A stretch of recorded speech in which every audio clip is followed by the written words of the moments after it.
What is up, my friends? Happy Monday. I know Mondays. I don't make the rules, but I am here to make your Monday a little bit better. And in that vein, we have got the Starleague, some Rocket League coming at you about halfway through the season here in week 6. My name is Jeff. I'm here alongside Pib to bring you all the action. We've got 3 great matches today.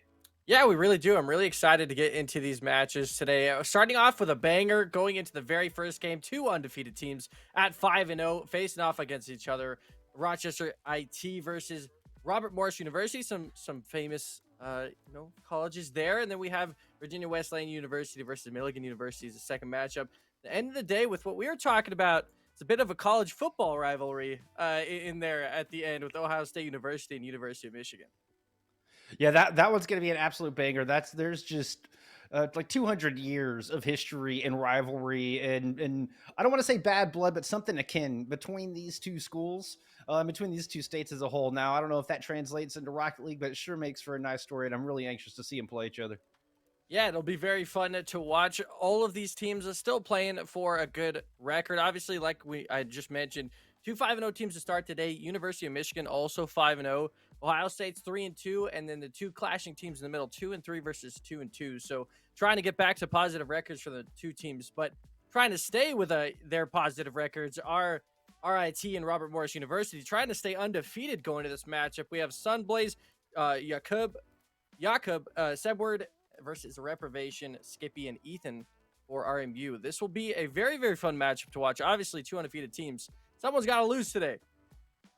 Yeah, and I mean, they may look the same on paper at this point, but Robert Morris have their work cut out for them. Sunblaze, Jakob, and Sebward have been on an absolute tear the past couple months, and everything I've seen him in, including CRL, and they have not only gone 5-0, but they have not dropped a single game. All 3 O's for those 5 wins. Robert Morris, on the other hand, they've had to fight 2 of their wins to a game number 5.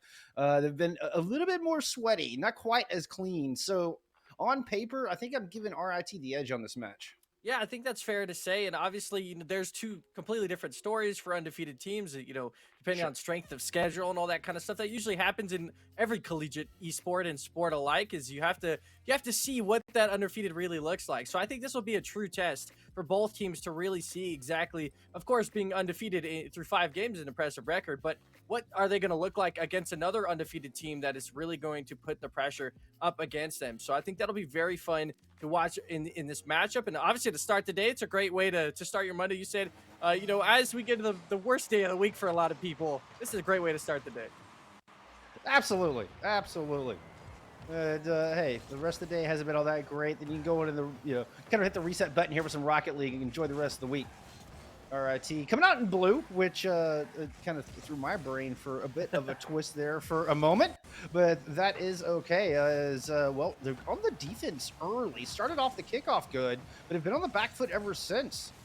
There it is. Okay, now we've got our name swapped.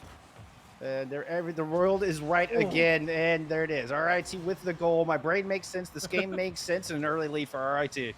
Yeah, to be expected. You were talking about the amount of aggression and pressure that RIT already had started in this game. The ball didn't really leave the side of the field for Robert Morris University, and it leads straight to the first goal, second shot of the game, and only 30 seconds in. So RIT starting off hot so far, immediately facing some pressure off the next kickoff, but seems to be cleared by Yakub here. And now we're just going to see that counterattack from RIT, which I feel like will be a majority of the presence this game so far. Like you had mentioned, on an undefeated streak without dropping the game is even more impressive than, being undefeated already. Yeah, they're certainly the favorites in this game. This series will determine who takes number 1 away in this conference after today. Of course, that number 1 seed will get a bye once we get into playoffs. So don't have to worry about any kind of play-ins. Guaranteed make it into the postseason. So a big statement game, big important game for both of these squads. An opportunity for Robert Morris to really show us their mettle, what they've got. As they're screaming back in here, nice little 1-2 pass in the air. Rep can't quite get it on target. Almost snuck one in the corner. Ethan's got to retreat back for some boost now, but Robert Morris keeping the pressure on. Jakob's going to steal it away in the air and get it back into the blue half. Those are the kind of chances you desperately need if you're Robert Morris here. Good fake out of someplace, fakes one defender and almost gets another chance on net, but Yakub gets stopped by Skippy. But these chances from Robert Morris University, if they're not going to come quickly, they need to come good. And this time it goes straight to the other side for RIT. Yeah, Sebward read that one like a book. Had that one down and was just hoping that was going to happen. Sunblaze gets a chunk of it, and Sebward is right there to capitalize. I mean, just split-second decision-making. Great goal coming out RIT. With almost 2 minutes done in this game, RIT with the lead so far. RMU could have answered back, and they need to answer back soon in order to make sure that RIT doesn't have that way to just stomp out the game. And as I talk about it, RMU are able to put one back just 10 seconds off kickoff. And it's now 1-2. So Robert Morris University not giving up at any point. Obviously, 3 minutes still plenty of time to play in this game. And they're going to try and take a game off of RIT, be the first team to do so this whole season. And the Colonials wasted no time getting back in this thing. It's exactly what they needed. Don't let the momentum get too far ahead of them. And put a stop to that, and just like that, they are right back in this thing. They're going up with another good shot. Oh, good look, denied by Sebward, but not able to find the clear. Skippy's maintaining a bit of presence here on the offense for Robert Morris. Eventually, they're going to run out of boost, run out of steam before the defensive RIT does, and RIT is looking to take it back the other way. Yeah, Yakub is connecting with his teammate in midfield. They still have a lot of pressure. Sunblaze is turned around, though, and the ball gets sent the other way, so putting a bit of pressure on both sides there. RT could have had a great chance and an even better challenge coming out from Ethan right there. Does get a chance on the net, but simply just stopped at the goal line as they now push their way back, and a backwards hit doesn't lead to anything dangerous for RMU, but now you're starting to see from both teams warming up a bit. We're starting to see a lot more pressure on both offensive fronts. Yeah, Robert Morris have really come alive over the past 90 seconds. RT with 2 early goals, but haven't been able to put one up since. Kind of feeling like they need to get one in here to seal this. But right now, they got to play defense. Skippy going up in the sky. Almost found that top left corner. It is denied in a quick transition into the other side as RIT looks to make something happen, but they can't overcommit to it as immediately the ball is back in front of their neck. Both these teams playing at a very high tempo right now as Rep is going to get the center in. Ethan takes a shot, stuffed at the near post. Ball nicely handled, bounces all the way back down the other side. No rebound available. And Rep has plenty of time to work with that. Gets a nice challenge from Sunblaze. The ball is still centered, but missed actually from Jakub. And now see just a little bit of back and forth. Sebward finds a nice shot, but Skippy with an even better save. And RIT are still trying to make that team play work. And that'll probably be that breaking point in this series for either one of these teams once it can start connecting on all cylinders like you see the team play start now. Skippy getting almost a fake with the flip reset off of it, but a shot from Rep comes flying by. And now RMU are putting a bunch of pressure on RIT. Yeah, they've looked really good here in the past 30 seconds. Great defense. Love the setup plays, forcing RIT to make difficult defenses and then try to take rebounds on the back of it. Here comes Jakub in the air. Another big save as the Robert Morris University defense stands tall once again. 40 seconds remaining, and Sebward's going to put it in the center. Jakub takes the shot and just narrowly squeaks that one by the top post. Just a great combination of efforts here from Sebward, and then Jakub on the shot gets it top right off the crossbar and in for RIT's very important +2 goal now. I think that's probably one of the most important goals of this game. Keeping that +2 goal lead gives you the chance to not lose it with zeros on the clock, essentially, since we've seen that plenty of times in Rocket League. You know, famously for this is Rocket League. Those 0-second goals leading into overtime can be quite scary. So having that 2-goal lead for RIT, keep them at comfort for game number 1, but still plenty of game to go. And still plenty of the series to go as well, as we're in game number 1 of this best of 5 set. With 10 seconds left on the clock, RMU either does something now or they give game 1 over to RIT, and RIT keeps their undefeated streak up so far. Yeah, but that's going to be another one. And comfort was the key word there. I think it was an important point to touch on, because then RIT can kind of relax a bit, just play their game, and the mental will be strong going into the next one. Even get a little insurance, a little extra motivation coming out of Sunblaze. Rep with the double tap on his own goal. Yeah. Impressive. Impressive. That is going to end game 1, of course. Will the extra goal doesn't really matter too much. They were losing anyways, and at zeros, Rep just wanted to make sure he could prove points. He still got it. So we see a great example of offense, though, from both sides. You can see, I mean, on RMU's team, 11 shots to 7. So even though they only scored 1, you can see just how much pressure they were putting on to RIT that game. And that's something we're going to have to see repeated throughout this entire series. They're going to have to keep that up this entire time. So we'll see if they have the ability to do that, because obviously it gets frustrating getting that many shots and not being able to convert on a lot of your chances. They just need to find that way to transition those shots into better shots on goal and be able to convert those. I mean, they were accurate too. They were challenging the defense. It's, you know, they weren't just cheap throwaway shots. They were doing a good job of trying to open the defense up, but just couldn't quite find enough to pry RIT's defense wide enough to at least get the ball through. That's already. I like what they were doing. Oh, jeez. Jakub just doesn't leave the zone. Look at this aggression. 1v2.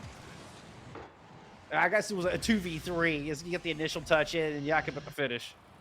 Yeah, just the constant pressure is something very difficult to deal with. Always being in their faces, always going for challenges. Something like everyone should strive to do. Even if you have 0 boost, just trying to go for challenges if you can to help your teammates out even a little bit.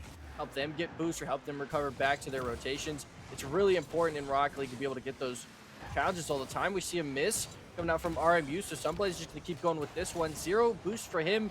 Skippy should just be able to carry that one out of their side of the net, but still danger here for RMU as the ball is not left yet. Oh, it's certainly not. Fighting for the corner. RIT's getting the pressure on. There's another great touch from Sebward. Demo in the back, and this thing's wide open. 3 players from RIT right in front of the goal, all set up by a beautiful Demo. It's just as simple as that, really. No one else from RMU in the proximity. Rep getting there a little bit late. Skippy towards midfield, it looked like. Ethan just, I mean, it was a legitimate 3v1. Could not get out of that situation much easier than just getting demoed and moving on. So that gives RIT their second goal in game 2, and now leads just a minute in with a very good chance to close this game out. They play that strong defense like we just saw. while they did give a lot of chances to RMU last game, like we mentioned, a 1 goal on 11 shots is still a very bad conversion technically on the offensive side. So as long as they can keep that defense up, keep the saves coming, then RIT will look to close out this game. And RMU now need to find the creativity to start scoring their goals a little bit here to get back. They just need to get into the zone, hold on to it a little bit. Trying to put that one off the backboard, but Yak's got it covered. Just going to fly away with it into the blue half. Rupp comes in with a nice steal, able to challenge. It's a 2v1 going towards RIT. Somewhere with a beautiful read, though. Able to send it out, buy a lot of time for the team. Even gets the quick conversion down to Jakob, who scores yet another goal. Yeah, the problem here is RMU old committed on offense. Skippy had to try and go for a touch midfield to at least slow the pressure down so that RIT didn't have an immediate counterattack off that great save from RIT, and they just immediately found the pressure and were able to get a shot on net, and there was not much RMU could have done considering they did overcommit on offense because, you know, at this point they kind of need to. They need to try and get these goals back against RIT, now being down 3-0 especially. They need to now find an aggressive way to get early challenges and be able to stop the presence RIT has had so far, and they're leading to another one, but just a little bit wide off the pass. We'll see if this turns into a counterattack for RMU, but right now RIT still just playing a very conservative, very smart defense. Oh, Reb with a goal opportunity. No. Oh, the follow-up gets sent aside. Oh, oh my goodness. Yeah, Jakob missed one there as well. Oh, my heart's still breaking for Robert Morris on that previous attempt. That chance looked perfect. I thought they had one, but no, somehow RIT just built up an absolute wall in front of the net, and they're not giving up anything right now. The 1-2 passes in the corner, maintaining possession. Rep with the steal, trying to come across, but Sebward is all over it. And a big boot back to midfield. Yeah, this is rough for RMU. They're not really getting any time to create anything. It's just the pressure from RIT that's constantly been in their battle. And obviously an easy save here. Jakob just able to get that one straight out. Sunblaze going to help push this downfield a little bit. A little combination of efforts back to Jakob and maybe a double touch, but saved off the backboard from Rep. Gets that one potentially out of danger. This should just be an open shot, almost going a little bit too wide, but able to get that one off the post and in. Now we see RMU back within 2. And there's still time left for them to get back into this thing. Don't want to... If you're an RIT fan, you don't want to see him let off the gas going into this. This Rep comes up with another. That's the only person to score for Robert Morris University so far in this series. Ethan trying to get it down to him here. Has to get past someplace first. Does it, but the backboard pass won't work. Nicely handled, and back into the blue net it goes, or at least in front of the blue net. Ethan trying to get out of there. Oh, look at that move from Yak. Oh, the aerial control is so nice. Get a double touch. Yeah, they're finding some really nice challenges in general on RIT over here. That's the pressure, the problems that RMU has been facing. Once they finally find something, they just can't get it to work, and that's in pressure to RIT. And that one looks nice, but goes off the crossbar. Again, these shots from RMU are getting so close, but they've had so many crossbar hits so far in this one, and it's just unfortunate as they look to try and combat and come back in this second game here. Do not want to lose this series, of course. They want to maintain their undefeated record. Right now, that'll be pretty helpful as Rep gets a little tap in from the other team and brings it back within 1. With 63 seconds to go. Off of a crazy corner pinch. All right, you take those. I gotta say, though, RIT are so good after the first touch, where any lesser team are giving up some of these goals. They do such a good job of either making sure the clear falls in safe spots or having another man on the defense to cover whoever is attacking the rebound. It is so difficult to open up this defense. Yeah, that bump has led to this beautiful attack. Woo! Jakob almost had that one in. Misjudged just by a frame or two. There's still hope. Out of boost. Yeah, there's definitely still hope. There's 40 seconds left, and Ethan's driving in. Yeah, there's still a decent chance here. RMU just have to find that overcommit, and they do find it just there in midfield. So Rep scores his 3rd goal on 7 shots this game, by the way. So RMU have kept to their game plan so far, continuing to pile up the shots, and now, thankfully, back at equal playing field here as they find a tied game up against RIT. This is exactly what I was worried about. RIT kind of letting off the gas a little bit. I'm not quite sure where that one broke down, but it seemed like both the other players from RIT were out of position. And then the challenge win in the middle. Look at this. Robert Morris are on the stack again. The Colonials looking to take the lead. That shot's going to go off the near post. Rep with the follow-up, also Sinelrai. Jacob trying to sneak it past. One last chance here for a goal before it ends, and Jacob finds it. Jacob finds it. I don't believe it. How did he squeak that one through? Yeah, it's just unfortunate as they just gave him a lot of time, so he's able to perfectly angle that one and get that one off the crossbar and in with 6 seconds left.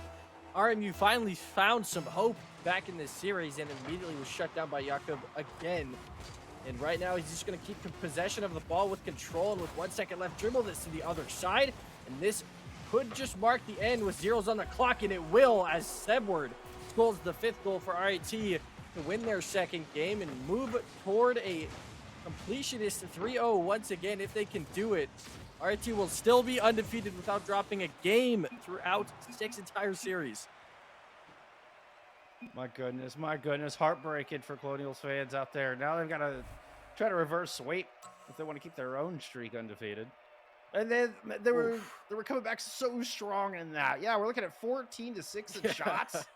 I mean, that's painful. It's quite a difference. It's quite a difference. Well, more than double. And yet it's just, I mean, really one quick shot coming in from Jakob.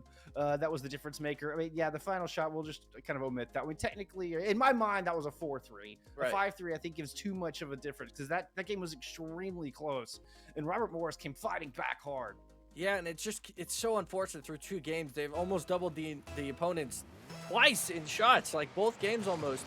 But they've just absolutely been hammering down on offense, but just can't find the conversions because they either get really unlucky and keep hitting the crossbars or just can't get past the defensive front from RIT. As Rep overcommits with a chance, but even a great recovery from Rep actually keeps this one back towards midfield with a chance for a shot on goal. That was an impressive recovery for what could have been a goal against RMU because Rep did commit with his teammate and made them both out of placement. So if that touch from Rep doesn't go through, RMU starts this game down with a disadvantage once again. Ethan just getting off the crossbar. They just can't seem to get away from the magnet that is the orange crossbar so far in this series. Good rotation. Ethan able to make another important save. Rep not having to get involved in that one. Rep single-handedly trying to carry this team across into a dub. Nice little pass there, but Skippy goes too high. Can't find the double. What a shot. There's a shot. Holy cow. That pass coming in from Rep out of the corner. Look at this. Boom. That one there. And Ethan able to find the angle. Dead center. Nice start. The first time Robert Morris has had a lead through 3 games. So this is even more important for the lads on RMU to have a chance to come back in this series. To get a Game 3 lead to start is a very nice place to be at. As we know, they'll continue to put on that offensive pressure. It's just up to RIT to try and answer back now at this point as Sebward looks at midfield to try and stop the oncoming traffic from RMU's attack. Rep dealing with this nicely, but out of boost, just trying to get this ball back to center, trying to keep RIT boost starved as well. Another very key thing that both teams will be trying to do is take those mid boosts, try and starve each other, and get those shots to just go in top bins like we've seen so far. And Ethan, just with perfect positioning, again, finds a deflection off of one of the RIT players and just an easy shot on net. Oh, Jakob just does not make good contact on that. Was looking for a clear. Rep started looking downfield and kind of took their eye off the ball, but it lands just in the perfect spot. And Ethan is right there to capitalize. Does not miss. Does not squander that one away. The first time it's a 2-0 lead for Robert Morris. Somebody is looking to cut that in half. Or excuse me, trying to rob him of another. Get my head straight again. Now we get to see for the first time how our RIT plays behind. We have yet to see it, I'm sure they've yet to see it the entire season so far. Now they're down 3, so Ethan puts 3 out of 4 shots into the back of the net. And now this is a testament to RIT. Can they come back? Because they're so used to winning so much, RMU has been putting on the pressure. This is the game. They finally flipped the switch. They finally turned those shots straight into goals. Ethan, who was a bit quiet in game number 2, now finds 3 straight in game number 3 and makes it seem possible for RMU to come back in this series, and now puts RIT at a deficit that they're definitely not used to playing at so far from what we've seen at least. So now we'll have to see if RMU can just maintain calm and composed and keep it together to keep this game in their belt and move on to game 4 potentially with a chance back in this series. Then blitz over to Jakob. Sebward gets denied. All 3 players having 0 luck trying to penetrate through the stalwart defense. That is Robert Morris at the moment. Then we're going up high over to Jakob. That one's going to make it under. And there goes the goose egg. RIT looking to bring it back. One back, and obviously still plenty of time left. This is something that I've noticed from RIT, though. They've been trying to set up these passing plays this game especially, so that's something RMU has to be careful about, because from what I've seen so far on a couple of these defenses from RMUs, they've double committed a couple of times, and overcommitting against a great team, they will easily just find a pass over to one of their teammates and get that straight into the back of the net. So as you can see right now, another passing play being created, and that almost leads straight to the back of the net. I think there's still a chance here, but Rep in a good spot to stop that extra chance from Sebward. You can now see what RIT is trying to do here a little bit. They're starting to open up the field, starting to create RMU to leave gaps in their defense and overcommit a bit. And now you're starting to see maybe RMU panic, even with the 2-goal lead. We're putting the pressure on right now. No reason for panic at the moment. Could change in a heartbeat though, but Rep maintains control. And a nice, solid amount of time here in the orange half just to deny RIT any opportunities for chances. Ethan going back down, trying to challenge to the corner. The ball bounces out, and Sunblade is not able to get a solid clear on it. Jakob gets demoed, and Skippy walks away with control. Sebward has to step in, finally able to muscle that ball out of there. Sunblade comes through, puts it up high. Good defense. Skippy's going to sit it wide. Ethan does get demoed in the process, and Jakob's trying to take advantage of the momentary lapse. Puts it up high. Sebward has no boost to follow up on that. RIT searching for answers here. So far, there's none to be found on that attack. And we're trying to keep it in. Ethan's going to challenge him up above. Sebward's able to find Jakob on the side. He's going to bounce it up off the wall. Has to get out there a little earlier than they might like, but the pass is still good downfield. But RIT not able to collapse upon it, not able to convert into anything so far in the past minute. Yeah, that's the problem so far for RIT this game. They are trying to keep something going, but they are just not being able to really get out of their side of the field for a majority of this game. Now we finally see them put a little bit of pressure back towards RMU. Great bump by Sunblaze to open up the scoring chance a little bit here, but a double commit out of RIT leaves them empty-handed in the backfield, so they do have to be careful about that. But at this point, with 30 seconds left, they're just trying to score, and a double demo comes through, but they can't score. Jakob trying to follow up. No. Jakob gets denied. It's beautiful defensive rotations. Robert Morris able to always get in the way, and then a little look doesn't hurt, especially when you've got the post on your side for the first time here for Robert Morris. Oh, that's there it is. Sunblaze finally. The defense collapses after shot, just barrage onto this net. You can feel it coming, but I will say the defense of Robert Morris held out for about 2 minutes and have left RIT in a one last chance scenario here in game 3. And just a little bit of awkward teammate contact at the back of the backboard there for RMU. Hopefully doesn't mean they lead a chance into overtime, as RIT does have a chance here. Sebward just going to hit that one straight down with the pair of Ethan, and RMU find a way back through game 3 to get them back into the series, and obviously take that important mark off of RIT is that they are no longer through 6 series winning every single game. They finally have a game taken off of them. And I still think RMU could take another one, maybe 2. Maybe the RMU can find a way into back in the series. You see, this time around, RMU had much less shots, 6 shots in total, but they still ended up winning the game. So who knows? Maybe the team with the least shots ends up scoring the most goals. That's been the story so far. Yeah, that has checked out for all 3 of our games so far. But I mean, big story here. RIT are mortal. They can bleed. Robert Morris has just shown us that for the first time here in Starleague, at least for spring 2022. This has been a team that has been red hot and finally got cooled off a little bit. What a game coming out of Ethan getting the hat trick, and that lead held throughout the entire rest of game 3. And now Robert Morris have one of those nice little ticks in the top left hand corner, and that's a dub, 1 of 3 that they'll need if they want to take the series. Yeah, and we'll see if they can start off this game with a lead, because that's what helped propel them into a win in game number 3. Desperately need that one to go for them in game 4, but that is not going to be the case, as Jakob just sends that all the way to the top left. And RIT once again start out with the entering goal into the game. And it seems to be a lot of the time, Jakob is in very, very good positions to score these goals. And especially early on in the game, seems to be a key component in RIT's offense. Absolutely. That's 7 on the day by my tally for Jakob in this series. Not bad. Oh, Ooh, dangerous ball. Oh, the attempt to get it out of there ends up just putting it into their own net. And boy, can you miss it. Suddenly, we're back to a tie game. we'll see what. Jakob, we were bragging about you, and you had to go and do that. Sorry. That's fair. Like, yeah, what a play. Great work. He scored all the goals, and he continues to score goals also for RMU. He wants to lead it both ways. He felt bad about just constantly scoring on them. So I put another tick in the Jakob column for a goal for that one? I think so. Yeah, I think that maybe he just wants to pad his stats. Yeah, that's it. That's it. Well, there he's going again. About to add another one to the able to column. get in front of that one. Almost did. Holy cow, it was close. And there's still a Not lot for of pressure. Skippy, but there it is. Finally comes through, and it's the demo of Skippy. You had to get Skippy out of there before Jakob could get another goal. An unbelievable point, and what was pointed out, a hat trick for Jakob in a minute time.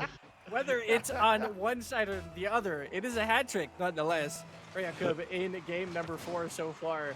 And like you had mentioned, already 6 or 7 goals before this game. So quite an impressive feat so far for the player for RIT, as we don't see any stops though from RMU. They do want to come back and try and win this series, but they're still facing a lot of offensive pressure from RIT, and of course Jakub is up in the air right now that they have to worry about.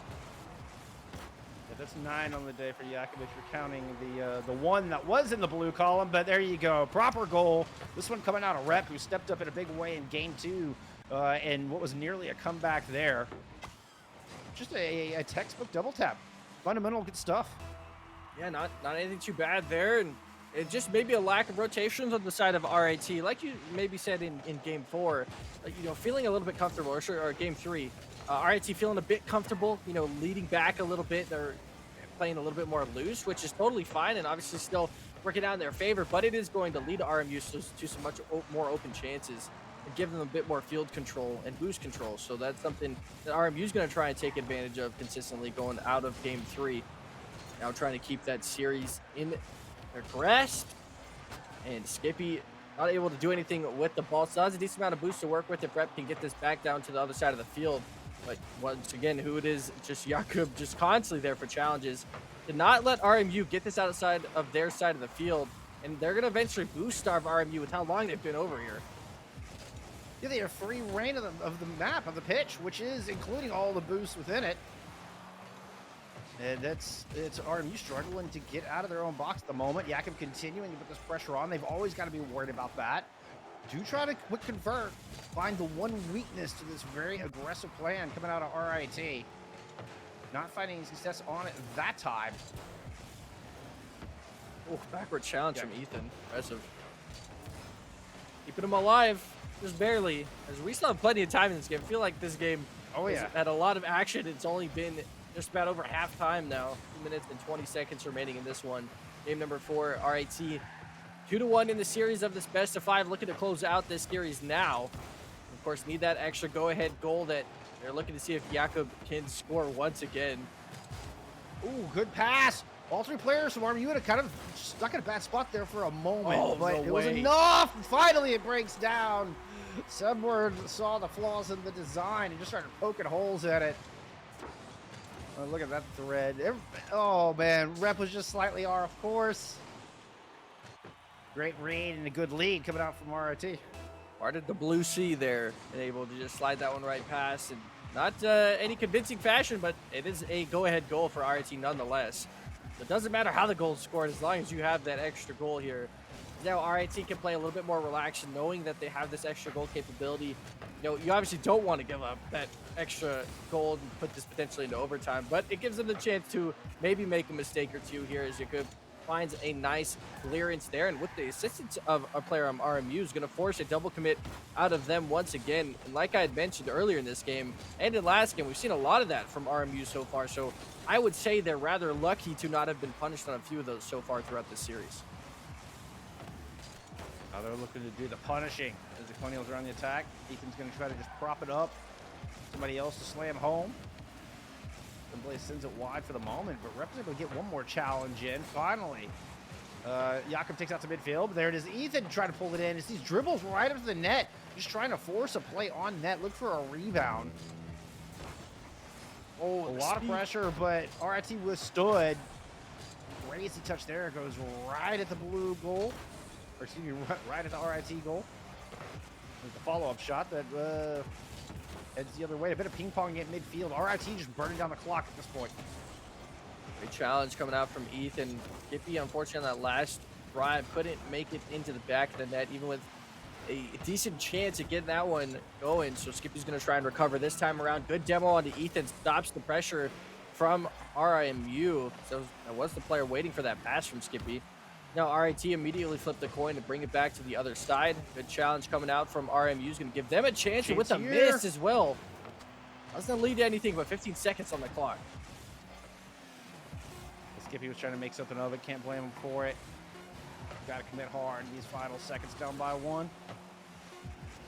Oh, Assembly's just going to spike it down into the ground. Skippy's able to get up the wall. Might be a chance. No, the touch up on the wall coming out of RIT will seal the deal.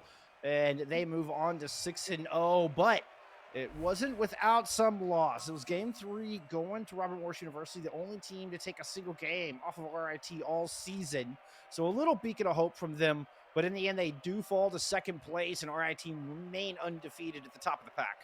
And that is now 4 straight games with the team with the least shots winning the game. So maybe something interesting to look at there throughout this series, because, I mean, we saw both teams put on some quite offensive performances, but, you know, with the most shots could not get those to go in, which is surprising because in most scenarios, having the most shots leads to a lot more goal chances. So usually you have a chance to score more goals than the other team. But this time around, it does not work out for RMU. But like you mentioned, they do at least take a game off of RIT, which hasn't been done before this season, and realistically could have taken the series in any other sense because of how close those games were. Obviously, game 1, a little bit different of a scoreline, ended up being 1-4. It was about 1-3 until that extra goal at the end. So even then, still a 2-goal limit is where they were at, about 1 goal each game besides that. So RMU definitely still heads up high after that game, even though they lose 3-1 overall. I think they still played great, still had a great series, and just RIT had the better chances and were able to convert on them this time around.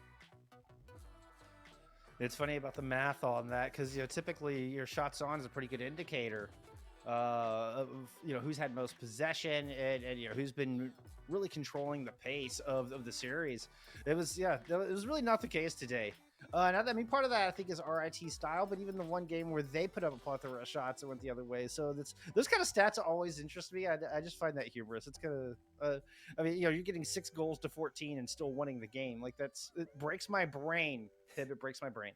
Yeah, it is true, and it just shows you how important it is to be able to convert on those chances, because you can get all those goals to stand, and we did see a lot of RMU's chances hit the crossbars. So that is just one of those things that just doesn't go your way today, is all those crossbar shots. Maybe tomorrow, it's a Monday, so, you know, Mondays, you know how it might be. Tuesday, it works out better, but, you know, still a great series overall, and especially a great one to start the day. There's still 2 more best of 5s after this with some very good teams. So, I mean, that is a great matchup to start this one. So really excited to see what the next 2 matches bring us.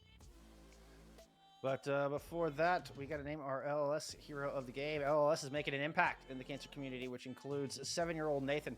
In September 2019, Nathan was diagnosed with high-risk T-cell lymphoma after the amazing support of his doctors and nurses, parents, older brother Grant, and twin brother Justin. Nathan got to ring the bell to signify the end of treatment in March of 2021. Nathan and his brothers love video games, and they were exactly what he needed while he was in treatment. Zelda, Minecraft, Mario Kart are amongst his favorites. Oh, kid after my own heart. In fact, his family started a foundation that hosts a Mario Kart tournament every year to support organizations like LLS. Yeah, awesome list of games there. And obviously Nathan remains in good health and happily became a big brother to his baby sister Faith this summer. So even more exciting news on top of all that's happened. And alongside hero Nathan, we recognize the LLS hero of the game as the player that made the biggest impact in the match played. Whether it was a clutch play, a sacrifice, or provided strong leadership when it mattered most, today's LLS hero of the game is, I think you can consider probably Jakub that one, as incredible performances so far, over 10 goals, through 4 games. And it's just incredible performance in general. Yep. I think we're actually gonna get Sebward in here for our interview. It was a tough call. Yeah. As far as who to name on this one, everybody had All such 3 of huge them. impacts. Yeah, all three players are fantastic. Indeed, we got Sebward in from RIT. Thank you so much for joining Hello. us. Thank you for having me. Yeah, absolutely, absolutely. So it got a little close. I think it got a little closer than y'all might be used to here in Starleague in that one. Did y'all start to sweat a little bit, or was it all confidence all the way? Yeah, definitely. We have to have a lot of confidence going into this. But starting out, we started out pretty cleanly, and we kind of let our guard down a little bit. And they definitely caught us off guard. They did a good job with that. But we reset, and we were, able to get that confidence back and take the series. Yeah, no, a funny stat we were talking about is the team with the least shots ended up winning every single game in that series. That's obviously not a huge proponing factor in Rocket League normally, but you guys seem to have a lot of chances. Even when you didn't have, you were still able to convert. Did you think as a team you played just better than RMU today? And we saw a lot of teamwork and a lot of team goals come out from you guys. Yeah. A lot of our plan is not just going for the straight pot shots, right? A lot of, even though we, have small amounts of shots, they're at least quality, right? They're not just hitting the net constantly and constantly and constantly. So I think just that, the team play really helped us out there. So even though we didn't have as much pressure as them, we were still able to put in more shots or more goals. Yeah, so I mean, you attribute that to be part of your style, part of the style of your squad, and how you approach your offense kind of leads to lower shot totals, but yet still a lot of dubs. Yeah, that's definitely our strategy, is mainly team-based rather than just having, even though we have phenomenal skill, Mike is a great dribbler and one's player, and Jakob is great in the air. Having those team plays is bringing us a lot of success. Now, I want to talk just about the comms. Do y'all have a single person, like who's the captain? Is there some person that makes all the shots, or is it a very like everybody kind of gives their input and works together as far as comms and planning out your approach? Yeah, so most of the time I am giving like a lot of the main comms or strats or whatever, but we need to have comms from everyone.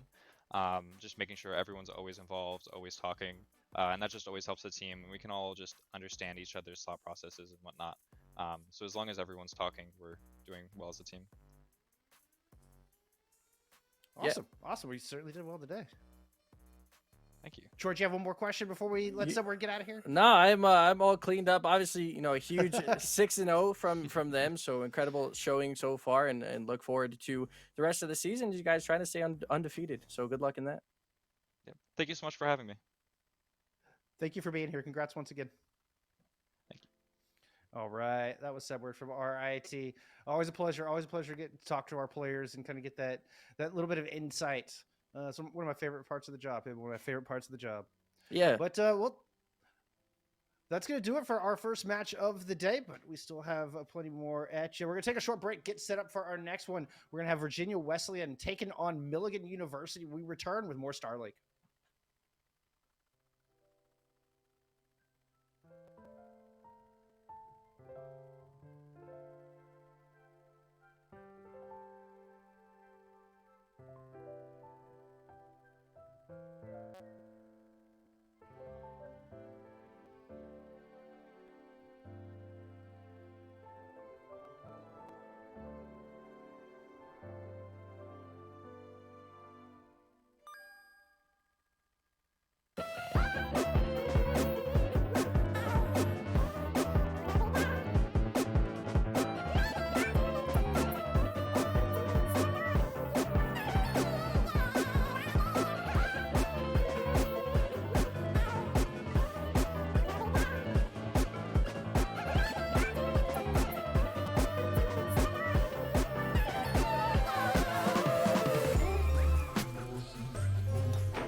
Yeah, this.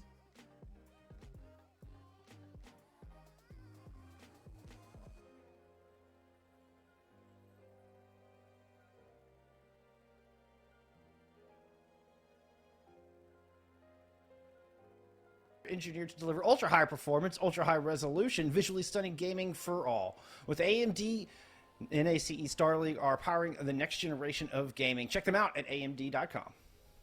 Yeah, and we'll see some awesome stuff, of course, coming out from these next two teams as we get into the second best of 5 of today. Of course, Virginia Wesleyan University versus Milligan University, both pushing for positive records, as we saw in the head-to-head graphic earlier. Virginia Wesleyan at 2-3, Milligan University at 2-2, both trying to get back on track, trying to get back towards those positive records, trying to shoot for playoffs. Of course, that's always the ideal spot to be in, and they want to. It all's got to start now. Middle of the season, you got to be able to get that win streak to start. And that's exactly what we'll be seeing out of these two teams in this game. And excited to see a brawl, I would say, between these two teams as they start to get ready for the match. And going into this one, as we look at the rosters set up, I'm very, interested. I haven't seen either one of these two teams perform just yet. So I'm excited to see how they look and, see if they can improve on their records.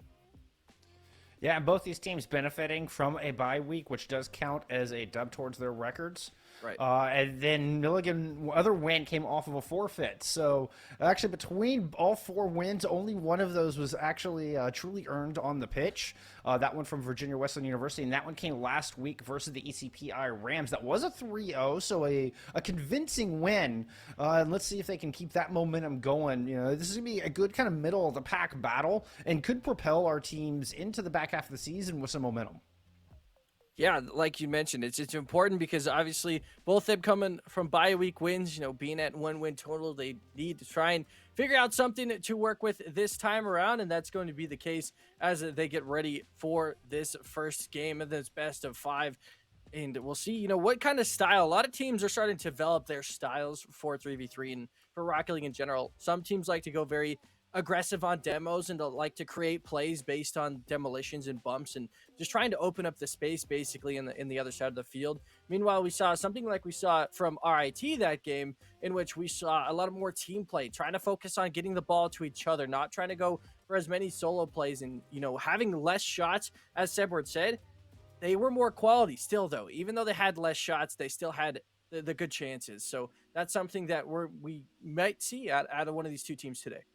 Well, and you've touched on something really important, something big brain cohort of mine calls identity, which I think is something really good for these squads. Once you find that identity, then you kind of know what all the rest of the plan is about. Then the micro starts to have a bigger purpose. But it's the searching for the identity that can be a difficult process, especially for newer squads. So I would love to see that today. I would love to see some individuality and some real stylistic choices, and not just kind of sit back in a comfort, but either getting really aggressive, playing really physical, playing really disruptive, or good teamwork, good short pass play, something that they can focus on as a squad from either of our squads that they could help just reiterate and develop that identity. I think is so important for any team in Rocket League.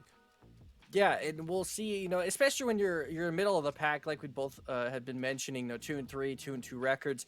This is when they need to try and find that identity, see what works well, and what a lot of teams like to do is try and see what's our strongest suit. Like, is our team, are we full of dribblers? Are we more able to get the ball to each other and play that passing play? And that's what these teams have to start to idolize now, even if it doesn't click altogether this season. You can always go into the next season with that identity and have an undefeated record next season. So it's always just important to try and figure out what works best. And that's what, coaches help a lot with that too, because they are able to see what works best without your eyes and, obviously being in the game itself. It's difficult to try and see if you're the main caller like Sebward was in that case. It's hard to see what everyone's doing at all times, especially in a game like Rocket League where it can get a bit hectic. So I think going into this game, these teams are going to try and figure that one out and try and visualize what their play styles might be. And that'll be the fun part to see out of these two teams going into the first game.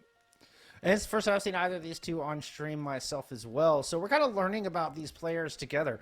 And I'm really curious what they bring to the table. And I'm anxious to get into this one. I mean, it's you got two storied schools that aren't very far apart, at least geographically. Now we're about to get up close and personal and head-to-head here on the pitch. We can start answering some of these questions that we posed to you. Right now, it's early aggression coming out of Virginia Wesleyan. Up close shot. Bayless able to send that one away, but Blood's going to keep the pressure on. Yeah, Jalen's still there, and still, like you said, just a lot of pressure out of Virginia Wesleyan so far, and that's exactly what they need to do, and they're taking the corner boost as well, which is another important thing we talked about in the last series, trying to starve the enemy team. Almost works out for Blood here in the first shot for him in this game, but right now, still the pressure in the favor for Milligan University as they went on backwards, but Virginia Wesleyan has not stopped putting on that pressure since the start of this game. You know, and I like the aggression. The question now is, can they rotate back when it quickly goes the other way? Ooh, Blood with a dangerous touch. Almost gets an own goal on that one. Not quite able to get it out of the zone just yet. Do manage to pick up the boost. So perhaps they could just try to wait out this attack. Jalen finally able to get a decent touch in and the challenge to force it across the line. Coming a battle of possession in midfield. Might has a shot here. Blood able to get up high enough to find the touch. Get it out of there. Yeah, and we'll see what it's going to look like as Knight tries to bring this one off the backboard, and now Not a Duck quick with the challenge. We're seeing still, like I mentioned, the pressure is consistently there from Virginia Wesleyan, and while there has not been a goal just yet, I think MU are lucky to have avoided that in this case with how much pressure we've seen from the other side. Nice bump from Jalen there, able to get this to the other side of the field, and Blood with a great challenge with the ZSR Octane going upfield here, trying to create some pressure for his team, but straight up to the other way now. Not a Duck comes from Demo, trying to stop this. Blood's going to be there for the immediate save. But 2 minutes gone with no goals, a much different pace than what we saw in the last series. Yeah, very much so. Teams are just going to play it a little conservative. In game one, feeling each other out a little bit. Right. I mean, that's not atypical. Couple of missed opportunities here on the attack from Milligan, and put another one way up high. Challenge the backboard defense. Blood misses it, but the shot follow-up misses. The rebound goes through, though. Bailey's able to get just enough of it to break the stalemate. Put our first goal on the board. And impressive from the likes of Milligan University, especially being down the entirety of the first half, I would say. To be able to come back and get that first goal in their favor, definitely something impressive for this team. And it doesn't matter because the lead is gone immediately as Virginia Wesleyan score off kickoff. That was a straight shot, too. Manages to thread the needle. Shows the importance of kickoff. You have a fast kickoff, you have a good chance at scoring goals. A lot of teams like to play around that. Sometimes they do have a much faster kickoff. Knight especially, you can see that just going straight to the kickoff there, had much better speed. And with that much better speed could lead to much better shots. And in this case, for Virginia Wesleyan, works exactly in their favor. 2 goals in, 15 seconds out of 2 kickoffs? Very impressive comeback so far from Virginia Wesleyan after being stuck, I would say, for that first 2 minutes and 30 seconds of just opening up the pitch now, immediately off kickoff twice. I mean, that's how you answer back. Oh, my goodness. Virginia Wesleyan coming back with a vengeance. Suddenly the Marlins are on top. Little fight in the corner. Smash going to put it off the backboard.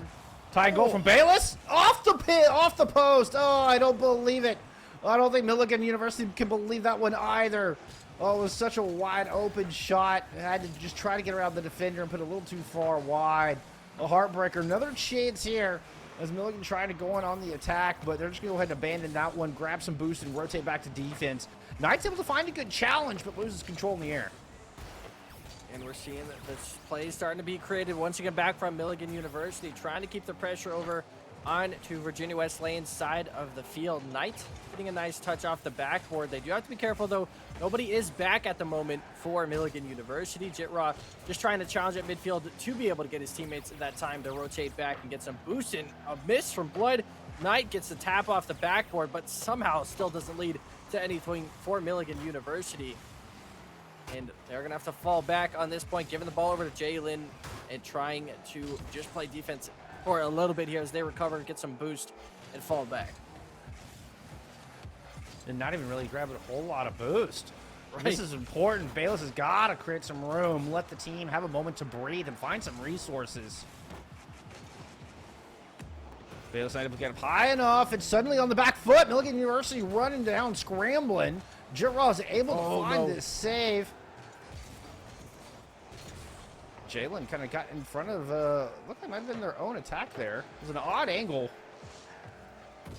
Yeah, trying to pass to Blood, it looked like, was the play, but Blood was already pre-jumped and the pass went too far, which meant that all three players from Virginia Wesleyan were committed on offense. So if that went the other way, this is a different story, but it's still fine for right now. Blood gets it on goal, but Jitraw with a great save and off the crossbar, off the post, and back in still as Not a Duck finds the ninth shot in this drive, essentially, to be able to get this one to go in. Jalen, unfortunately, gets that one off the post, but good positioning from Not a Duck, and obviously a lot of panic from the back of Milligan as they just had to get out of that situation. Not an easy way to do so. Oh, they had it within their grasp. It was so close, and then, yeah, scrambling in desperation there on the back end as they could feel the inevitable goal coming. It took a while, but Virginia Wesleyan stuck with the play. They stuck with this game one. And that definitely seems like the nail in the coffin. A little miss there might have been mathematically possible if that had gone in. But alas, the ball will not bounce in Milligan's favor here in game one. It's going to be a 1-0 lead going over to the Marlins. Okay, Knight. Oh, okay, Knight almost putting on the pressure at the end. Obviously, it would have still been a win, nonetheless, to the Marlins, to Virginia Wesleyan. But, you know, Knight showing off a little bit there at the end with some nice little dribbling. Shows that, you know, maybe they still have a chance to come alive into the next game as we see what happens going into game number 2. But overall, a very, very strong game from Virginia Wesleyan. We already kind of talked about that. 12 shots in general for them against the 7 from MU. So this is finally the outlier, or I guess the entire last series was probably the outlier. This is finally the real Rocky League where the team with the most shots probably is winning in this case. And they do end up winning that game 3-1. We just saw it was a bunch of pressure that entire time for Virginia Wesleyan, especially in that first half of the game. It was really difficult for MU to find a way back from that one. And MU did start the business. They had the first goal, but you know, 2 goals off of kickoffs in 20 seconds is really rough to come back from. Yeah, unfortunately, they went 3 unanswered the other way in Virginia Wesleyan's favor. So despite Bayless getting that opening goal in the end, they can't really put anything on top of it. They can't build on that. And now the momentum is going against them as we head into game number 2. Sure, while getting in there quick this time. No losing face-offs right out of the gate, or kickoffs rather. Oh, but look at this. I mean, they lose control of it. Not a Duck comes in, and there's that momentum. The Virginia Wesleyan are finding their groove here now, and another early goal. Right, do I got to start writing these down? How many kickoff goals is Virginia Wesleyan going to get in this series? Take the over/under on this one. Is at the moment they're pretty much at 3 within 10 seconds of this kickoff as well. They are putting all that pressure off these, and right, we're just talking about last game, why it's so important. And there's a chance here, immediately open net. Blood can't get that one on target. Jalen goes a little bit wide on the potential chance, so it would have been an easy counterattack, but unfortunately couldn't redirect that one back towards the net. Great challenge there from Knight. Maybe has a second touch here, just barely missing that to try and get that one back on net. Demo comes through on the Knight as he makes his way back on defense, but that is just a pass right back to Not a Duck. Oh, Not a Duck has been on fire. Both of those defenses, Not a Duck is able to just thread the needle with some beautiful passing and find the exact spot to get to the teammate to get through all 3 of the orange players. Does it a second time, and that second time it converts into yet another goal. And this one a 2-0 lead. That 2-goal lead coming much earlier for Virginia Wesleyan here in game 2. And now we'll see the pressure on Milligan with only a minute of time to gone through so far. We see the pressure now. It has to come out from Milligan Universities. They need to find a way back into this game. They'll try and stop the kickoff goals at the very least, but at this point, can they stop 3 from going in? Doesn't look like it. Is Virginia Wesleyan, with only about a minute collapsed in time, are able to have a 3-0 lead in game number 2 after what was a pretty competitive game 1. Yeah, it's not really competitive anymore. Well, it's plenty of time. Like, I don't want to count Milligan University out. That's not what I mean. But this opening minute has been extremely convincing. You know, very, very dominant play. It looks like Milligan University maybe getting a little flustered here. Maybe just need to take a breath, calm down, and get back to some fundamentals. And That's well, his you know, own don't score own goals. That would also be a helpful tip for any Rocket League player. Yeah, I think Jitraw, I don't think it was intentional with the way they're trying to rotate back, unfortunately. Yeah. But that is a 4th goal. So it just keeps postponing that chance of trying to get back into this game. And right now, it is not looking great. Obviously, for team morale, own goals don't feel that good either, unless you're Space Station Gaming. That's a completely different way to handle own goals. But in this case, it seems that we'll have to see a huge comeback from Milligan. They need 5 to win, at least 4 to go into overtime. And right now, only 1 shot on the board in total.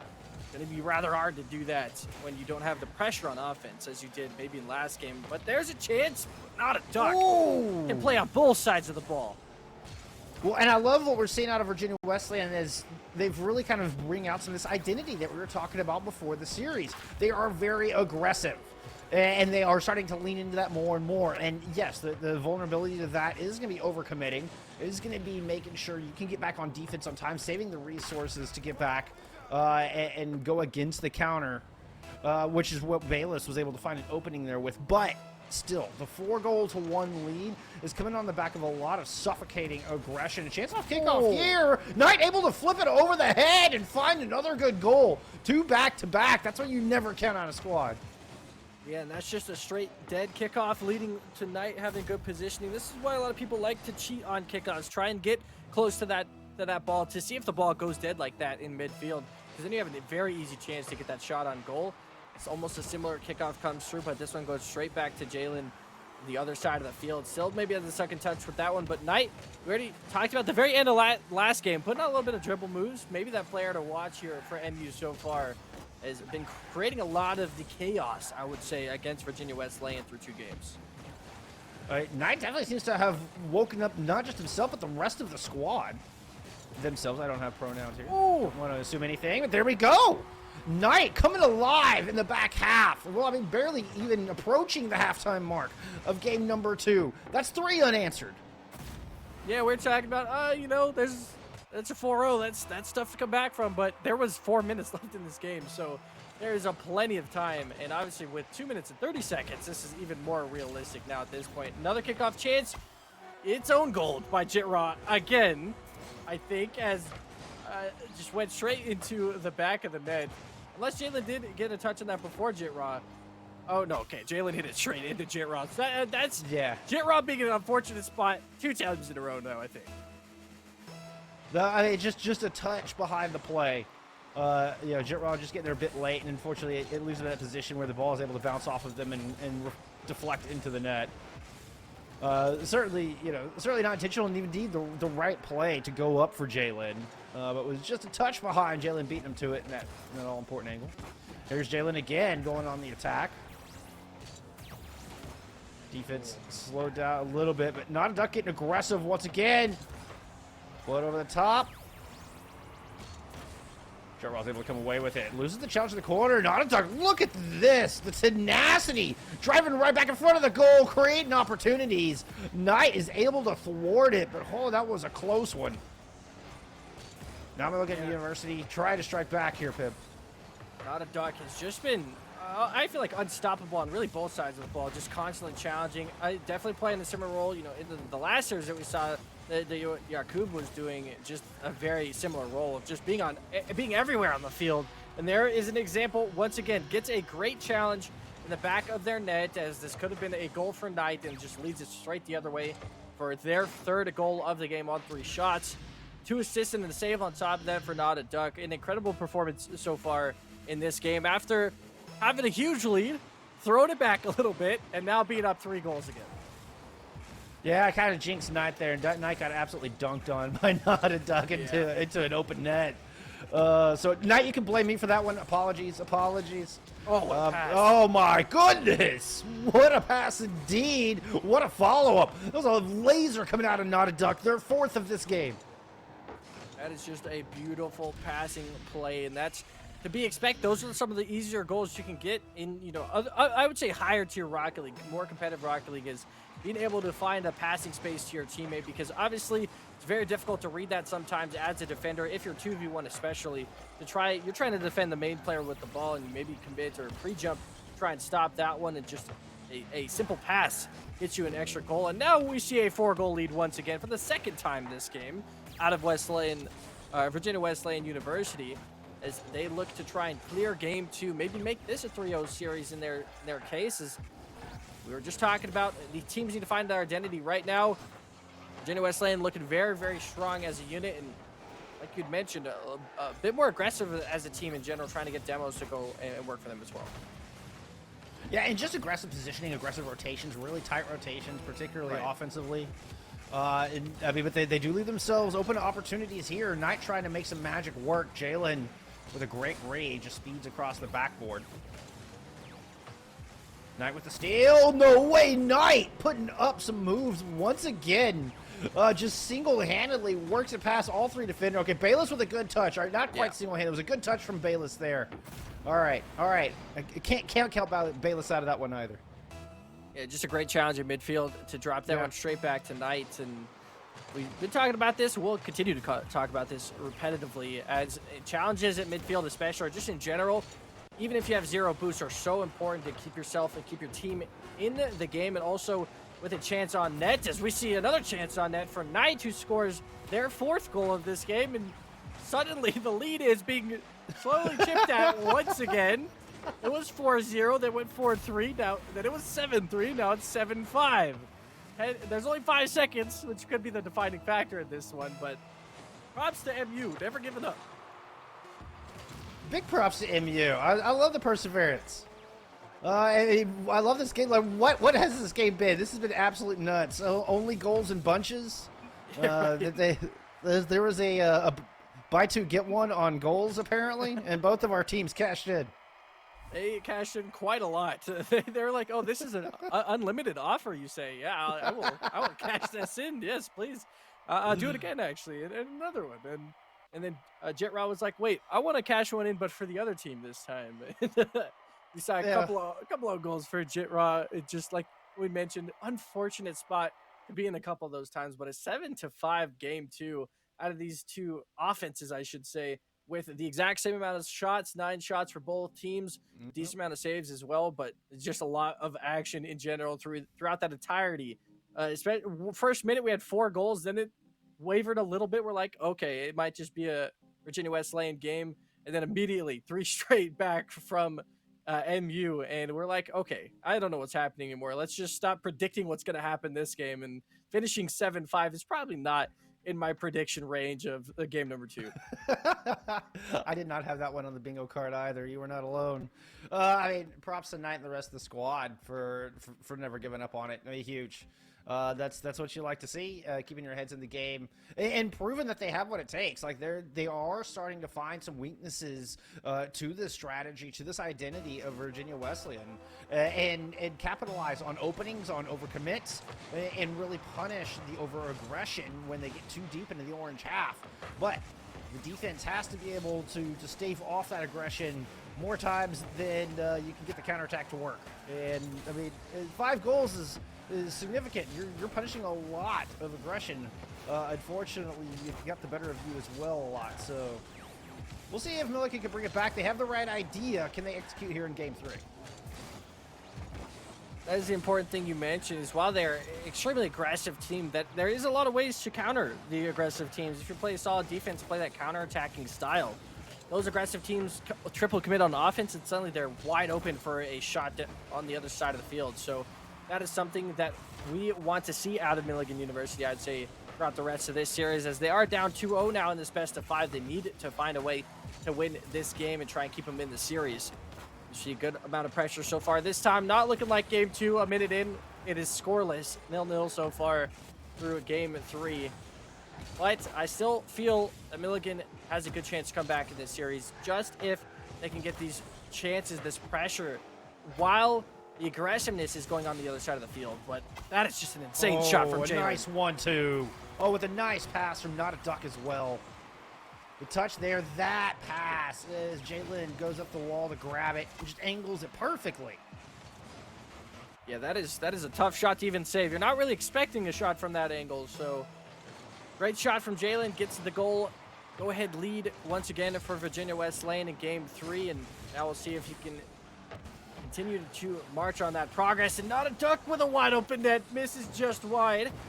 So they don't get that second goal in their favor. But Jalen's gonna try and drop down with that one. Good amount of bumping and aggression going on still from Virginia Wesleyan as Blood makes that rotation back, gets a nice challenge at midfield, and Bayless tried to miss off the wall. But pressure's still heavily in favor for Virginia Wesleyan so far, and that is a shot again. Just going wide, but this is a chance. These are the kind of options or opportunities. You see how much space was there on the counterattack. That's what MU needs to start finding. Yeah, Knight didn't quite have the boost to start off with a lot of speed. Had to just kind of hoof it downfield. Knight with a big save there. That's an important one. To not let Virginia Wesleyan get this 2-0 right now. It feels like the momentum is just going to be against you, and the ball's just sitting there. Blood will indeed find that added padding of insurance and put Virginia Wesleyan up by 2 as we approach the halfway mark. Oh, the defense just quite literally dropped the ball there, Pip. They just dropped the ball. Yeah, it's a double commit, and neither player hit the ball. That's the worst situation that can happen with a double commit. Best situation, you both hit the ball, you both shoot it towards the net. The worst situation when you both miss and they're kind of just sitting there floating in the back of the net. This time, Bayless is able to recover a defensive shot. Jitraw missing there, but leaving the ball still for Knight to have a chance. Right now, it seems to be Knight on the offense solely alone. Bayless was there for a little bit of assistance and a great shot, but gets bumped by his teammate. And now the ball gets hit downfield for a counterattack. It seems like, in general, Milligan is having some communication issues. I think, obviously it's all at face value, but there's definitely some double commits happening, some team bumps we just saw that ended up leading to this goal entirely. So definitely maybe some problems for Milligan this time around. Definitely things, sometimes if games aren't going your way, it's easy to clam up and you stop communicating. Right. Knight, there we go. I'm getting some deja vu here, Pip. I'm just kidding. I've seen Game this is not over. before. I'm going to reiterate to everybody, the game is not over. Oh, hey, that's the kind of thing to get your team calm and right there. Like, get that energy back. That's the kind of goal that can hype them up. They got 2 minutes and 14 seconds to make something happen. Yeah, still plenty of time, like you mentioned, just about halfway through this game for Milligan University to find a way back into it. And with Knight playing like they've been playing so far through these 2 games, I think there's an easy chance if Knight can make one of those solo plays happen. But the worst part in Rocket League is if you have to start depending on those solo plays. And that's a great passing play, but Jalen just goes a bit wide, and an extra hit there from Not a Duck, I think it was, on the top. Just couldn't get that on target, but these chances are coming in plentiful. Great fake from Jalen, almost gets it past the third defender too. Would have been an insane goal for Jalen. Oh yeah, Blood kept speeding by, just narrowly missed it as well, was trying to help out. I love the style. I love the style out of this Marlin squad. Not a Duck going up, gonna get the contact out, push past over to Jalen, right back into the middle. Knight keeps that from being a dangerous deflection off the backboard. Able to find Bayless midfield. Really could use some good assault here, some good time in front of the blue net, but not being allowed anything. Suddenly it's a 3v1 going the other direction. Giro with no boost is able to steal that one away. Could have been a very dangerous spot. Instead, it's Knight charging in, hoping to make something happen from Milligan University. Oh, and a good fake from Blood. It gets one to bite. Can't get Knight to bite, though. I do, too. It's quite impressive, and I feel like all of them on Virginia Wesleyan have been very patient throughout this series so far. See a good potential passing play being set up as Knight hits this one towards the backboard.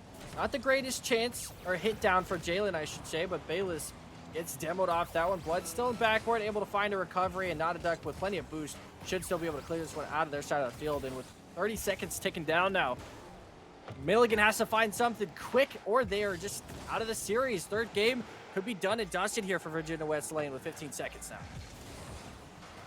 Patiently aggressive positioning, but patient execution. Virginia Wesleyan looking solid. It looks like they're going to be the squad to move up to 500. This will be a clean 3-0. Not without some excitement, not without some good back and forth, but in the end of the day, Virginia Wesleyan moving up to 3-3 overall. here in the Spring 22 season. Nice performance out of them. We were talking about identity and how important it is. I think the Marlins gave us that in spades. Virginia Wesleyan are aggressive, and their regression has been rewarded with this 3-0 sweep. Yeah, I think so too. And obviously, you could see just in the shot totals and everything, it just felt like MU was not really in that match this time around. We talked about a couple of the problems we saw in that game with communication or just some missed opportunities, double commits as well. And that happens. Of course, that's just going to happen in every game now and then. But, it was a competitive series. And that's why I don't like when 3-0s happen, that it looks like it's a sweep. And it's like, oh, that team didn't have any chance, because it still looked like Milligan had some good chances, and especially games 1 and 2, to come back into those games. And a 3-0 storyline, I feel like, doesn't show exactly what happened in this series, but it is still a huge props over to Virginia Wesleyan, because they looked very, very good, looked incredible overall, and lead themselves to that net neutral record of 3-3. Being able to go back to that positive record like we had been talking about, trying to push back for that, and clearly have a good identity, like you said, going forward. So they want to keep pushing that and see if they can continue with that. And there's some signs of life out of Milligan University, some things that they can take back and take this experience, take this match and review, and definitely some things to learn. And there's a lot of potential to keep improving. I mean, I think the most important part is growing and continuing to get better every day and every game. I think that's what matters most. But it's that identity. It seemed like Virginia Wesleyan were a little bit further along in that process, at least from this match we saw today. And I'm very anxious to get to talk with them and get the words out of the Duck's mouth, as we are going to get Not a Duck in here momentarily. We're trying to get that interview set up, but in the interim, I will say, there's still time. There's still time for Virginia Wesleyan to put this together into a late run in the season and try to muscle their way up into that top 3 slot, which would guarantee them a shot in the post.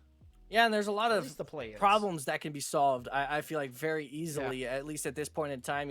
It's just maybe a lack of communication. Maybe there's too much communication. These are issues that you can just crack down on and be like, all right, let's focus on this. And that's what scrims are really helpful for, and just trying to figure out.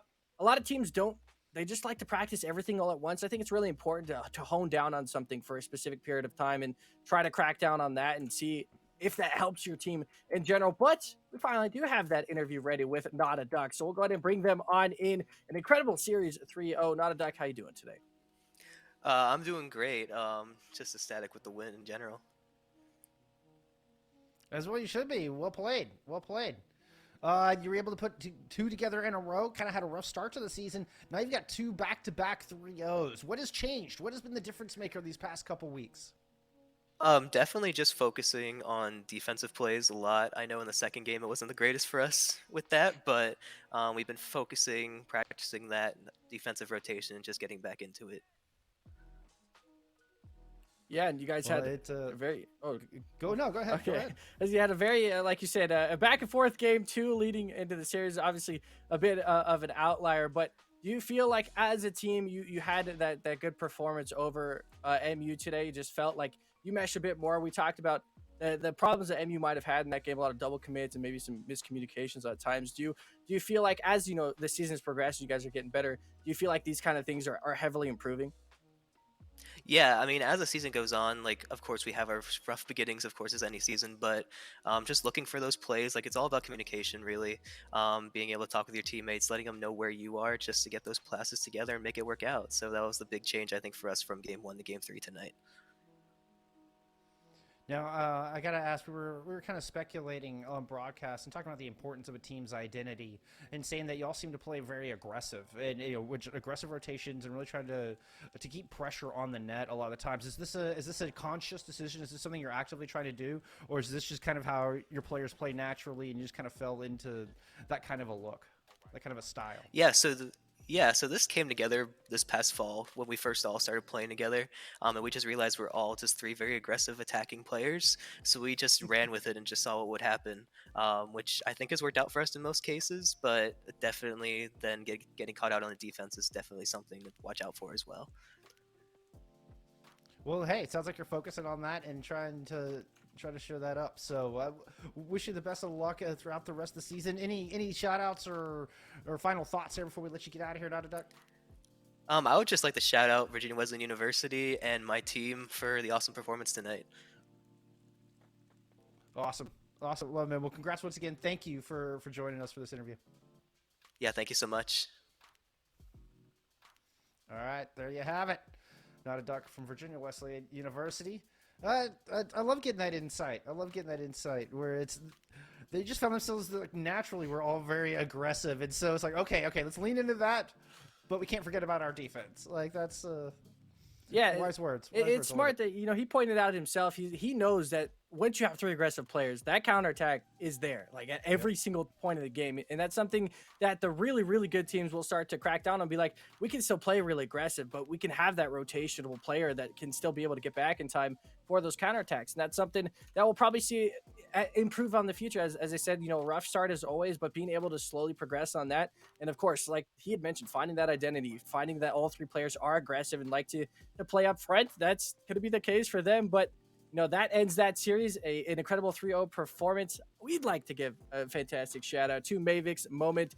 If you need a new gaming chair, I know just where you need one. If your chair is tired, old, or you don't have one at all, I think it's a good chance for you to get yourself a Mavix Moment. Use !Mavix Moment in the chat to get yourself a chair. They are fantastic, and one lucky viewer can win a chair every single month that they're live. That we're live on broadcast. So make sure to put that in chat.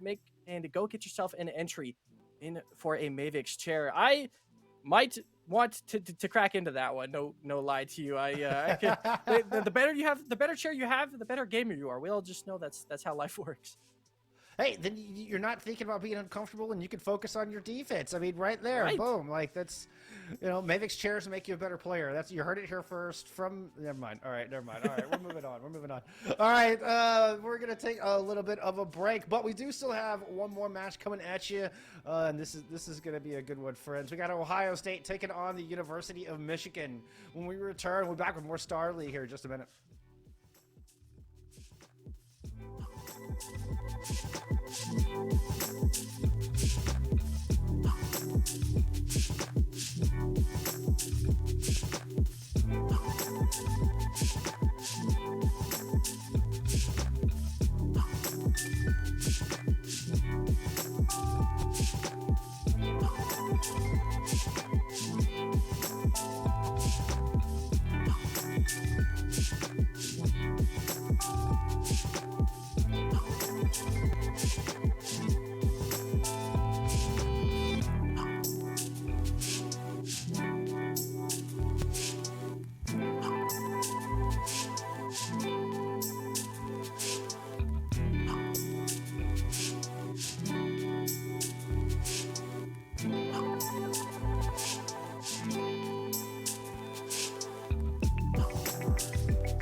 Well, we are back at it again. Pip and Jeff here for our third and final matchup of the night.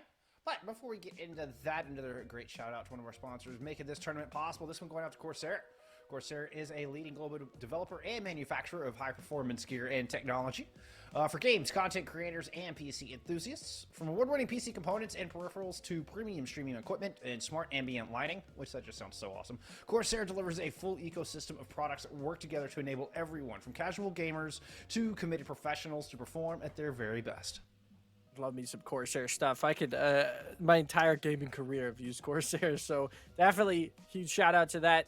As we get ready for the third series of the night, the last series of the night for Rocket League, is Ohio State University takes up University of Michigan. University of Michigan at 5-0, undefeated so far. Ohio State at 3-2. So still a good battle of the beast, I would say, between these two teams. So we'll see what happens going up in this matchup, because like we mentioned, it's always fun. The identity is what we're going to be looking at for both teams. See how the game starts, see how it trickles down, and see what the teams look like in the actual game. But University of Michigan have found that clearly and are trying to maintain that undefeated record. So we'll see if they can join RIT with that undefeated record to stay at top of their division.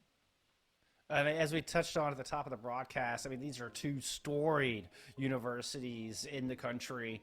In traditional sports, have a rivalry that goes back 100 years, namely in football. I have a feeling that rivalry will carry over just because of the nature of these two schools. There just seems to be a Hatfield and McCoy type of, you were born on this side of the creek, so we want to aim all of our guns at your direction. Like, there's just that kind of tension that has always existed between the Buckeyes and the Wolverines. And I'm excited. I'm excited to get the cast of this game. This one's going to be a blast.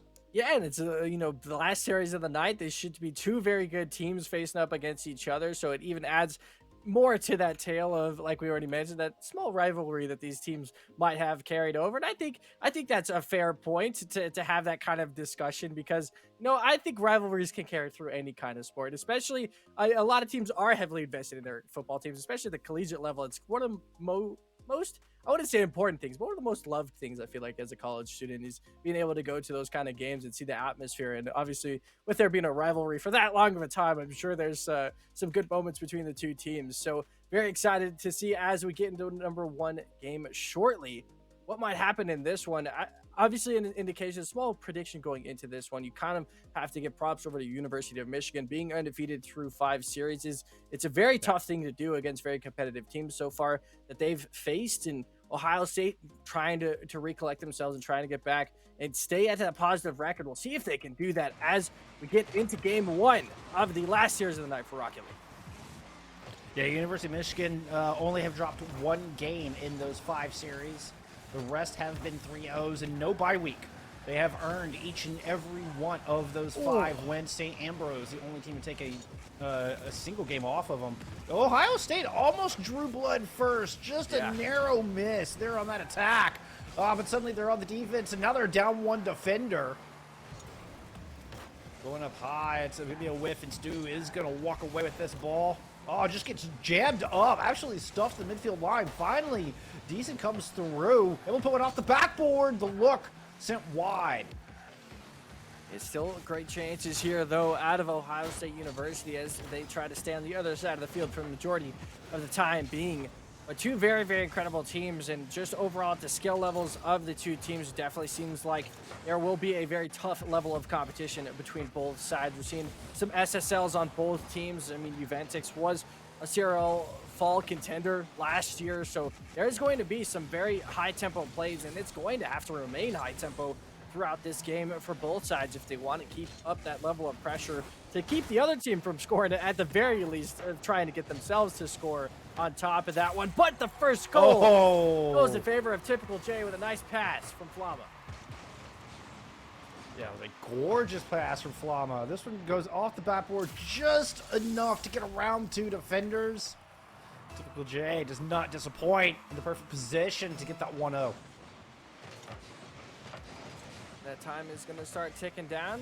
3.5 minutes, still plenty of time, but getting a goal with that much time is still a very nice standpoint to be at. Typical able to slot that one back, getting that nice lead. And I'm sure UM was probably expecting at this point in time with their decent bit of control in the early game so far at least. But the counterattacks are what all teams have to worry about. As Flama's going to have a good touch, gets this one back to Typical once again, who gets a clearance back towards the other side of the field. And Desan is going to have to try and decide what they want to do to get this ball out of their side of the field. And they're still just facing constant pressure. That's the worry right now. It doesn't seem like there's a whole lot of boost to go around in the backfield for Ohio State University. So you're seeing Stu has to go towards midfield. Burgess has to try and go towards that corner, but there's no boost there. So these are the kind of the marks and kind of points that we were talking about. That boost starvation could come in clutch to get yourself a goal. Oh, what a shot. Oh, a near miss. Oh, now the follow-up is there. Desan able to beat Flam to the ball, even got the demo in the works. Is all set up by Stu here. A great individual effort and a good follow-up. There you go. Ohio State brings it right back. What felt like they were spending forever in their own half, just trying to fend off the onslaught. And they come back in just a quick 1-2 punch, able to tie the game. Juventix with a great off-the-ceiling shot. Does just... Oh, Flam. We'll say it's a fake. We'll say it's a fake. You just let Flam Calculated. have the chance here. Juventus gets that slight chance to get a flipper set off the ceiling, but he just wanted to bait the other defender out and fake that one so Flama could get their first goal of this game, the second overall for University of Michigan, as they continue to try and keep that undefeated streak alive. They're up 2-1 in this game, in game number 1. 2 minutes, 30 seconds left on the clock. Great pass to midfield. The Burgess will actually get that one top right on top of that. So Ohio State answers back. Oh, halfway through our first game, and I am already loving these 2 squads. This one is not going to disappoint. What a beautiful shot in the top right-hand corner there for Burgess. And that's how you answer back. We are back to a stalemate. It is a draw game right at the halfway mark. Typical with a nice challenge in the air, giving Michigan a little bit of room to work on the offense. Stu puts it way high. Nice clear. Just buy some time here. Ohio State with a decent opportunity to counterpunch. Couldn't quite get it over the line. Chance for Typical J. It's brought the other side of the field, but not enough boost to contend against Burgess here. So Burgess going to carry that one over. Has a second touch on top of that one too. We'll continue to go downfield with that as we see a counterattack potentially coming out from the University of Michigan. But quick to just find answers everywhere, and that's been the case so far this entire time, and why the game is so fast-paced. There cannot be a chance for a dead ball as both teams will try and score on each other's side of the field. Great touch from Flama. Get this one back to a central point, and typical J just there for an easy tap it. There was a beautiful setup, and nobody able to get up high enough to deny the aerial pass right in front of the net. I think we'll pick it up there second. Burgess looking to come back and immediately retie it up, but it's immediately Flama coming through with another great aerial play. Some beautiful passing out of Flama here so far. We've seen a few of them. Not all of them resulted in goals, but 2 of them certainly have. And a big reason they've got this lead. There's a big save from Flama, maintaining that lead. Oh, opportunity 2v1. No, Flama intercepts it. Reads that play beautifully. Juventus going forward. Has typical J to back him up. Give me Dasan with the pass on that one over to Stu. Keep Ohio State within striking distance here in game 1. And it's impressive that even, you know, the best collegiate programs in collegiate have good Rocket League teams on top of that. As we see an answer, a equalizer from Ohio State University, get this game back tied at 3 apiece.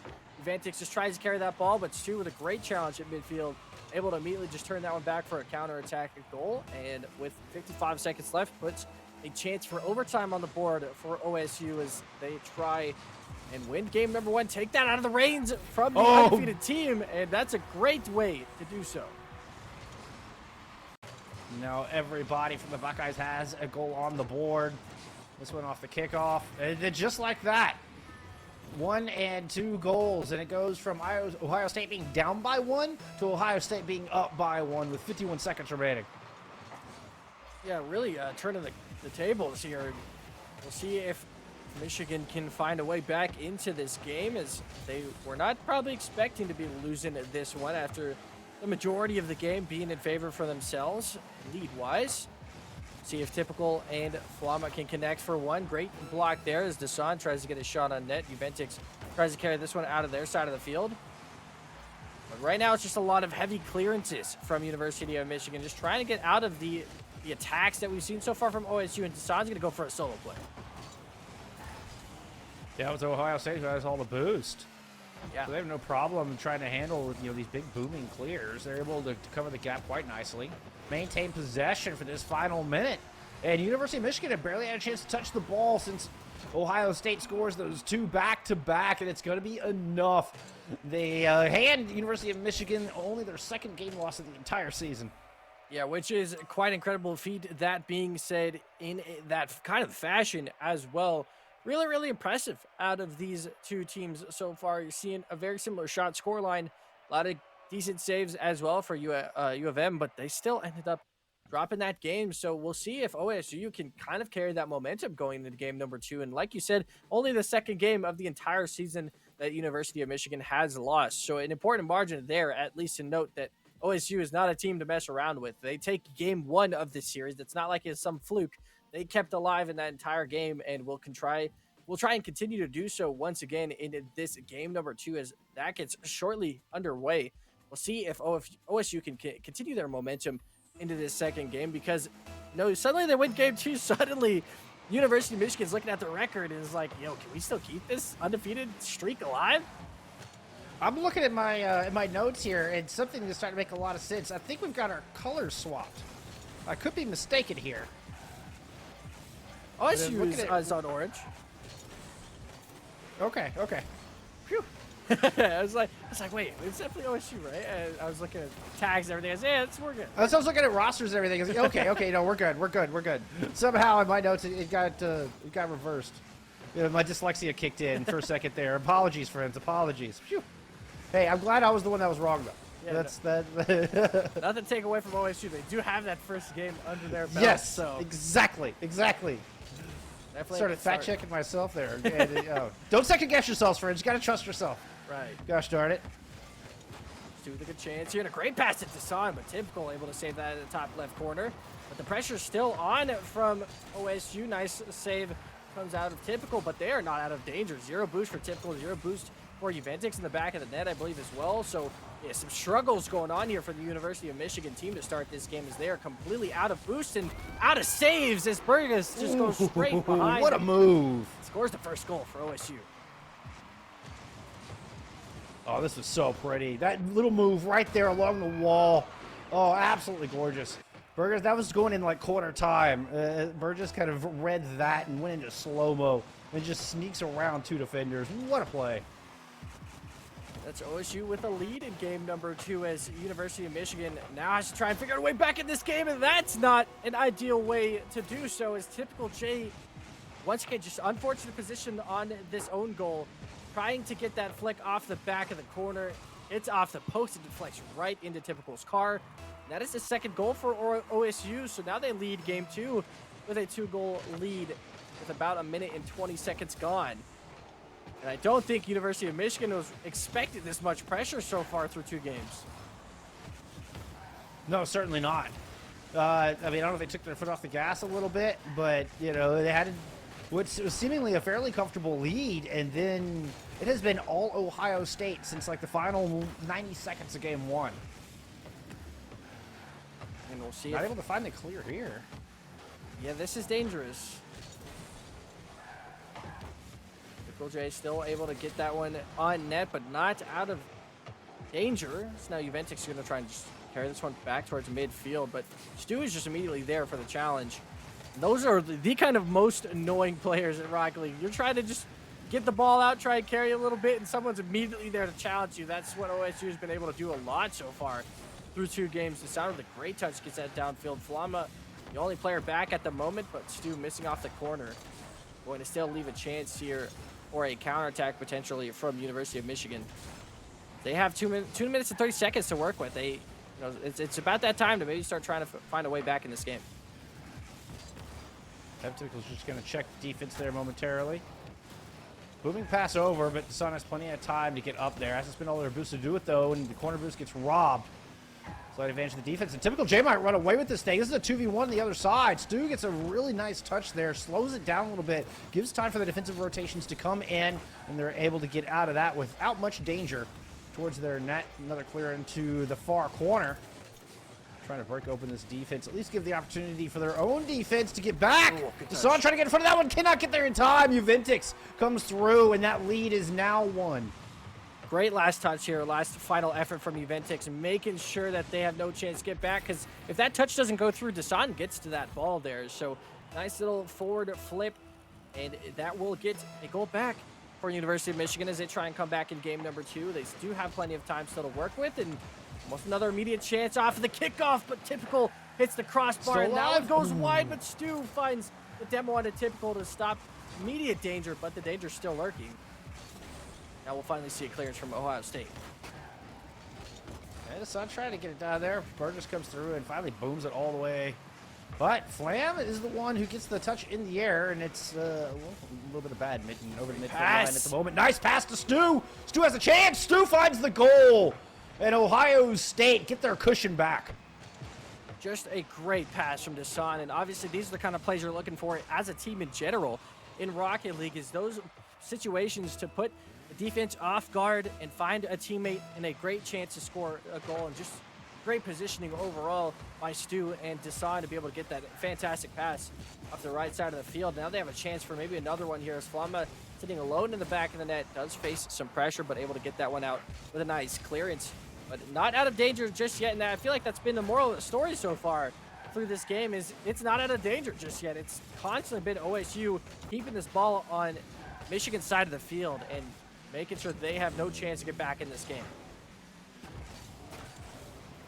Can't touch the ball, you can't score, that's for sure. You gotta get possession first. And Ohio State, I mean, yeah, they're making them work for everything. Challenge from Desan there, doesn't let anything unfold. Even managed to get that nice touch and sends it even deeper into the blue half. Oh, but Juventus has an opportunity. Not sure they have any boost to work with, though, and a nice, just stifling defense slows this thing down. Ooh, great shot. Shot there from Flam. That one's off the top crossbar. Desan's got to get in front of it. Cannot. Typical J finds the rebound. University of Michigan able to break it apart. They stay tenacious on this and are rewarded. Still got one more left to go, though. 28 seconds, definitely enough time for a comeback to start here for University of Michigan in game number 2. I definitely do not think they were expected to be down 1 game, if not the potential of losing the first 2 games of the series after being undefeated and only losing 1 entire game before this. So this is definitely the case where University of Michigan has a fight away Burgess. back into the series. Burgess almost just putting the nail in the coffin there. That fourth goal goes in.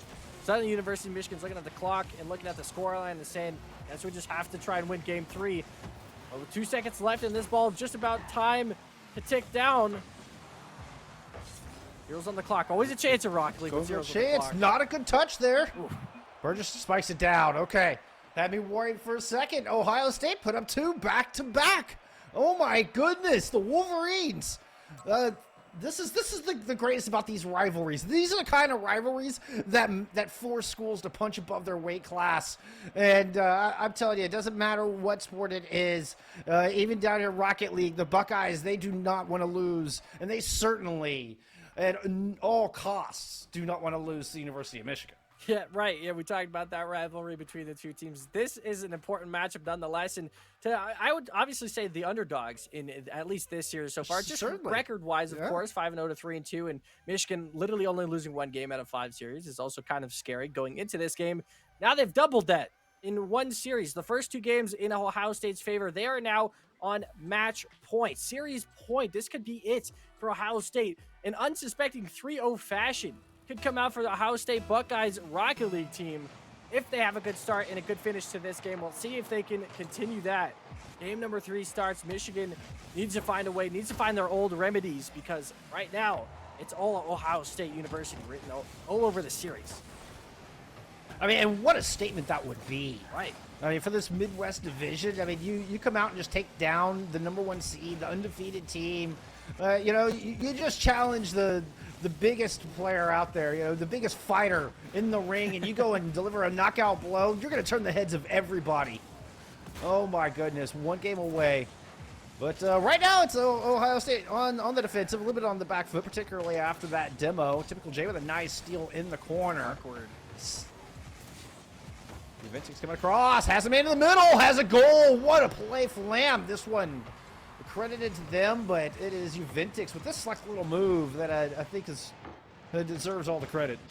Yeah, just a lot of awkwardness on defense from Ohio State right there. Couldn't really find a way to recover the ball and try and get that clearance out, so they were just in a weird spot. All 3 players were in a weird spot on defense. So first goal goes over to University of Michigan, desperately needed for this team, at least morale-wise, in this 3rd game to try and stay in the series, in which is a series they probably saw themselves winning 3-0.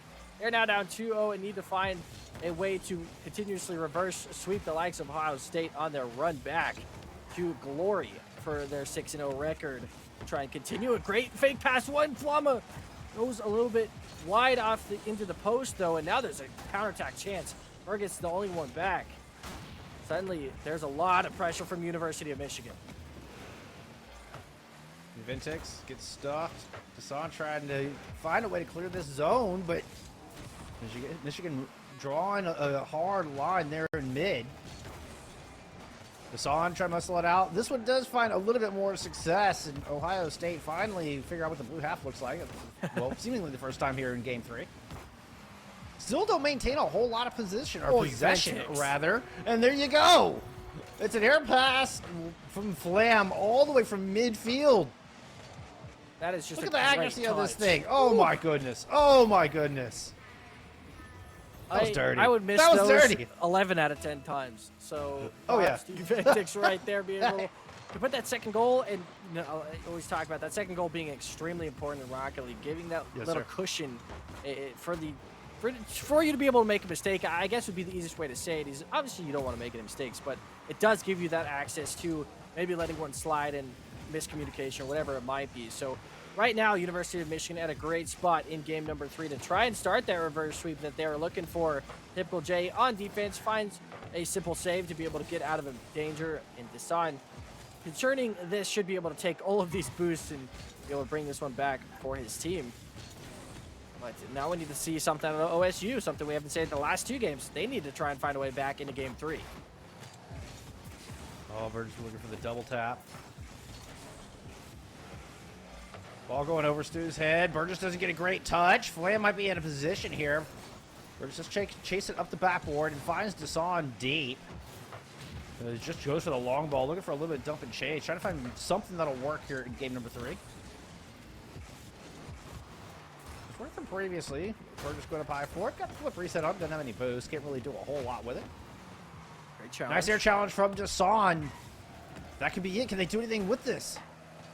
It's where you maybe want to see a demo or something try to be creative from the team. A passing play. They've been trying to get a lot from that solo play. That was almost the passing play they were looking for. It just goes a little bit wide and hits the post. But now we're starting to see OSU trying to get back in the fashion. Good fake out of one. Flama tries to get a second. Can't get it past that second defender. And there's a lot going on here in a team bomb. No way! Oh, no! What did I just witness, Pim? What was that? Oh, no! That was amazing. Vantage That was flips into his absolutely- teamate. He got bumped. Did he? He got bumped okay, by Stu. Yeah, he got Stu slammed into their back bumper and knocks them into Juventix. Even better than of a story. That was nuts. That was Oh, bump absolutely again. nuts. Oh, and this could be another goal. Oh my goodness, no way. Back to back, crazy physical plays. And Ohio State just making, look at that. Jason just pushed the defense into next week. Oh my goodness, Ohio State, that's 2 fantastic goals. I'm impressed. I'm impressed. This team is showing up today. They, no one was expecting them to come out in fashion like this. And right now, they're looking at Game 3 as potential overtime, but a potential chance to win a series against an undefeated University of Michigan team who are 5-0.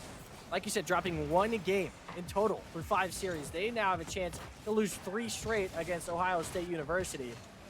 Minute left on the clock. Of course, still a lot to work for both teams, but we have seen that tempo obviously change and swing towards Ohio State this time around. Not a whole lot of boost for Stu to work with. Didn't get that flip reset either, so can't continue with that one. But Ohio State looking for these opportunities now, and that's a great pass to Burgess. Oh Finds a my third goal. goodness. This physical play out of Ohio State has just been amazing. What a turnaround. Like, University of Michigan were calm, collected, in complete control of this Game 3. Ohio State couldn't get possession. They weren't putting up very many shots. And then they start getting physical. Then they start just these crazy bumps. I mean, what's so much of a play in that third goal? That was just a beautiful pass. But it's like the style just flipped on a dime. And here we go. Another great Jason bump. is the one getting bumped. Oh my goodness! Everybody crashes the net, and the ball goes with it. Ohio State watch their lead double to 2, scoring 4 unanswered. Demolition Derby, Ohio State This is straight University. demolition derby. Bumps and demos going galore, and now suddenly, what University is winning 2-0 with like 2 minutes left. Ohio State has answered back with 4 in 2 minutes to suddenly make the realization that Ohio State might 3-0 University of Michigan, who was undefeated before this series of games. And this now shows you, hopefully, that Ohio State has now found their identity, and they look to improve on this one. If they're beating teams like University of Michigan 3-0, you can only imagine what the rest of the division is going to look like after this game. That is an official 3-0 sweep for Ohio State University against University of Michigan. I can't believe it. That is one of the best just individual efforts, and what an amazing comeback. Shots actually favored Ohio State through that. Honestly, I'm kind of surprised by that. By my eye test, I would not have guessed that. I got to be honest. Yeah, no kidding. It definitely seemed like, especially in this game, of course, it seemed like the entirety of that first half, especially, was University of Michigan favored. It seemed like they had the pressure. Yeah. They were trying to put those shots on consistently, and then suddenly the kill switch engaged for Ohio State. They're like, wait, we got this. We won the first 2 games. There's no pressure here on us anymore. And that's the nice thing about being the underdogs going into this kind of an event, is that there's no pressure whatsoever. You are expected to be at a disadvantage going into a team like University of Michigan, and they come out and sweep them off their feet. An incredible performance from that team.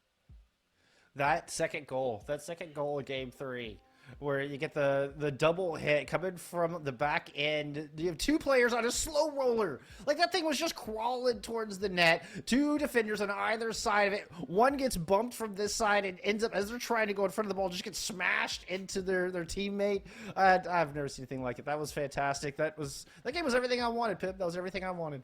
Yeah, like you mentioned, very specifically in that last one, the aggression from Ohio State, they kicked it up a notch in that third game. Once realizing it's like, hey, they found a way to punish University of Michigan. They said, the easiest way for us to challenge them so far is to go for those bumpers and demos, and 3 straight goals come after once they figured that one out, and they're like, oh yeah, this is easy in the making. Let's just pressure them, keep that pressure on. In which Ohio State did have that pressure, but they didn't nearly have that kind of aggressiveness in the first 2 games. So to see that kill switch engage for game 3 and just immediately turn a 2-0 disadvantage into a 4-2 win is extremely impressive.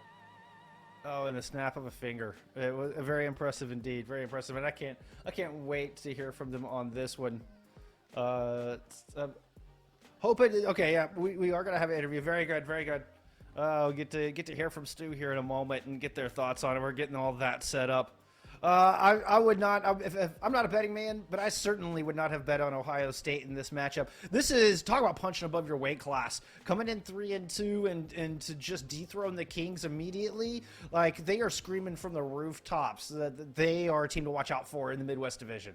Yeah, and it's not just they dethroned the King. They took the King out for dinner in a 3-0 fashion and we're like, hey, we'll treat you to nice everything, and then we're going to take you right out, because it wasn't a 3-2 scoreline. It wasn't a reverse sweep from Ohio State. They won 3 straight, and I would say convincing fashion against University of Michigan. Obviously, the third game, it was a little bit more lopsided. It started 2-0, and we're like, okay, Michigan has a way back into this game. But to be able to, the most important thing to realize in that third game is being able to see the weakness in the enemy team, and they took straight up advantage of that in the third game and found a way to close that one out. So yeah, it's not like they just dethroned the King. They took the King out and then said, they excavated the King and said, you're no longer allowed here.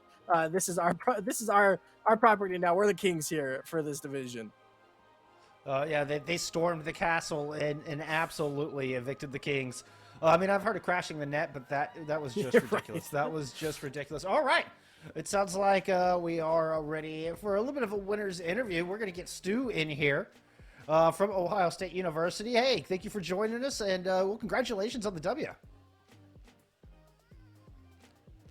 Oh, I'm not getting it. Yep, I think you're muted over there, Stu. We'll get there. We'll get it working here soon. Don't you worry, friends. Oh, not yet. Are you muted in the program? Hello? By chance? There we go. All right, we got you, Stu. We got you. But yeah, congrats. You got me feeling good after that one. Oh, absolutely, yeah. That definitely was the best that we felt as a team, and we played on over the weekend in the CCA Open, and that one felt good. And as us 3, it felt really good today as well. So I'm definitely happy with it. Yeah, obviously going in as underdogs, there's a huge point going into this. They were 5-0. You guys were 3-2, trying to get back on that and maintain that positive record. Going into that third game specifically, me and Jeff were talking about it. Something that kill switch engaged from you guys. The aggression turned on, the demos and bumps came through. Is that part of the game plan in that game, or did you guys kind of just adjust to how Michigan was playing in that third game? I think we were just a little messy in the beginning. It wasn't part of the game plan to get scored on, but we definitely came back and got our stuff together, and it was I'm trying to think of what clicked, but I think we just kind of recalibrated and were able to bring it back and play like we were the first 2 games. Now, I know that there's a long history between the 2 schools as far as going back into traditional sports and stuff, and between the Buckeyes and the Wolverines. Did that play any part on the field? Like, does that translate into esports? Is it something where in the back of your mind you're like, we're not losing to Michigan? Like, this is just no, we're down 0-2. I'm not having this. Like, does this ever enter your brain, or is that something that you just kind of leave that for the traditional sports and you don't really think about that too much? It's definitely thought about. I didn't think about it during the games, but I can't speak for my other 2 teammates, but it's definitely thought about. And before the game, we were like, all right, we gotta buckle down this time. It's Michigan, so we gotta win this rivalry game. Well, you dug deep. That was that game 3 was awesome. That was quite a comeback. It was. I had a smile on my face. I was grinning ear to ear. Like all the physical play. That was anyway. All right, great showing. Great showing. Pip, do you have anything else you wanted to ask Stu here while we got him on the line? You know, that, like you said, just an incredible wrap up to that series. Obviously, people expecting probably a reverse on what you guys did, a 3-0 for Michigan. Going into that one, obviously, Michigan only lost 1 game in 5 series before this. So it shows a testament to how you guys feel as a team. And like you said, just to feel that improvement and to only get better from here is a huge showcase. So huge props to you guys, and hopeful that you guys can continue that for the rest of the season. Absolutely. Thank you. Yeah. Did you have any shout outs or anything you want to give before we let you get out of here? My teammates again. My mom. Other than that, not really. That's awesome. Just thank you for having me on here. Yeah, absolutely. Thank you for being here. Hey, and that's an important shout out. The support of the family means the world. Well, congratulations once again. Can't wait to see what else the Bet guys have in store for us for the rest of the season. Thank you. Thank you. All right. Incredible. Yeah, incredible win. I don't understand how he's so calm. Right. if I beat my rival school 3-0, I'm already on Twitter. I'm already telling everybody. I'm like, you guys did not see that. You guys saw this, right? I'm sending them clips. I'm like, they got clowned on. So much more humble approach from Stu right there. Yeah, that guy is either got ice in his veins or was, keeping it cool and calm on camera or something, or is just the most humble dude of all time. I don't know which it is, but yeah, that was awesome. That was a great interview. That was a great day of games. We had 3 fantastic games. And that is going to close it out for our Rocket League production for the night. We do have some Overwatch coming up at you directly following this broadcast. So, yeah, if you enjoy some Overwatch, do stick around. Plenty more coming out of the Starleague. Pib, it was our first time casting together. It was an absolute pleasure working with you, my friend. Hey, you as well. Obviously, always some bumps in the road, but I think we navigated those bumps rather easily, and we upgraded the car on the route. So I think it was a great show. Yeah, it was a lot of fun, and it was a pleasure to be able to do this. And very last minute, but I'm excited to be here and happy to be on the broadcast. So I am as well, and I want to give a big shout out and thank you to our people behind the scenes. We had Pythian and Ben helping us out behind the scenes, keeping everything running smooth. Most of all, thank you all very much at home for hanging out with us, enjoying these fantastic games. And again, stick around for some Overwatch. Otherwise, we'll see you back here next week for some more Rocket League. And we'll have a good one, y'all. We'll see you then.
Hello, everyone, and welcome back to NACE Starleague Overwatch. It's been a little bit of time now. I hope you missed us. I surely did miss this broadcast. We got a couple of amazing games up tonight, and to break it all down, of course, is myself and LaFon. Good to see you back here, man. It's been a while.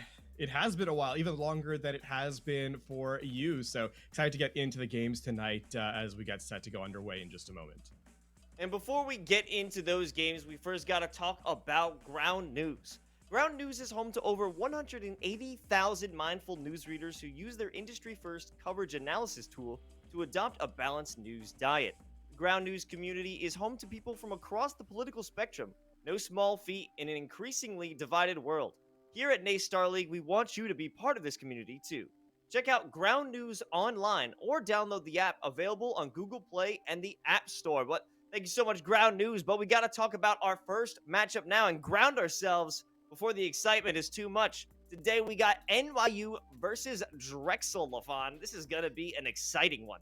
It is. I think Drexel University here, we're seeing that 4-1 records between the two squads, right? Equal in map score. But for Drexel, that's a bit of a story untold because they actually lost to Harrisburg University in that one loss, a team that we thought would be at the very top of this division. So for Drexel, they're still fighting for that second place, trying to get into playoffs here. NYU, if they can get a victory over Drexel University, that would be a big statement game, and one that could really tell a lot towards the end of the bracket space. So a lot on the line here for NYU, I think, to keep themselves in the hunt for that postseason berth. Yeah, without a doubt. We have seen NYU perform earlier in this season. They swept New Haven pretty nicely, 3-0, and there was a little bit of shaky performances, I have to say, as we saw in Eichenwald. They need to shore up their defenses. That's something I've noticed throughout that last series, but I think that this is going to be a good one. It's a fight for second place. Whoever wins this one is definitely going to have a cut above the rest, but we got to get back to this. We got to get into this game, and I think we're kicking things off, of course. I mean, where else, LaFon? It's going to be Lijiang Tower. Yeah, set your clock by it because that's where we're going to. Map number 1 always in the NACE Starleague. We've only had it happen a couple of times to the contrary, so definitely not an unexpected showing in its face. The one thing, of course, we sort of touched on the Harrisburg thing for Drexel University, but they need to come out swinging. They really do because again, we have, from what we saw of their performance against Harrisburg, again, a team that we think are going to be towards the top end of the bracket. Remember, last season they were in that sort of top place in the playoffs, so a lot of expectations riding their shoulders. For Drexel, this needs to be a performance where against Harrisburg, they had a couple of close maps, even if it was a 3-0. So that may be something that they can kind of take credit or take inspiration from here towards this match. Yeah, absolutely. So this is definitely going to be a neck and neck matchups. I think Drexel has the potential. Drexel is a good squad, but they weren't done justice in their one matchup here. They did lose against Harrisburg, but that could be expected. As you previously mentioned, they were a top contender in the last one. So I'm thinking we're going to have a much different story from Drexel here today, but NYU as well. I'm a local New Yorker. I think the teams here can get it done. I do believe that both of these squads are capable, but there are definitely some issues within that. And as I mentioned previously, NYU had some tough rounds on defense when it came back to Eichenwald and their series against New Haven. So there is, cracks in their armor. There is the possibility that Drexel can really take advantage of this squad. Something to highlight is that in Overwatch's history, complete teams tend to be the ones to succeed. And I mean, obviously, that's a case of like stating the obvious in a certain sense, but we have to highlight, I want to talk, going back way back in Overwatch's history. If you think of teams like Rogue, before the Overwatch League was a thing, they excelled at offense only, right? That was sort of their style. Just play hyper-aggressive gameplay, grind the clock down, essentially, and you wouldn't get true defense out of them. It would be trying to eat the clock down until they could just beat you in a superior firepower on the front line.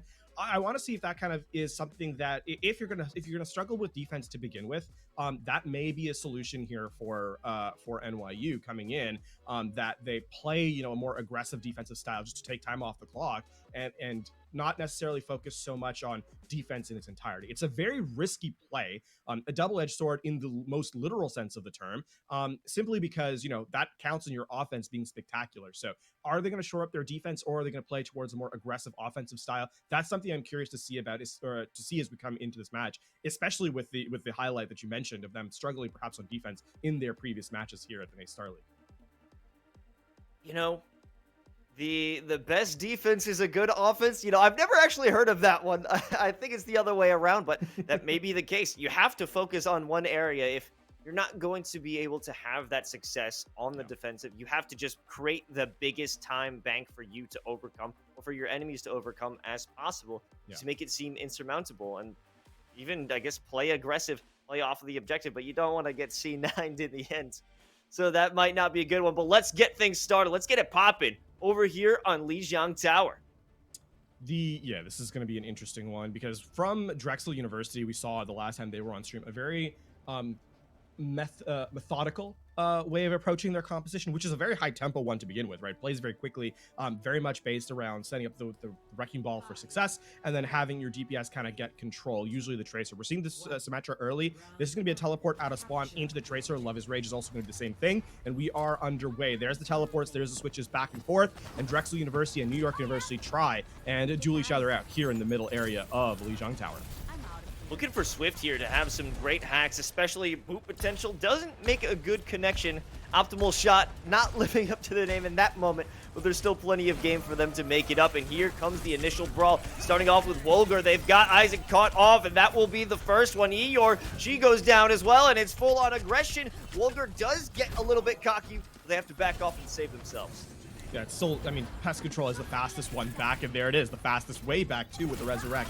Love His Rage here on the flank, just trying to put a little bit more pressure, not to let the full setup come through, but NYU is going to have to get the reset in. A very aggressive positioning by the Tracer here on New York University. Still, that being said, the hack is not going to mean an elimination, and Drexel University are in control at this point. Oh, optimal shot. What a great boop. That was nice. But we got to be careful now because the fight isn't over just yet. Optimal shot taking some serious damage, and they will be the first one to fall in the secondary fight. Love His Rage isn't out of the woods yet. They do have the pulse bomb at the ready. They're going in for another swing around. Here's the resurrection for optimal shots, but that will slow things down a bit here for NYU as the rocket barrage comes through D-Mex and destroys Isaac. Big play there for Drexel University to contest it so they don't lose any members. The the hack onto the Wrecking Ball, trying to just get that elimination, but it's just too few players to stay stabilized here for NYU, and Drexel will commit to that 50% mark and counting. NYU has their best opportunity to victory here. Both supports have their ultimates online, and you've got the EMP as well. Peanut gonna have to play quick here to survive and dodge that and keep their team alive, but really Swift 16 has the best opportunity for giving New York University their first control percentage here. These players being harassed at the moment. They can't even leave their side of it. Optimal shot going in and finds two. Both of the healers, they've fallen, and there is no support if they want to continue this attack onto it. Oh, keep optimal shot going. Another falls. Isaac has no chance of even joining the rest of their team. Yeah, it's going to be a full reset here, and you have one fight left if you're NYU. The one thing is that you still have the Transcendence available while Peanut used theirs, so perhaps the opportunity exists for Swift 16 to find that EMP, but it really has to be a massive one, and they need someone to touch the objective. Swift. You've been talking about Swift this whole time, and it might be time. Here's the EMP, locking down Peanut. That's going to be huge. No one there to heal him up. CB going down as well. However, Optimal Shot is still in the fight, and Optimal Shot gives him a chance along with that self-destruction Bonesaw. Eeyore removed from play, and this is still under Drexel's control. Now, Claire uses the Transcendence at this particular end, so now with the hack onto Jeff Goldblum, the point is controlled by NYU. The eliminations are coming through, and that's going to be the end of the fight. It was messy and it was slow, but they get there at the very end, and now NYU, face their long, arduous effort to return to full control. Their one saving grace, I suppose, if there is one, is that Drexel University commits nearly everything in that last engagement, right? They don't have anything to play through here, and so NYU can go for a self-destruct or a pulse bomb, kind of delay time. But again, these fights have to be won out cleanly by NYU if they want a chance to return in this first round. You see that Bonesaw is feeling the pressure out there from Pest Control, and they have to back off. Well, a lot of fighting going down in the side room. Love His Rage backing off along with Swift. They have to stay away from those tanks. It will be Claire, the first one. She's going down, and maybe that won't be enough, but Optimal Shot as well as Bonesaw. They're just knocking people off left and right. But the fight is returning back to the objective itself. And Love Is Rage is making them feel their rage with a couple of nice one flips and a melee. That stick onto Optimal Shot was sick, though, from Love Is Rage. It may not be enough as the eliminations are there. Wolgar is back on the point to contest. The hack will keep things in favor for the moment, and that is actually a massive play. Fastest Control knocks out the rally, so Sustain is a problem here for NYU, and they're losing members. The contest is on the objective, Los, but they're running out of time.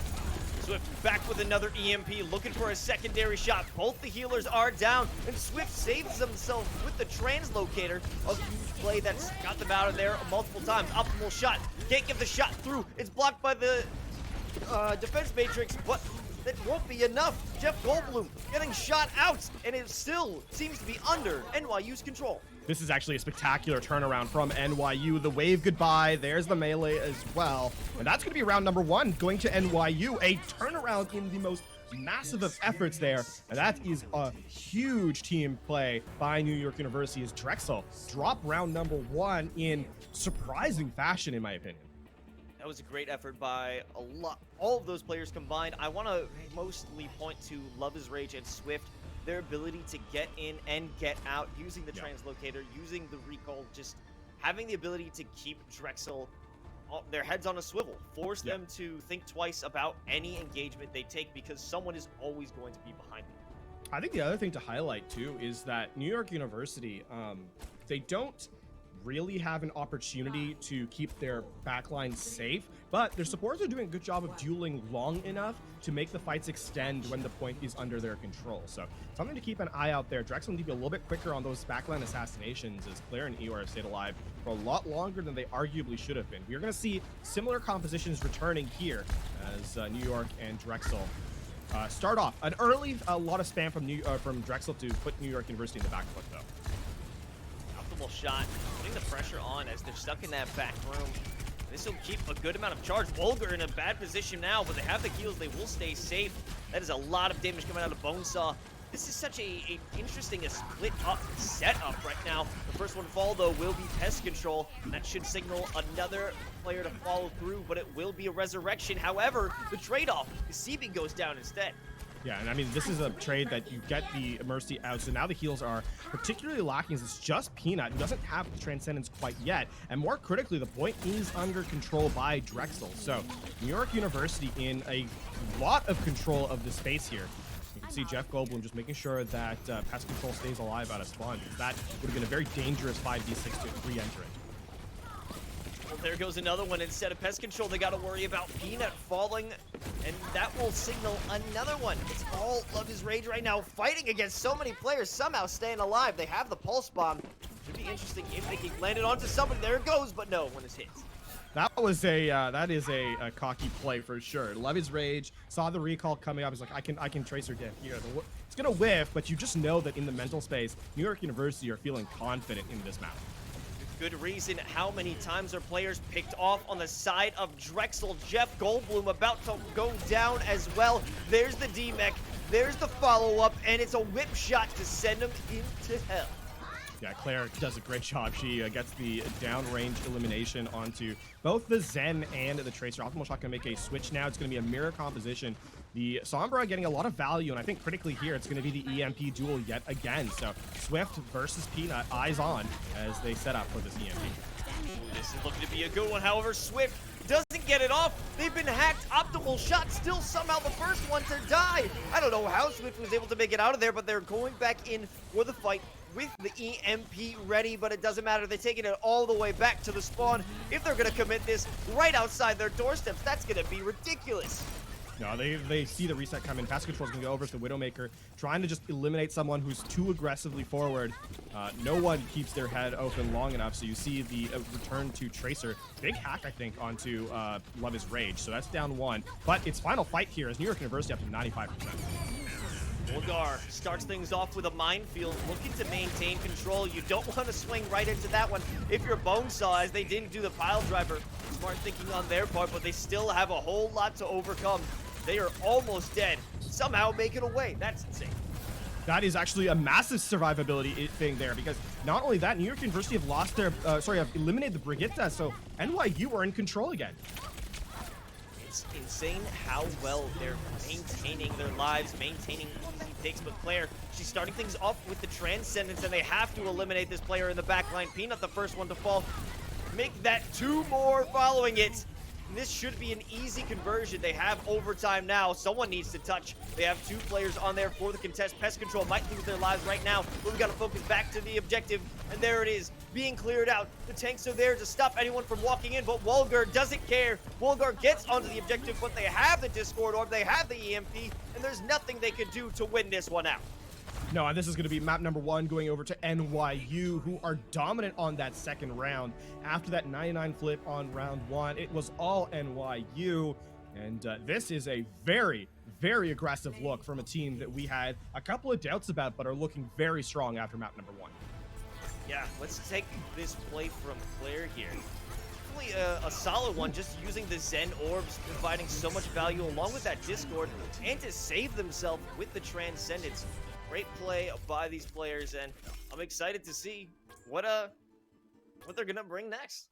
I was a little concerned at the start of the map. Eeyore and Claire were both getting taken out in the backline very swiftly by the Pharah, by Optimal Shots duo in the skybox. So there was an adaptation about midway through. They played the supports a lot more passively on that first submap, and then once they were able to gain control of the objective and sort of break line of sight from the Pharah, then it became a lot easier for the supports to kind of set up. And then round number 2, they just completely controlled the tempo of play, not allowing anyone on the objective. So, I mean, Claire and Eeyore showed up in a big way, especially after the weaker start to the map. So impressive stuff there from NYU. And this is really a game now on our hands. I had some concerns coming in that Drexel would have had the opportunity. And I thought, after the first half of that first sub-map, that it was very much going to be put to the test. But no, NYU is right back at it. And Los, this is a very contested map and series as a result. Oh yeah, without a doubt. I'm very pleased with what I saw coming out from NYU. Great improvement based off of what I saw in their game against New Haven. And it's also interesting to point out that Claire was a DPS player in that previous series, swapping over to the Zenyatta in the support role. It's an interesting adjustment, and I think it's panning out quite nicely for them. This is now something, I think obviously mechanics we saw there from the Zen player, the 5 orb coming in with the alt fire several times on Night Market to give themselves the advantage. So certainly NYU making a change that was, we don't obviously have the insight into the inner workings of the squad, but one that at least early off has put paid to their selection. So good stuff from NYU. And I think another thing is that Drexel had a chance when they adjusted their composition to try and mirror what NYU was bringing to the table on Night Market, but it was just too late. They didn't have the EMP charges. They didn't have Sombra ready in position to get those hacks that they were looking for. It was while they were already on the back foot that they made that change. Yeah, it took too long. And I think even on map number 1, the Pharah was working for so long that they kind of got stuck in it as well.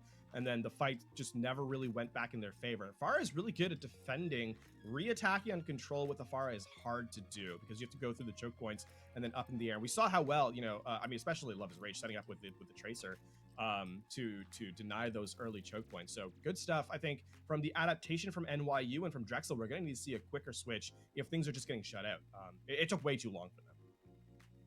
Yeah, you have to be fast, you have to be adaptable if you want to survive, if you want to fight for that second place spot, if you want to earn that second place spot and be a cut above the rest of this conference. You need to be quick in your game, in your thinking, and in your team adjustments. That's what's most important overall. You could take time to group up as a squad, but if you can't have that quick thinking in terms of adjusting to a plan and executing a new strategy, that's what's going to matter the most.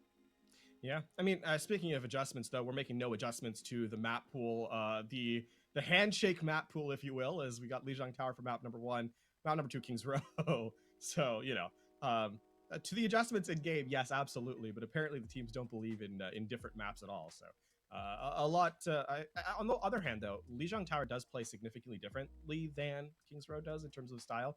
I doubt we'll see as much Wrecking Ball, so perhaps Drexel can bring it back on a map type that favors Brawl a little bit more. Yeah, I'm looking forward to the off-tank coming out of, I believe, both Bonesaw and Isaac. I want to know what they're going to bring to the table. We have seen some good poke composition, I believe, out of NYU. I'm not sure they're going to be bringing that just yet. Maybe to start things off, have some higher angles, long range to provide some extra cover for their tanks, provide some fear, and do a lot of chip damage before they could even get through the first choke point. But I think you're going to be right that we are looking toward more of a Brawl composition, classic. The interesting thing, we've seen, obviously the tanks haven't really changed a whole lot. It was Wrecking Ball Diva. I'm interested to see, we saw, the Sigma being hovered on a little bit on Night Market, but it never really got brought out. So the interesting thing is going to be how the team plays around a different style, if they do go to a different style, right? The element of perhaps the Reinhardt or the Sigma in play. I doubt we're going to go much more than that. If anything else, it'll be, the Diva coming back. Getting set, I'm excited to see how this thing how it kind of changes up as we get forward. Of course. Yeah, we got to look back. It was very strong takes, very strong control flips we saw coming out from NYU. So if they bring that same intensity, that energy, then I would not be surprised if their attack is going to be solid. But we got to look at Drexel first, as they are the ones who will be making that assault, making that attack. Actually, no, they're on the defense. My mistake.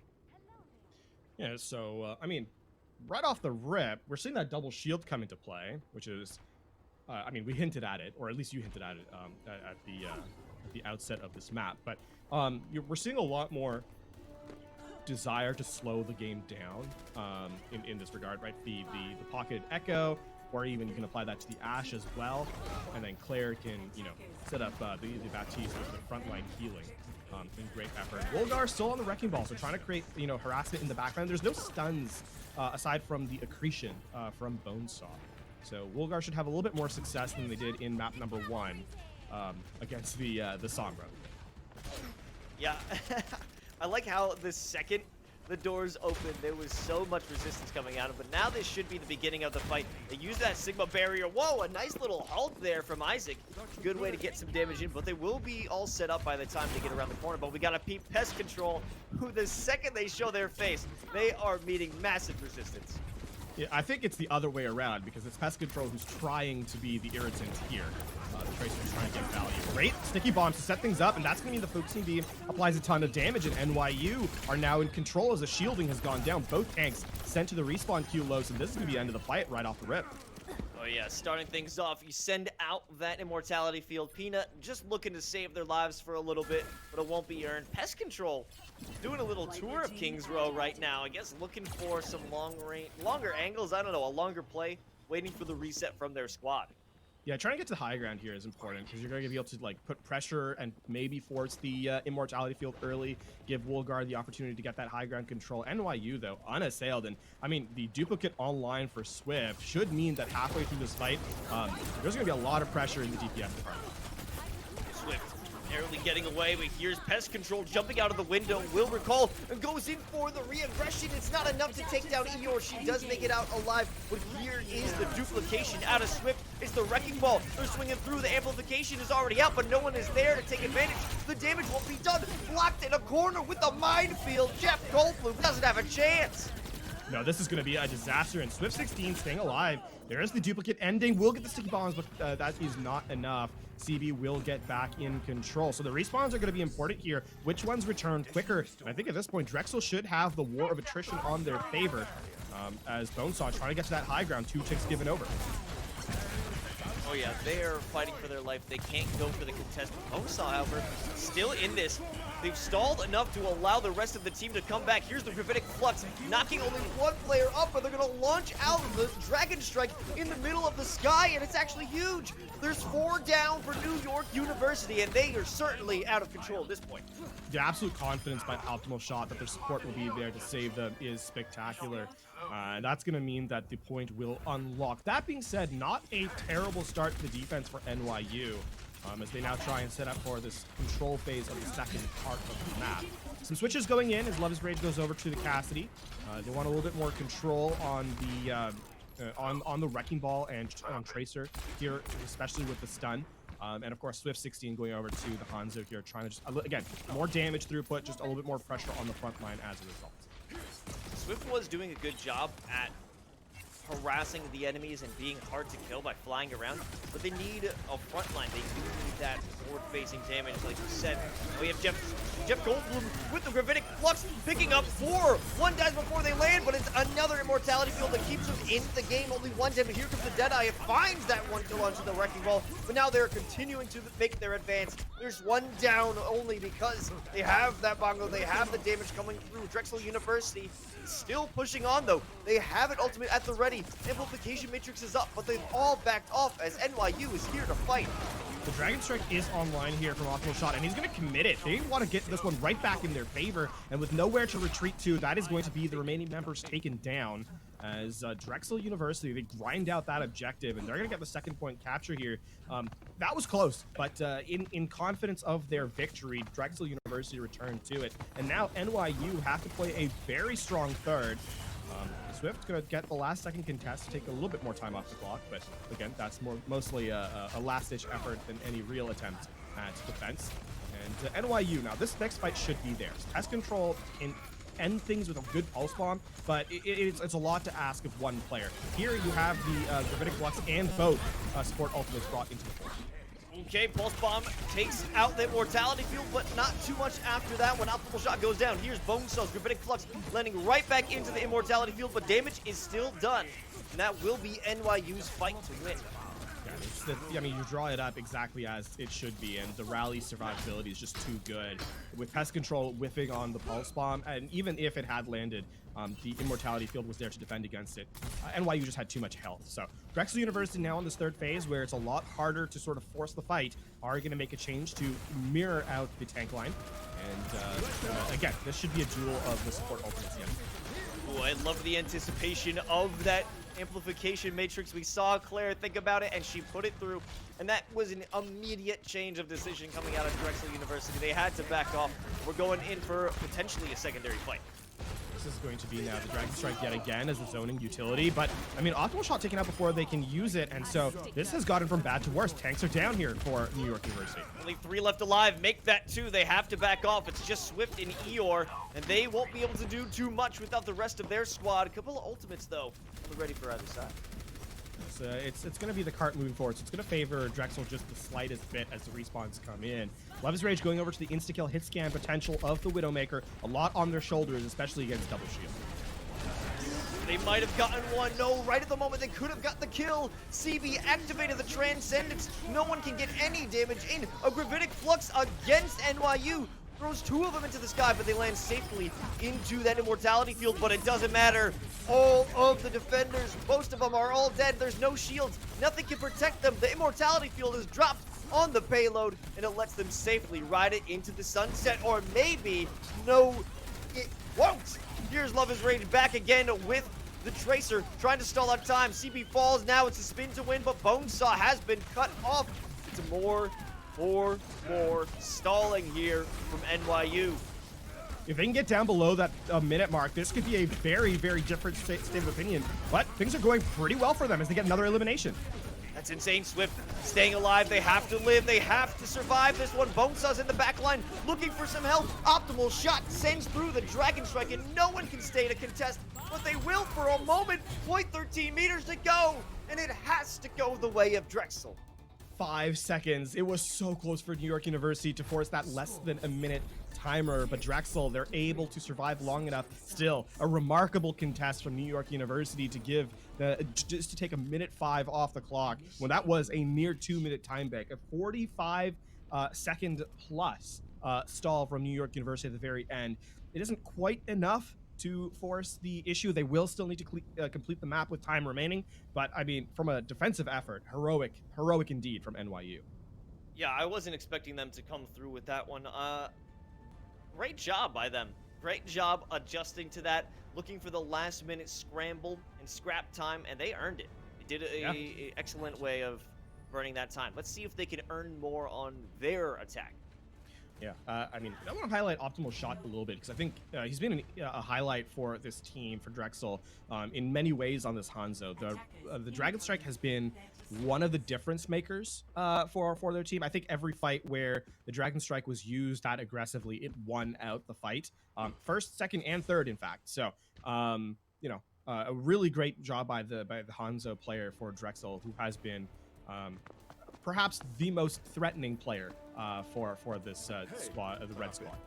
I gotta agree with you. It was a great play halfway to the second objective, where Drexel pulled back, and it was almost a bait for NYU as they walked right into a small alleyway where they dropped the Dragon Strike and earned that second objective. So, absolutely right. Impact player for sure, but let's see how much impact they can have. Oh, Dynamite right behind the barrier might catch fire, but it will stay safe for now. A lot of spam, and Drexel staying back, but they got to watch out for Bonesaw on the flank. Yeah, interesting stuff is that we're seeing this Wrecking Ball offense into a double shield defense yet again. So these teams really do believe in that ability of the Wrecking Ball to put pressure. Great headshot, but the Dynamite will mean that Pest Control can't really force the issue as Pest Control Dynamite misses their time. Ooh, almost another shot, but look at Bonesaw in the backline being such a nuisance, stopping Pest Control from having the value that they're looking for, continuously disrupting their shots. But you gotta look at the fight down here. Love is Rage sending in so many shots through that bottom line, forces out the Immortality field. Jeff Goldblum somehow dies. I don't know what happened there. Might have been too close to his own shot. Bonesaw going into the back line. The tanks are done, and basically everyone is done on the side of Drexel, though. That is a really big start from New York University, right? The poke, the nonstop irritation from Bonesaw on the back line, the Wrecking Ball just making life a miserable experience for Drexel. What that opens up is a lot of the resources have to be committed. And with that, New York University roll in, pun intended, to get the cleanup crew, and Drexel just run out of resources at the very end. New York should have the opportunity now to roll this cart aggressively through. The Bob is online. They'll have the Dragon Strike as well for zoning, and the tanks are not too far away from their impact utility as well. Just look how far up these players are. It looks like they're contesting for the third objective at this point. Ooh, big Oh no. Everyone looked at Bonesaw there, and I don't care if you have 1,000 HP or not, you're not going to survive. So back to a reset. You're going to be able to walk back in, and you can see New York University showing a little bit of respect here to the fact that it's a 5v6. Swift has the Dragon Strike. Expecting them when they swing around. This could be it, or at least to start it up, initiate the fight. I'm waiting for it, Swift. Where is it? But it's going to start off with Bob going through and followed up. Here is the Dragon Strike. Take it down one. Their shields aren't in position. Isaac on the cross angle, getting the spam from the side. No one's checking out. And with the support of that Transcendence, it's an easy cleanup for NYU. Yeah, that should be an easy cleanup for NYU. That's 5 ultimates. They used everything that they started that fight with. So the only one who hasn't used their Q button is Bonesaw. That's a fight where, there's not much to say beyond the team all press Q in cohesion and everyone fell over. Drexel are okay with how that fight went simply because of how much NYU used. Now we're on even fighting ground on this third phase as Woolgar will go over to the Wrecking Ball as well. And Optimal Shots Junkrat is perhaps a little more unorthodox, but definitely the traps can make Bonesaw have to think twice about rolling into the back line. They're about to roll out. Actually, backing off as they will be contested and challenged by Woolgar. They have to return to the safety of their team. Pest Control looking for some decent shots on the sideline. Now they have to focus on defending this payload, or stopping the payload rather. Starting things off with Pest Control going down. Losing out on the DPS is going to be huge, but Bob will fall as well. Now it should look to be even at this point. Pest Control swapping over to the Tracer, but let's look at the minefield in the back line. Jeff Goldblum can't activate the Gravitic Flux. They get stunned, and Bonesaw is trapping the healer. Peanut somehow survives, but it's a cleanup here for NYU. The minefield is so massive, it takes down 3. And that is going to be a 4-minute 14 time bank to just 1:05. Drexel University on the back foot yet again. And this, of course, is a fight that I'm much more impressed by New York University. Again, they entered that third phase with only one ultimate, that being the minefield, and swiftly were able to bring back just enough to close that round out. On top of all of that, a big accretion to stun out the Jeff Goldblum's Gravitic Flux. So Isaac stepping up in a big way as well. And New York University, the end of the second was a fight they should have won, and they did. The end of the third phase was a fight that was a little bit more contested, and yet immediately they were in full control of the objective. And so that is a much more impressive fight to me. Yeah, and I wasn't expecting so much value to come out of Bonesaw's minefield. I didn't think that was going to happen. It seemed to be placed way early in the fight, way early in the engagement, but as players were backing off on the side of Drexel, I don't guess they must have been lost in the confusion or being knocked around by Isaac, that they just got lost in it. They got destroyed. 3 players went down from that one. Yeah. Something to highlight also is that New York University's tanks are getting perhaps a head start on practicing for Overwatch 2, as they haven't really had a main and off-tank look. Bonesaw has played the Wrecking Ball, but has also played the Sigma. Obviously, Isaac has played the Sigma as well, and now on the Orisa. So a lot of flexibility from this front line of New York University. I'm enjoying it. That's exactly what I had complained about, not having the flexibility, not adjusting earlier in the map, but they've been adjusting the entire time across the maps. They're finding so much success with it. Yeah, and I mean, now 48 seconds left for Drexel. Again, they have to get progress. 4 minute 14 is a lot of time to assail 1/3 of the objective, so Drexel needs progress if they want to get themselves a map back. Again, NYU up 1-0 here in this series. Two players postured for a flank, but none of them can actually execute on it. Coming from the sideline, the side alley optimal shot, looking to put some chunks into that shield, but they can't do it. The spam is too much against them for them to even show their face. Now it's time for a drop down onto the objective. Jeff Goldblum sending them some spam. They haven't started anything off except optimal shot removes player from play with a good headshot. Yeah, that being said, optimal shot is returned, and that's going to mean the resurrect is in play. So this is actually disastrous for Drexel in the final moments. 7 seconds on the clock. 7 seconds on the clock, and they haven't even stepped foot onto the objective. They're being denied absolutely. Love is Rage with the great damage, the great shots as well being followed up. They will have a bit of contest in the form of Pest Control, who zipped onto the objective, but it was never enough. New York University win map 2 here on Kings Row. Oh my god, no. It no. certainly feels like an Oh inevitable. my god, I thought that was the end of it.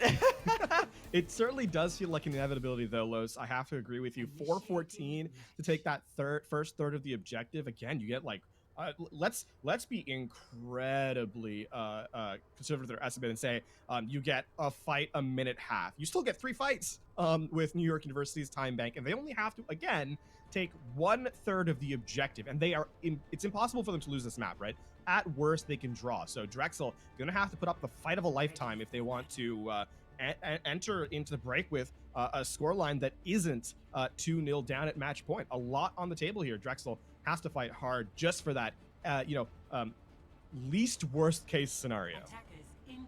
Going for the draw. It is going to be such a difficult task. Drexel University has so much to do, so much work to get done, so much focus they need to have going into this fight. 15 seconds before they have to go into 4 minutes and 14 seconds of pure, unabated defense. Bit of a spread out composition right now. Peanut in the back line up top, and everyone not really playing together. I don't think they're looking for that brawl. They're trying to have a lot of spam coming through here. First contest is going to spell massive dividends for Drexel if they can get a lot of resources on their side without giving any space out. So it's a tough ask, but what they kind of have to fight for. Again, Bonesaw in the back line. It's this time Isaac's being focused down tremendously, though, as the Sigma player gets chunked down pretty massively. Going to reset here. Great sticky bombs out from Optimal Shot. Swift almost falling down, but Optimal Shot taking some serious damage from that dynamite as well. However, now it's time for NYU to move on through. Isaac still on the sideline, will go down and be destroyed for that aggression. However, they have to turn their attention back to the front of the objective, or maybe above it, as Bonesaw is dropping down with the pile driver and helps take down 2. They will have this objective now. Finally, I'm correct, not jumping the gun anymore. NYU wins map 2. They put themselves at match point as a result, and that is a dominant offensive side for NYU, who suddenly look like a team that is one to be contended with in all senses of the word. Their defense was really good, and even better, their offense has looked untouchable against Drexel University. So Drexel not out of the series yet, but certainly have their work cut out for it. Without a doubt, and I think, based off of what we saw in the series previously with them, they may bring it over to Havana, as we saw they had that matchup against Harrisburg, but we got to keep it in this series. We got to keep it with NYU and Drexel. NYU, they're just looking dominant at this point. Yeah. I want to point out every single player. Every single player has had so much impact, but I do believe the tank lineup did have great efficacy in that second round on the attack, where they stopped the gravitic flux. They put those landmines in placement to make sure nobody was able to retreat from that last fight. And also, on their defense in the first objective, you never saw, I believe it was Bonesaw or someone going from the back line. You never allowed a single player from Drexel to get to that high ground without making such a long rotation. Yeah, and I think the other thing too is that it's less that, okay, so going back to that first 99% that they ticked over, right? It was the team that wasn't playing in coordination with each other. They really felt like they were off sync with their approach to the fight. One player would go in too early and there was just not enough support to follow them back. That has virtually disappeared in the latter half of the series. So certainly as a team as well, they're supporting that front line and that's giving them a lot more space to work. And I think across the board, you know, you didn't want to mention every single player, but I think as a team, they've leveled up tremendously in the small amount we've seen them here today. So definitely something to keep an eye out for if they can keep that going into map number 3, and ideally for them at stopping it right there, but if necessary, even beyond. Yeah, and we got to think about the exact opposite over for Drexel. There have been moments where they were quite scattered. I would say in that first part of the objective, we had multiple players in the back line looking for a pick, looking to have a pincer maneuver with the rest of their squad, but it would usually take too much time. It would eat into their bank, or by the time that the rest of Drexel was in position, either the Tracer or the Wrecking Ball, they weren't there. They were already found out. The rest of the squad was just facing too much damage for that flank to really matter. They're hoping to kind of claw it back again as we head into map number 3. It's going to be Dorado as our look here. NYU will be back on the defense here. They elected to go there as a second time in a row. Expected, right? If you don't pick the map, you often pick the side, and the correct side to pick is defense. So NYU will be your team in blue yet again. And no real changes defensively here from NYU, and I don't think you really need to. Perhaps the only adaptation is Eeyore on the Brigitte rather than the Mercy. So a lot more stuns in potential here, but it's going to be a lot harder for Love is Rage to duel the aerial threat if Optimal Shot actually goes out on the farm. Yeah, I'm liking CB on the Ana though. I'm liking this. Okay. Did they go for the aerial anti-nade and then switch? That's probably what happened. So the Mercy's almost a mandatory pick for Farah. So far, it's starting off well as a lot of damage comes in, but has control taken out with a well-timed headshot. Off of that stun, yet again, there's the Brig and the assist. So clearly the shield bash putting effort early. Optimal Shot under a lot of pressure, but they will have to back off, get those heals. Ongsa making sure no one is crossing this bridge. They will have that completely under their control, especially with the barrier. But in the back line, it is Wolgar. They remove Love is Rage. This is a fight from the opposite side of the payload. They got to be watching from all angles as Bonesaw has to use that suck to keep themselves in the fight. Eeyore, she's running away. She's backing up. She doesn't have the assistance. Maybe she could fight it out. Maybe, but Optimal Shot in the sky is too much of a threat. Claire seems to be going the same way as well. Both the healers are down, and Isaac follows. Only 3 players left to try and win this fight out, but they certainly will not. The first objective goes to Drexel. That starts off as a flank from Optimal Shot and CB, who it ends up being a 3-on-1 against Love is Rage, right? The Wrecking Ball, the Mercy, and the Farah all putting damage onto their opposition. You can see the flexibility perhaps not being exactly as necessary as NYU makes a switch. Bonesaw going over to the Sigma this time. And Isaac over to the Diva. So a lot of denial in terms of damage throughput from the tanks, but perhaps not as much engagement. Bonesaw going to go over to the Wrecking Ball. So there's where that flexibility comes in a little unwieldy. They have to play musical tanks. Oh, Swift unable to escape, so close to that bad, but it would have only delayed the inevitable another death. Now NYU has to figure out what to do. They're all backing up. They're looking for that regroup. They're way spread up at this point. There's the Valkyrie as well, so a lot more healing, a lot more maneuverability, and a lot of check marks too for the offense. As Drexel just has moved this cart all the way through the second phase pretty quickly. Saw in the back line going for that. Here comes the Transcendence. It seems to be absolute chaos. Dropping down, attempting to stop the resurrection. They will kill CB, but as control is back into play, here comes the self-destruct. It doesn't find any value in that one. And it seems that this is still a standstill fight. A bit of a stalemate, but with Bonesaw going down, this might open things up. Ooh, almost in one clip from Love is Rage. They're not able to get the elimination quite in time. Stays alive, though, as the heal is there from Eeyore. And on the back foot yet again is New York University. Oh, Oh yeah, Optimal Shot is going in for the kills, looking to clean them up, and Love is Rage almost gets away, but they will be clipped off by Wolgar.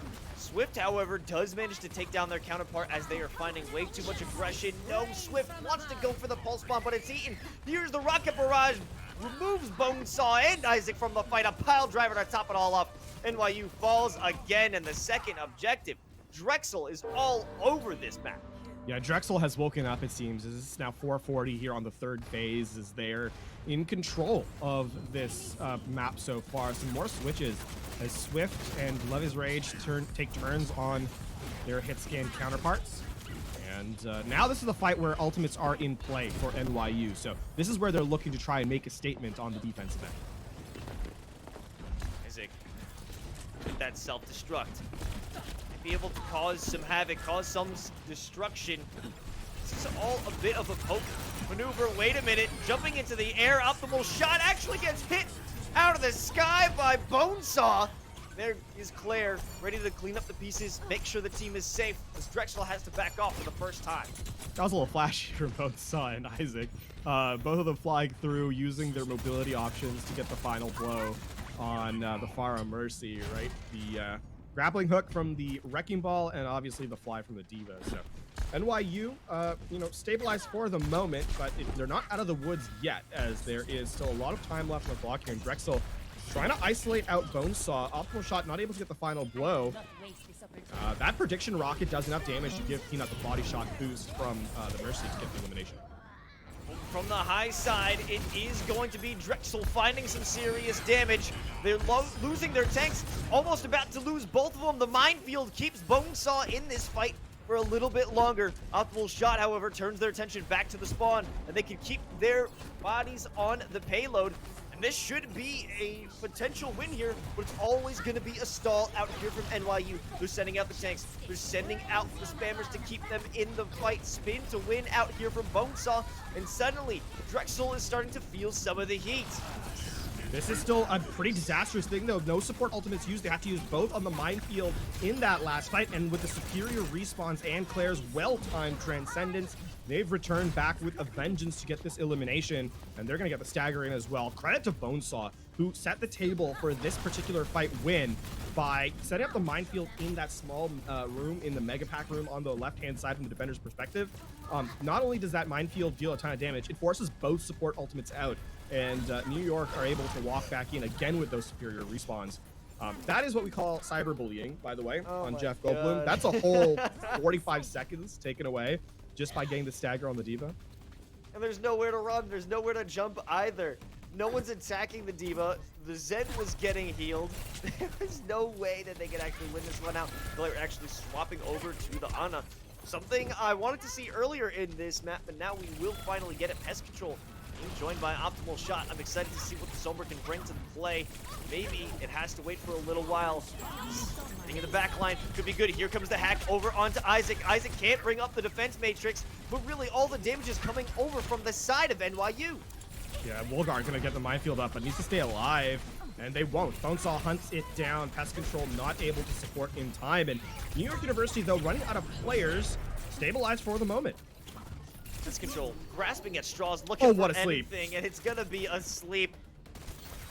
You know exactly what's gonna happen after that one. It felt like a moment frozen in time, LaFon. 3 players, 3, 2, 1, and Pest Control's dead. So, now, I mean, you're looking at Optimal Shot, who's trying to hunt down for perhaps an elimination in the backline, trying to get through. This is a good change from EOR, by the way, going over to the Brig. They need that stun against, well, I mean, 3 players, really. 4 if you count the Diva. This is a big read to play the defensive end against the Ana especially. If Optimal Shot gets caught right now, I'm sure the Brig will be a misery to deal with.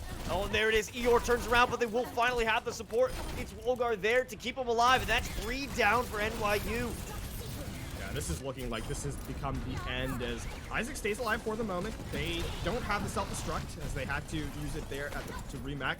And I mean, 30 seconds left on the clock. I don't foresee a fight win, but more time perhaps removed from the objective.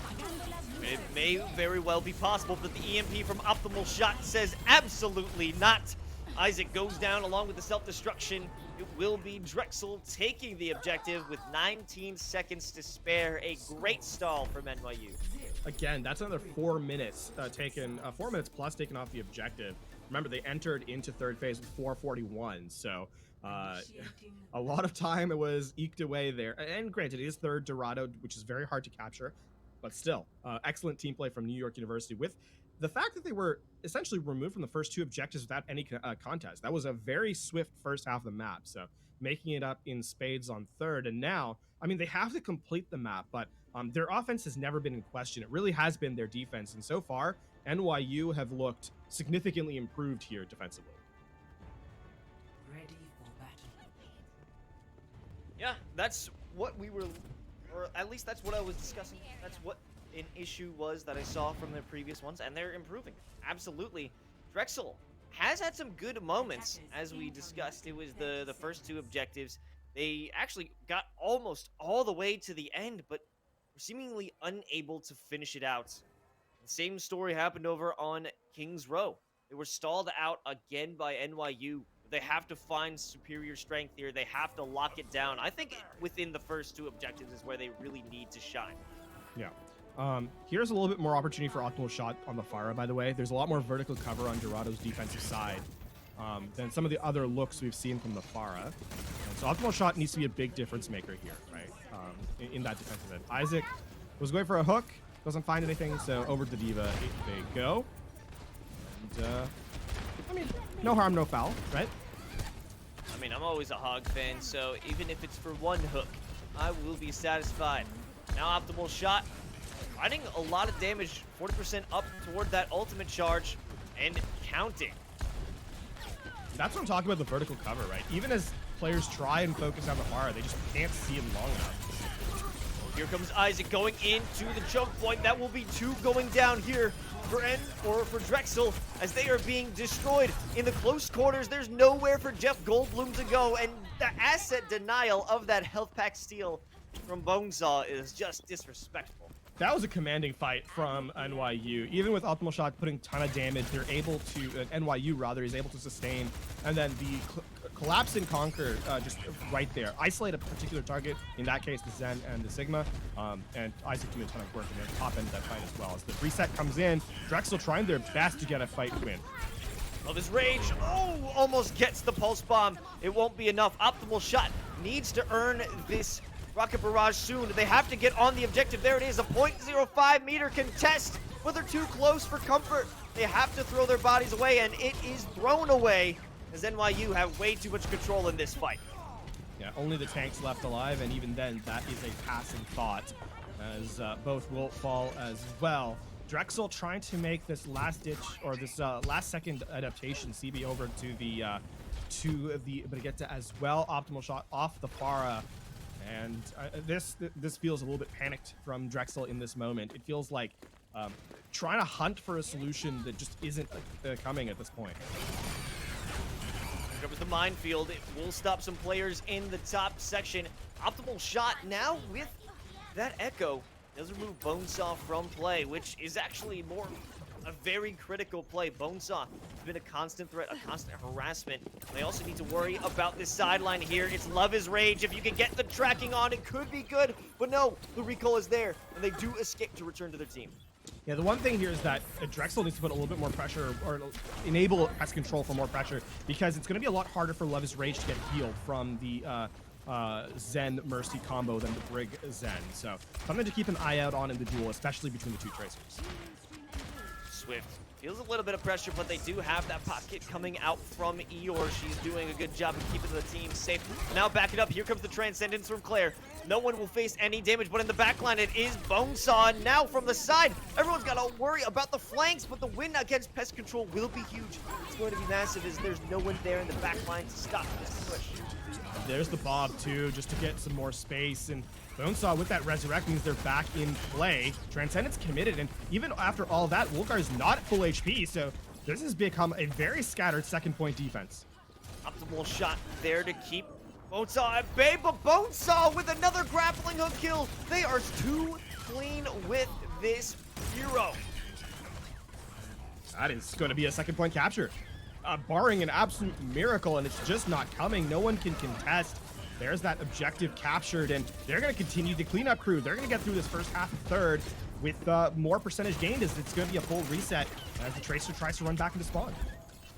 Onsa sensing that this would be an overcommitment, they do back off, return to the objective. There has been just so much power coming out of NYU this second half.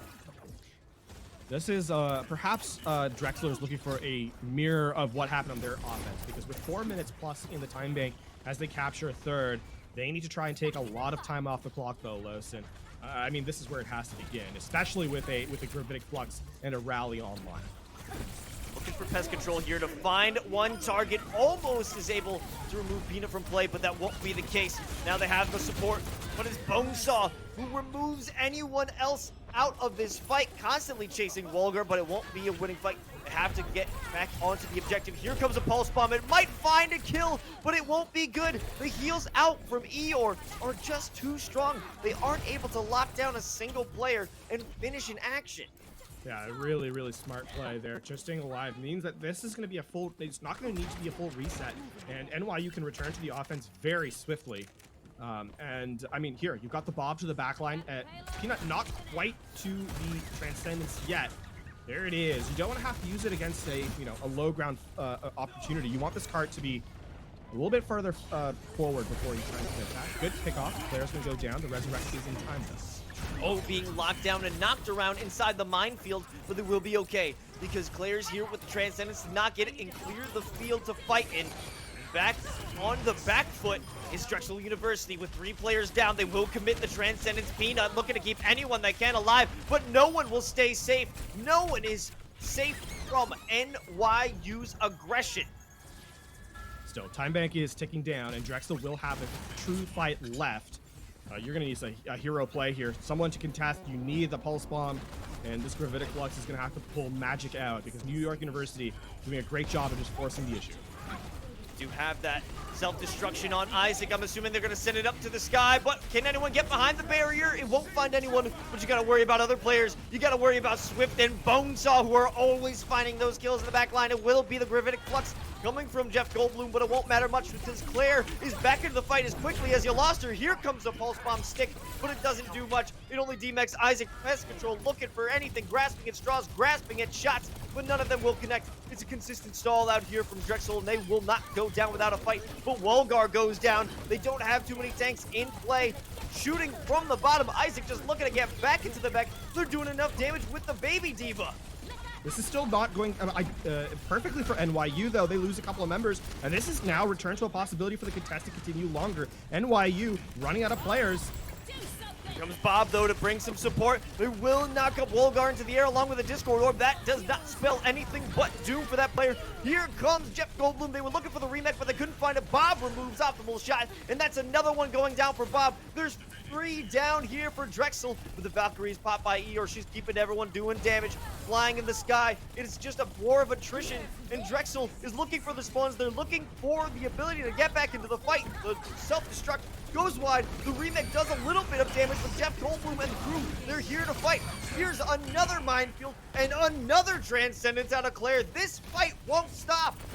Yeah, but with Isaac getting DMAX yet again, there's the duplicate. Optimal shot is back, keeping things in tow long enough. The duplicate will expire, so too will the eliminations, and this should finally be it. NYU try, and for the moment, they get it through a 12-second difference at the very end, Los. And Drexel fighting, kicking and screaming to bring that one back. That was incredibly close for NYU. Yeah, that was very close to being sub 1 minute, sub 60 seconds. It was a similar story that we saw when NYU was on the defense. A very hard fought, tooth and nail fight at the bitter end for that contest. A stall for it all, and they only walk out with an additional 12 seconds here for New York University. But what are they going to be able to do in terms of that defense here? Ready for battle. This is, critical. This is absolutely critical for Drexel University. If they cannot get this first objective, then there is going to be a real chance that they get 0-3'd here. Again, we saw how Drexel University opened up the first point. It was by sending Optimal Shot and company on the flank and, getting behind the defenses of New York University. I don't see that being the opening that Drexel will find this time around, right? I feel like New York is going to have a little bit more attention paid to their backline this time. That's a lesson they won't soon forget.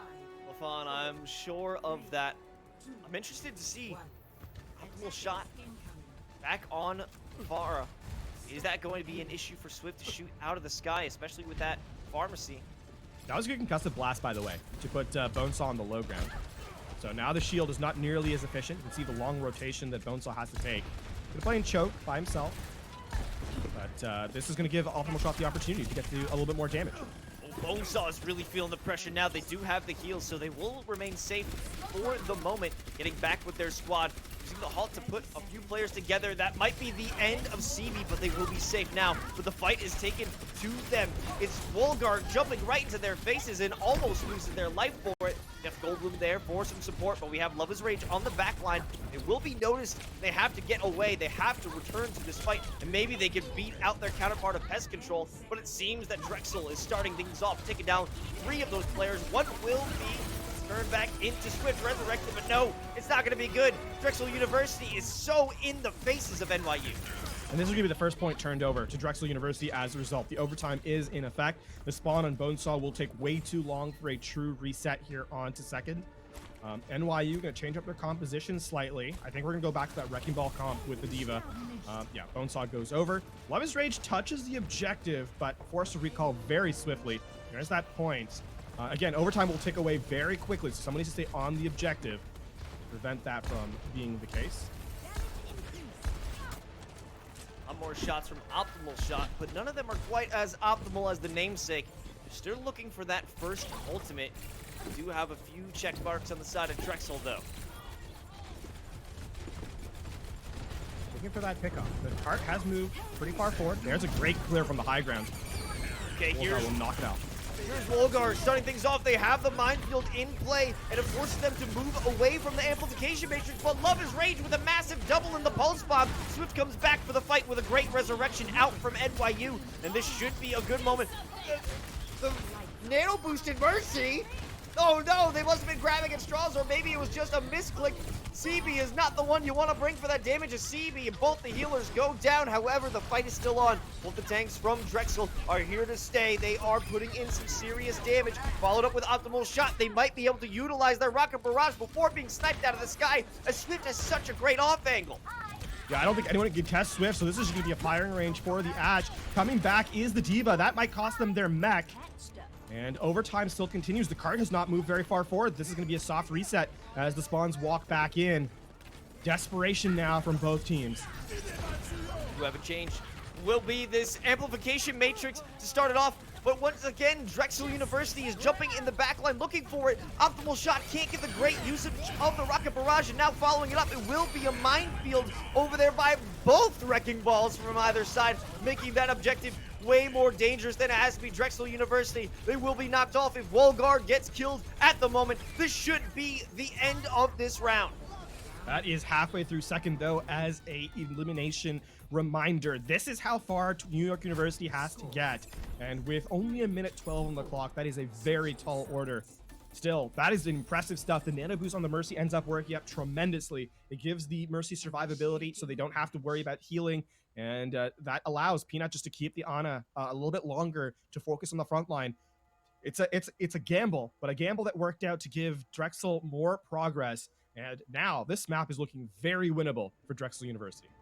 You know, I didn't believe in the play, Lafon. I did not believe in it. I thought it was a misclick. But whether it was a gamble, whether it was a misclick, they took that opportunity and they found even more distance out of it. I was surprised that Drexel was able to hold on after that fight. I thought that was going to be it. I thought NYU had eliminated them completely, especially with the off angle that we saw out of Swift. Yeah. And I mean, I was worried that Jeff Goldblum chasing down the Ash was a mistake. We saw the dynamite used. We saw how low Jeff Goldblum was, but in the end, just calculated aggression from Drexel gives themselves their best opportunity to MAC victory in this series so far, as it seems we may in fact have a series on our hands. Absolutely, it'll only take just a few fights, maybe two. It's all it will take for For Drexel to win this one, they just have to win 2. Optimal shot back here with the Sombra. I'm excited for this one. There's plenty of opportunity for this to win. I like this pick a lot more here. You don't have to win. You have to win one fight, really, if you are Drexel. With a minute left on the clock, that is pretty much it. And the Sombra should guarantee you one. And on top of that, it should make Bonesaw's life very difficult. The hack is something that, as a wrecking ball, disables you completely. And so you can see already, Love is Rage just trying to survive. Has to pay attention to that Sombra in the backline. It is grabbing the attention of both Optimal and Wulgar.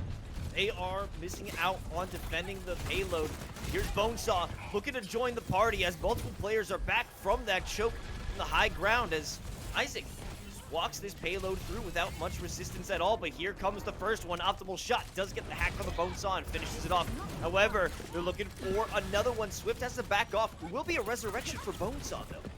That is a lot of HP back on the field and a lot more disruption as well. So it's a big resurrect for New York University. We are in that final 10 seconds of the time bank, and it's going to have to be perfect from here on out for New York University.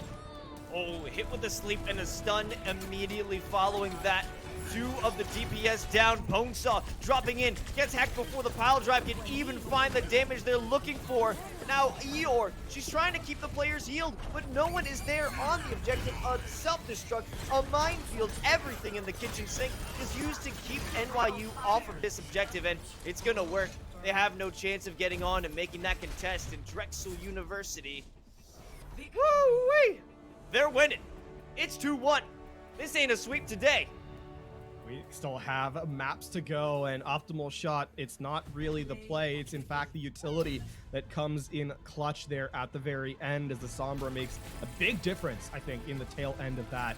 This, of course, is the highlight from the clown fiesta of a final fight on third, as NYU were able to put it home. But no, it is in fact the fact that, again, Optimal Shot, that just setting up that flank with Afara on first, the hero of the map on that first point, I think, for Drexel University as they claw themselves a map in their favor. It's not done for them yet. They still need to be perfect from now till the end of the series if they want a chance at victory. 2-1 is the scoreline as NYU is still in the lead. Yeah, I am happy to see Drexel come through and find success over on Dorado. I wanted this to be a competitive series, and it's certainly what we've got on our hands. Yeah. Great return of fire, great return of aggression or defense, because we had seen NYU have too much control, too much aggression, always having a huge time bank toward the end, and losing it, or getting it whittled down a bit. But this time, they held it down in the beginning, in the opening sequences. They didn't need to go for a stall. They didn't need to go for that third objective fight. They locked it down early, and it has to come down to a great pick off of Bonesaw, using that hack to stop the backline flanks.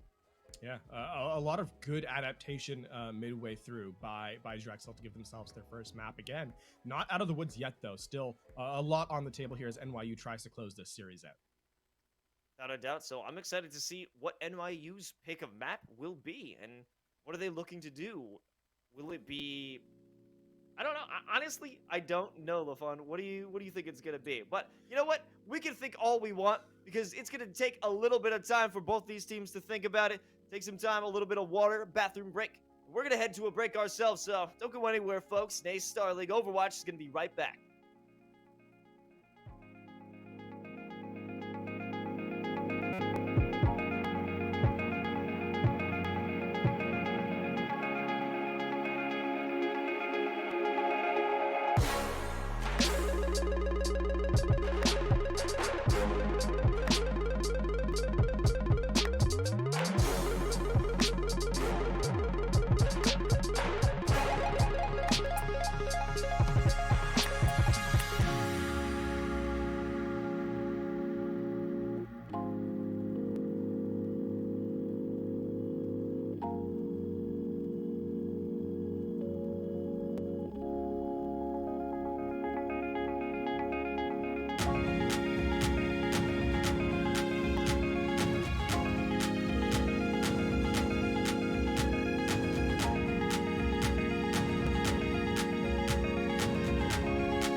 Back to NACE Starleague Overwatch. We got 3 maps down here in our first series. It's NYU versus Drexel. Drexel keeping themselves alive back in Dorado to push us to a map 4, and they're not done yet. There still is that potential reverse sweep, but hey, anything can happen here in NACE Starleague. Of course, as always, I'm Lo, still joined by LaFon. LaFon, how we feeling going into map 4? Pretty good, actually, because I think this series has been a study in contrast a lot of the time. Where Drexel has had advantage, it's been close. Where NYU's had advantage, it hasn't been. Except, I think, at the very end of Dorado, right? That third phase. So, definitely, I think if NYU can get off to a hot start early on this 4th map, then they may end up just taking it all here. But Drexel is not out of it yet by any stretch, especially as showcased in the very end of Dorado. Yeah, one thing that I harped upon, that we both harped upon, was a bit of a lack of team focus, team play that I noticed in Kings Row.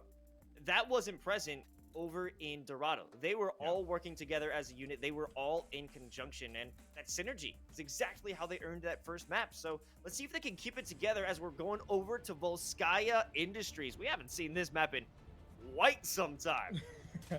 It's nice to have not a 3-0 in the NACE Starleague, right? It's been a long run for me and you, Los, where that's been a thing. So more adaptation. I will say that we expect to see the Wrecking Ball find a lot more play here on this first phase, especially of Volskaya. And so it's not a surprise to me that that's what Wolgar is rolling out on. This dive composition is so strong, and I really like to see that optimal shots on the Sombra get more value early out of the hack, out of the EMP, and kind of go from there.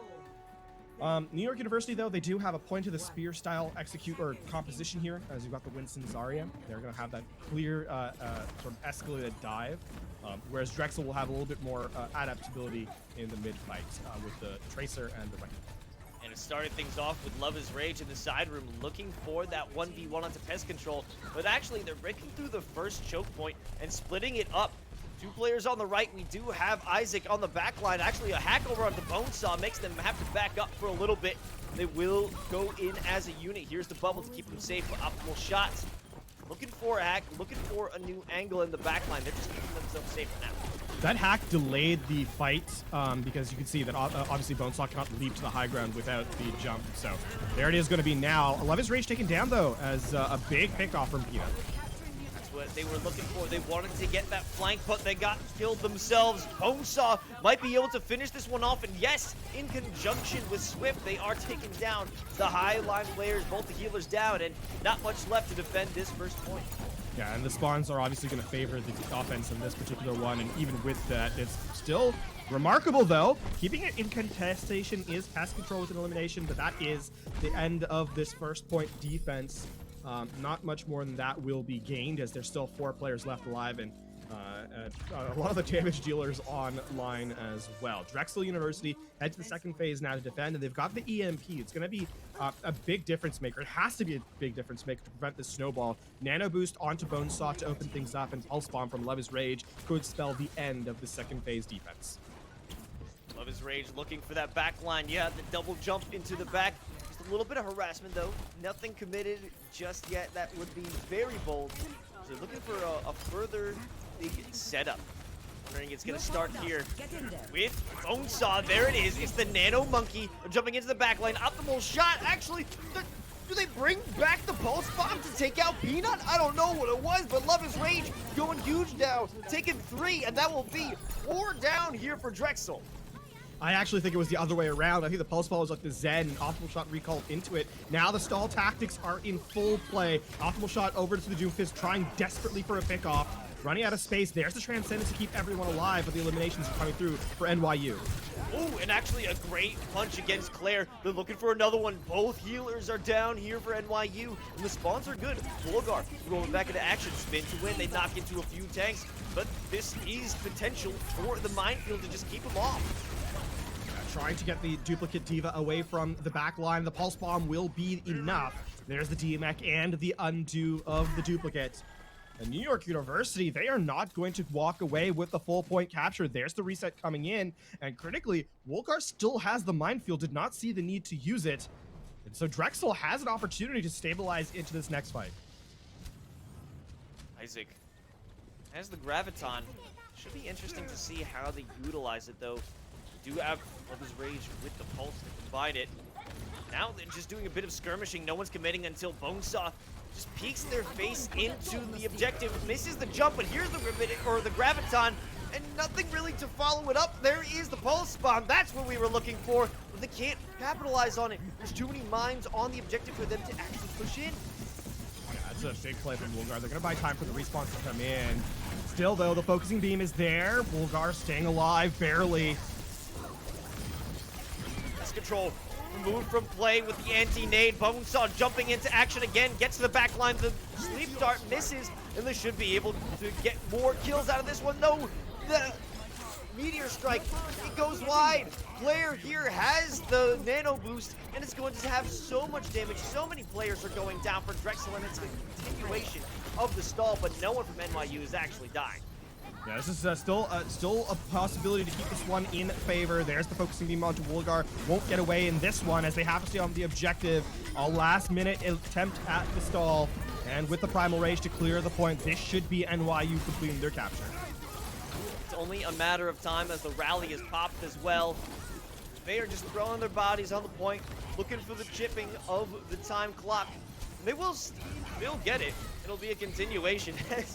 A slow process as it is. No, CB can't dismiss or dash over onto the point quick enough. This will be another victory in the round here for NYU of pretty healthy time bank of 2 minutes and 26 seconds. Yeah, this is a weird instance where, unlike the King's Row stall, it was still really good from Drexel University, but 2 minutes 26 is a significant time bank to kind of work against, remember? So it's a case where for NYU now, their defensive posture is, I think, a little bit more comfortable with playing aggressively against Drexel University because you have 226 in the back pocket. Drexel will have to capture first handily, and then second handily as well, to get a time bank that is significantly advanced from 226. So a lot here against to be said for Drexel University having to play really, really strong, coherent Overwatch to try and equalize. But again, they are down 2-1. So New York University will be at match point for the remainder of the series. And that is something that's also hanging over Drexel University. Well, in this situation, can you even afford to play too conservative or too careful? You have to throw everything you've got, everything you can do, because if you lose, you will be out of the series. There's no room for mistakes or room for being questioning your strategies. You just have to go balls to the wall and throw everything you got at NYU. And I want to see what they got here at Volskaya. I'm interested to see how New York University plays the shield comp. Orisa Bonesaw will likely retreat to that mega health pack room if they get too low. And even then, seeding ground here early. You can see playing more passively is NYU's big sleep guard player. Won't be able to be punished. But it is actually Swift who gets taken out. Wow, not what we were expecting, but it's a pleasant move here for Drexel as they immediately take control of that high ground, even leaving Love is Rage in the backline, but maybe they're going back in for a fight. So many players in such critical state of condition. Optimal Shot will be the first one to fall here from Drexel. The fight isn't even getting started yet. Let's see, Wolgar on the sideline might be able to get things popping. They are getting shot from the back as well. Yeah, Swift coming back on the soldier is actually the one who's going to put a little bit more hurt in the dirt, quite literally, as Pest Control taken out with a well-timed helix and headshot. And I guess that elimination works out poorly for Drexel University. Love is Rage goes for the Pulse Bomb, gets stunned, and taken out with their own utility. But they should be back before this fight starts, or really gets heavy. So New York University are not quite out of things yet. You're powered up. Get in there. Control looking for something. Actually, the Nano goes over to Optimal Shot. They remove the Immortality Field from play. Claire, the first one to take the hit. They have to capitalize on that one. Might have ran out, but the damage is still coming through from Optimal, but they lose. They get too close over to Swift and feel the wrath of that Helix. Jeff Goldblum not finding the damage because the shield coming from Bonesaw is too strong. They can't break through. And Swift right now is just finding all the kills they need. A Pulse Bomb takes out Bonesaw, but they're still not out of this yet. Only one down for NYU, one down for Drexel. They're looking to turn the tides, and Tactical Visor being put into play. Let's see how many kills can be gotten.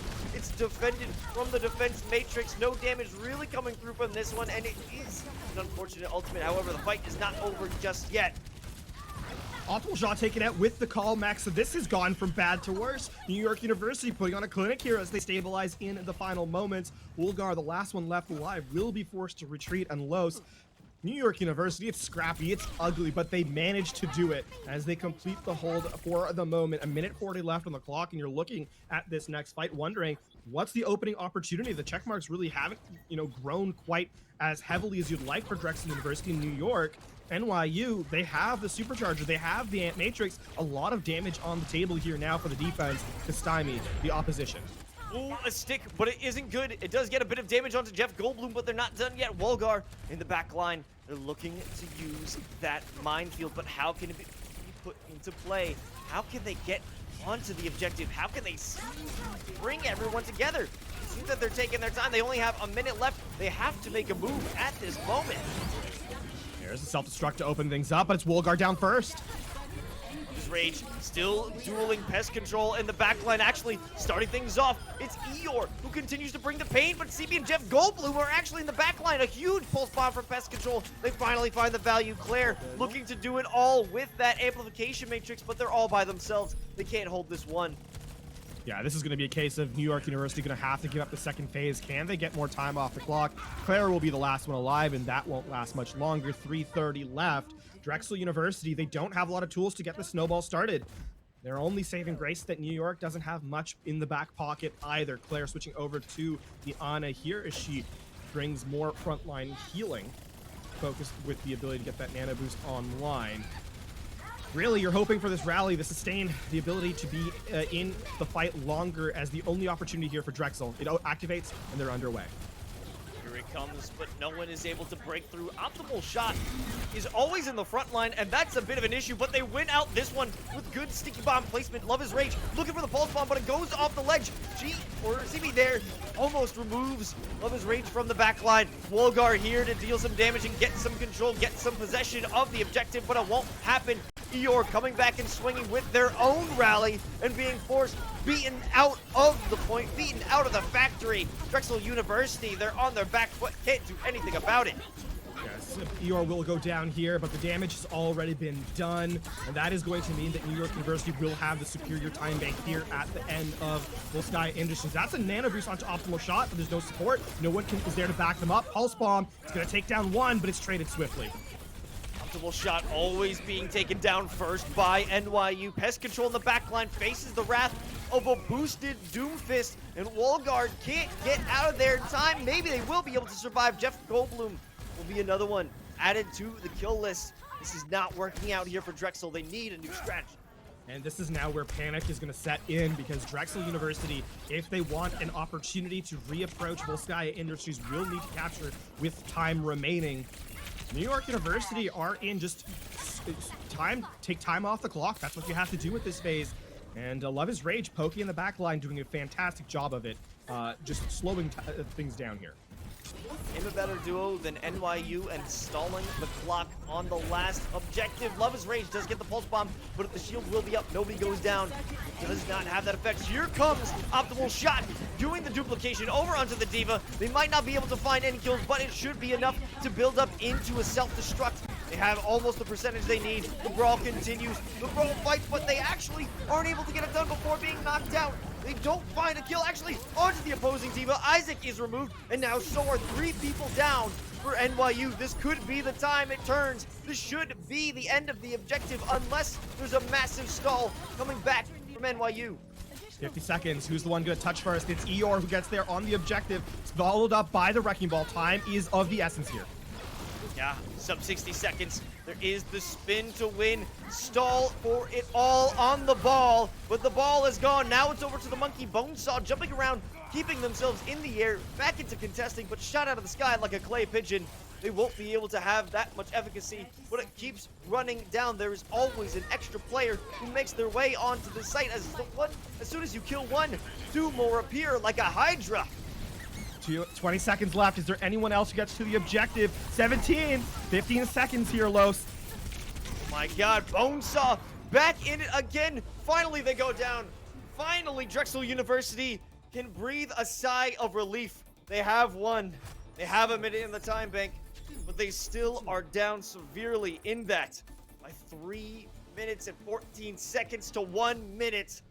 That isn't looking too good. It is a perfect fight that they need. We've seen this story before, though.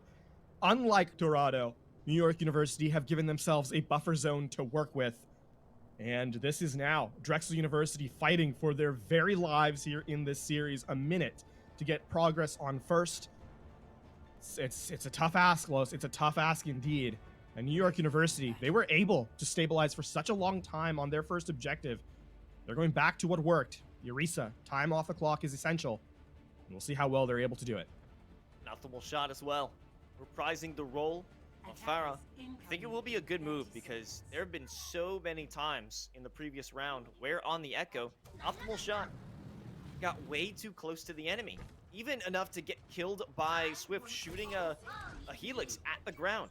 With the remake coming from Isaac, it's just way too close for your damage dealer to be, especially when they thrive at a good range. Well, it starts now. Clock will tick down to 1. The attack commences. Less than a minute on it as well. And NYU hoping to stymie the approach. Optimal shot on the Farah. Started the series off with it, trying to end it right here. Swift back on the 76. Good for the damage. This shouldn't be a rough day for optimal shot to be able to survive with that player in play. Swift on the back line, just putting in some damage, pumping it up. They will play their lives. Very conservative from the side of NYU. Yeah, 30 seconds. Again, it's all about eking time off the clock. That's a big concussive nade, and there's the elimination. Starting things off. That's exactly what you need to remove a healer from play. It's only Claire there to give sustain for the rest of the squad.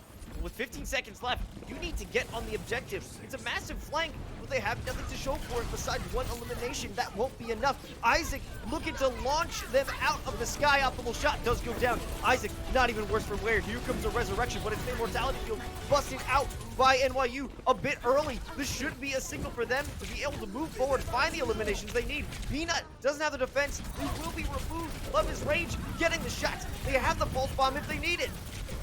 There's the Ant Matrix for the damage throughput. Who's going to stay alive? Who's going to be the hero for the Drexel Dragons? There's no one left in play. And with that, the overtime will tick away. And Drexel University's hopes with it as they now play for the draw to keep themselves for a map number 5. New York University sitting at match point 314 available for 1/3 of the objective.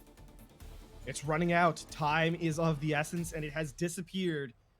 New York University looking to close things out here and now.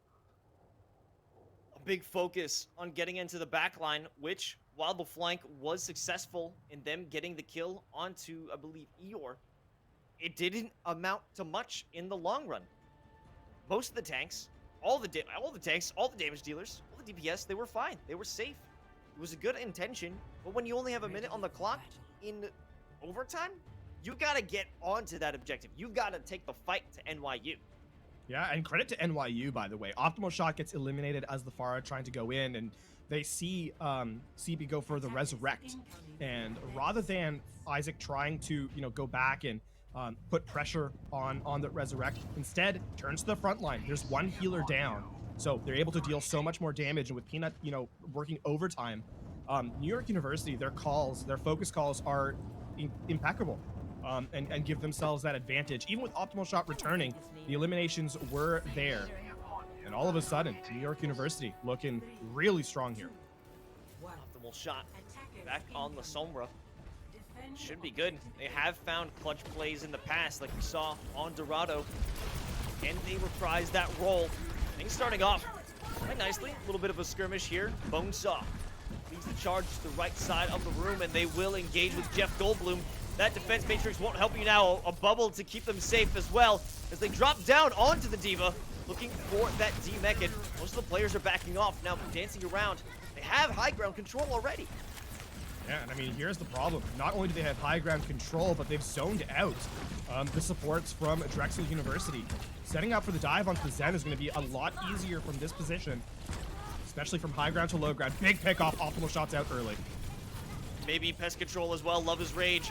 Continuing to look for those frags, but Jeff Goldblum does have a bit of resistance in them, but they will be removed from the mech soon. But actually, Peanut coming through, taking down some of the tank line. Peanut coming big, finding 2. And that is 2 down there for NYU.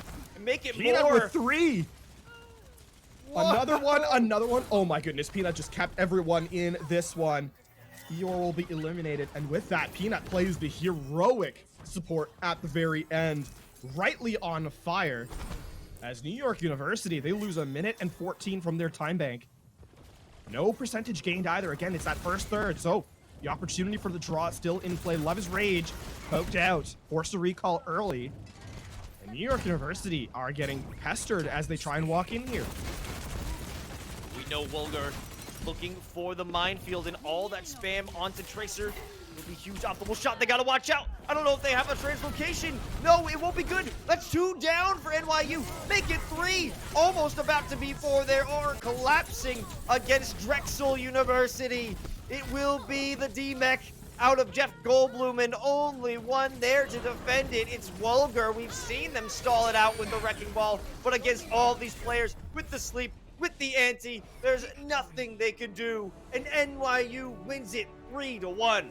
And that is just a statement game from NYU as they keep themselves in the hunt for that postseason berth, stating that they might be the team to contest here in, that is playing for that second place in this division. Peanut comes in clutch at the very end, but it was not to be, as it is NYU who walk away with the victory, a 3-1. And what a fantastic series, Liz. Woo! I am happy to see that resurgence out of Drexel. I'm glad to see the fight in them. They truly brought it every single map today. But at the end of the day, it all comes down to NYU winning, have those team plays, finding players getting caught out like we saw Optimal Shot. Caught in the backline, they didn't have a translocator to move away. It was just a pure ball of death coming out of NYU toward the end. And Drexel just couldn't handle it. Yeah, and I mean, honestly, shout out to the entire team of NYU because they stepped up in a big way. I mean, part of that was obviously the DPS setting up and being able to take the duels and win out the duels, but also the front line. I think setting the pace of the game and really being in control of the objective. Even a lot of the times, taking cooldowns away, the sleep dart in certain cases, or the hack, or the stun, and so on and so forth, and staying alive. A lot of that is part of the reason why that NYU were able to take the victory here. And so, as a team, leveling up tremendously to earn this 3-1 victory over Drexel. And now the record's heading over to 5-1. They are second place in their conference. Drexel back in 3rd place, but a respectable position nonetheless. So I'm expecting this won't be the last we're seeing of these two squads as the season progresses. So that will be the first match of the night. So don't go anywhere, folks. More Overwatch action here at the NACE Starleague continues right after this break.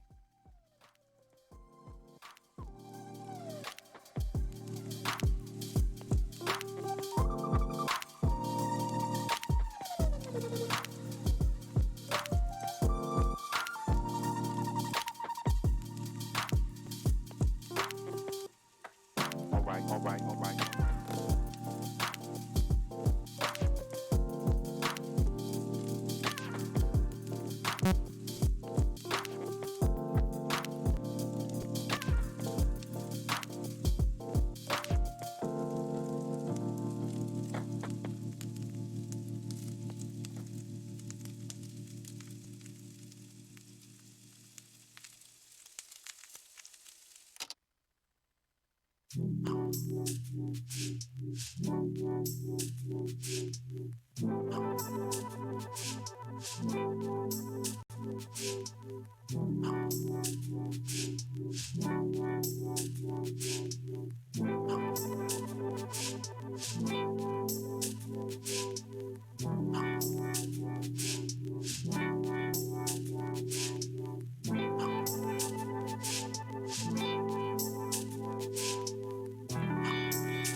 welcome back to NACE Starleague Overwatch. We just witnessed our first series go 3-1 in a fantastic fashion, but now we have a second match up tonight, and to bring you all the action, of course, is still myself, Los, joined by LaFon. So happy to have you here.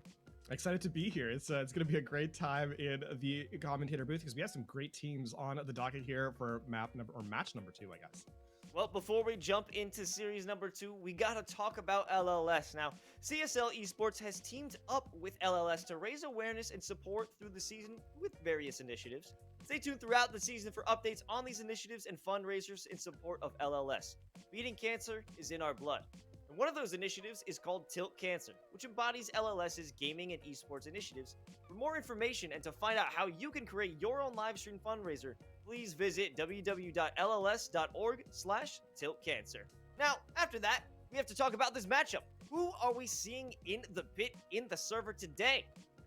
Well, it is going to be, wow, what a lovely timing. We got University of Houston versus University of Texas at Dallas. And I mean, here's the thing, right? UTD is a really good team. University of Houston have their work cut out for them. And the other thing to note is that UT Dallas is undefeated, and the way they've won has been to shut out their opponents. So definitely a lot here to work against if you're University of Houston.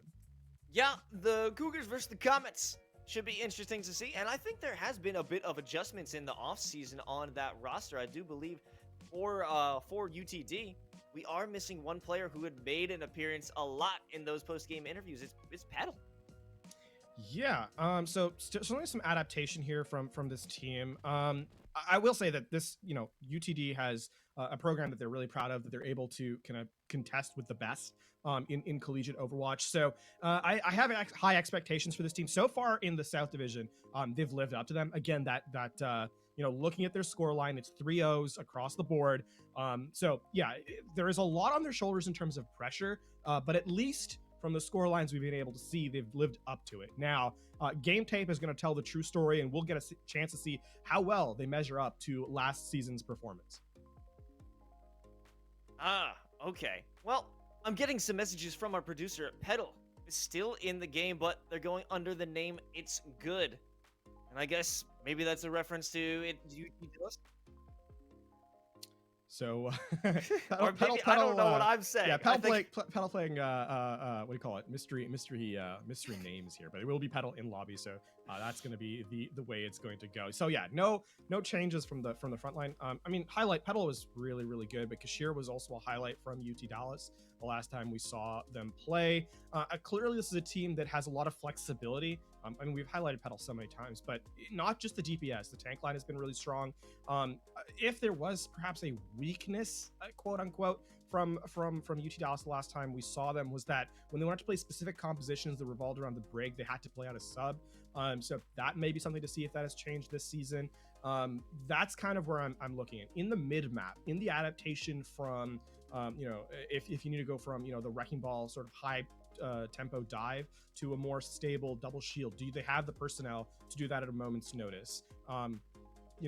Clearly with the front line, yes, they do. The question revolves around the back line specifically here for this squad. And for UTD, I mean, realistically, they should be the favorites in this matchup. They're undefeated. We talked about how they've been undefeated.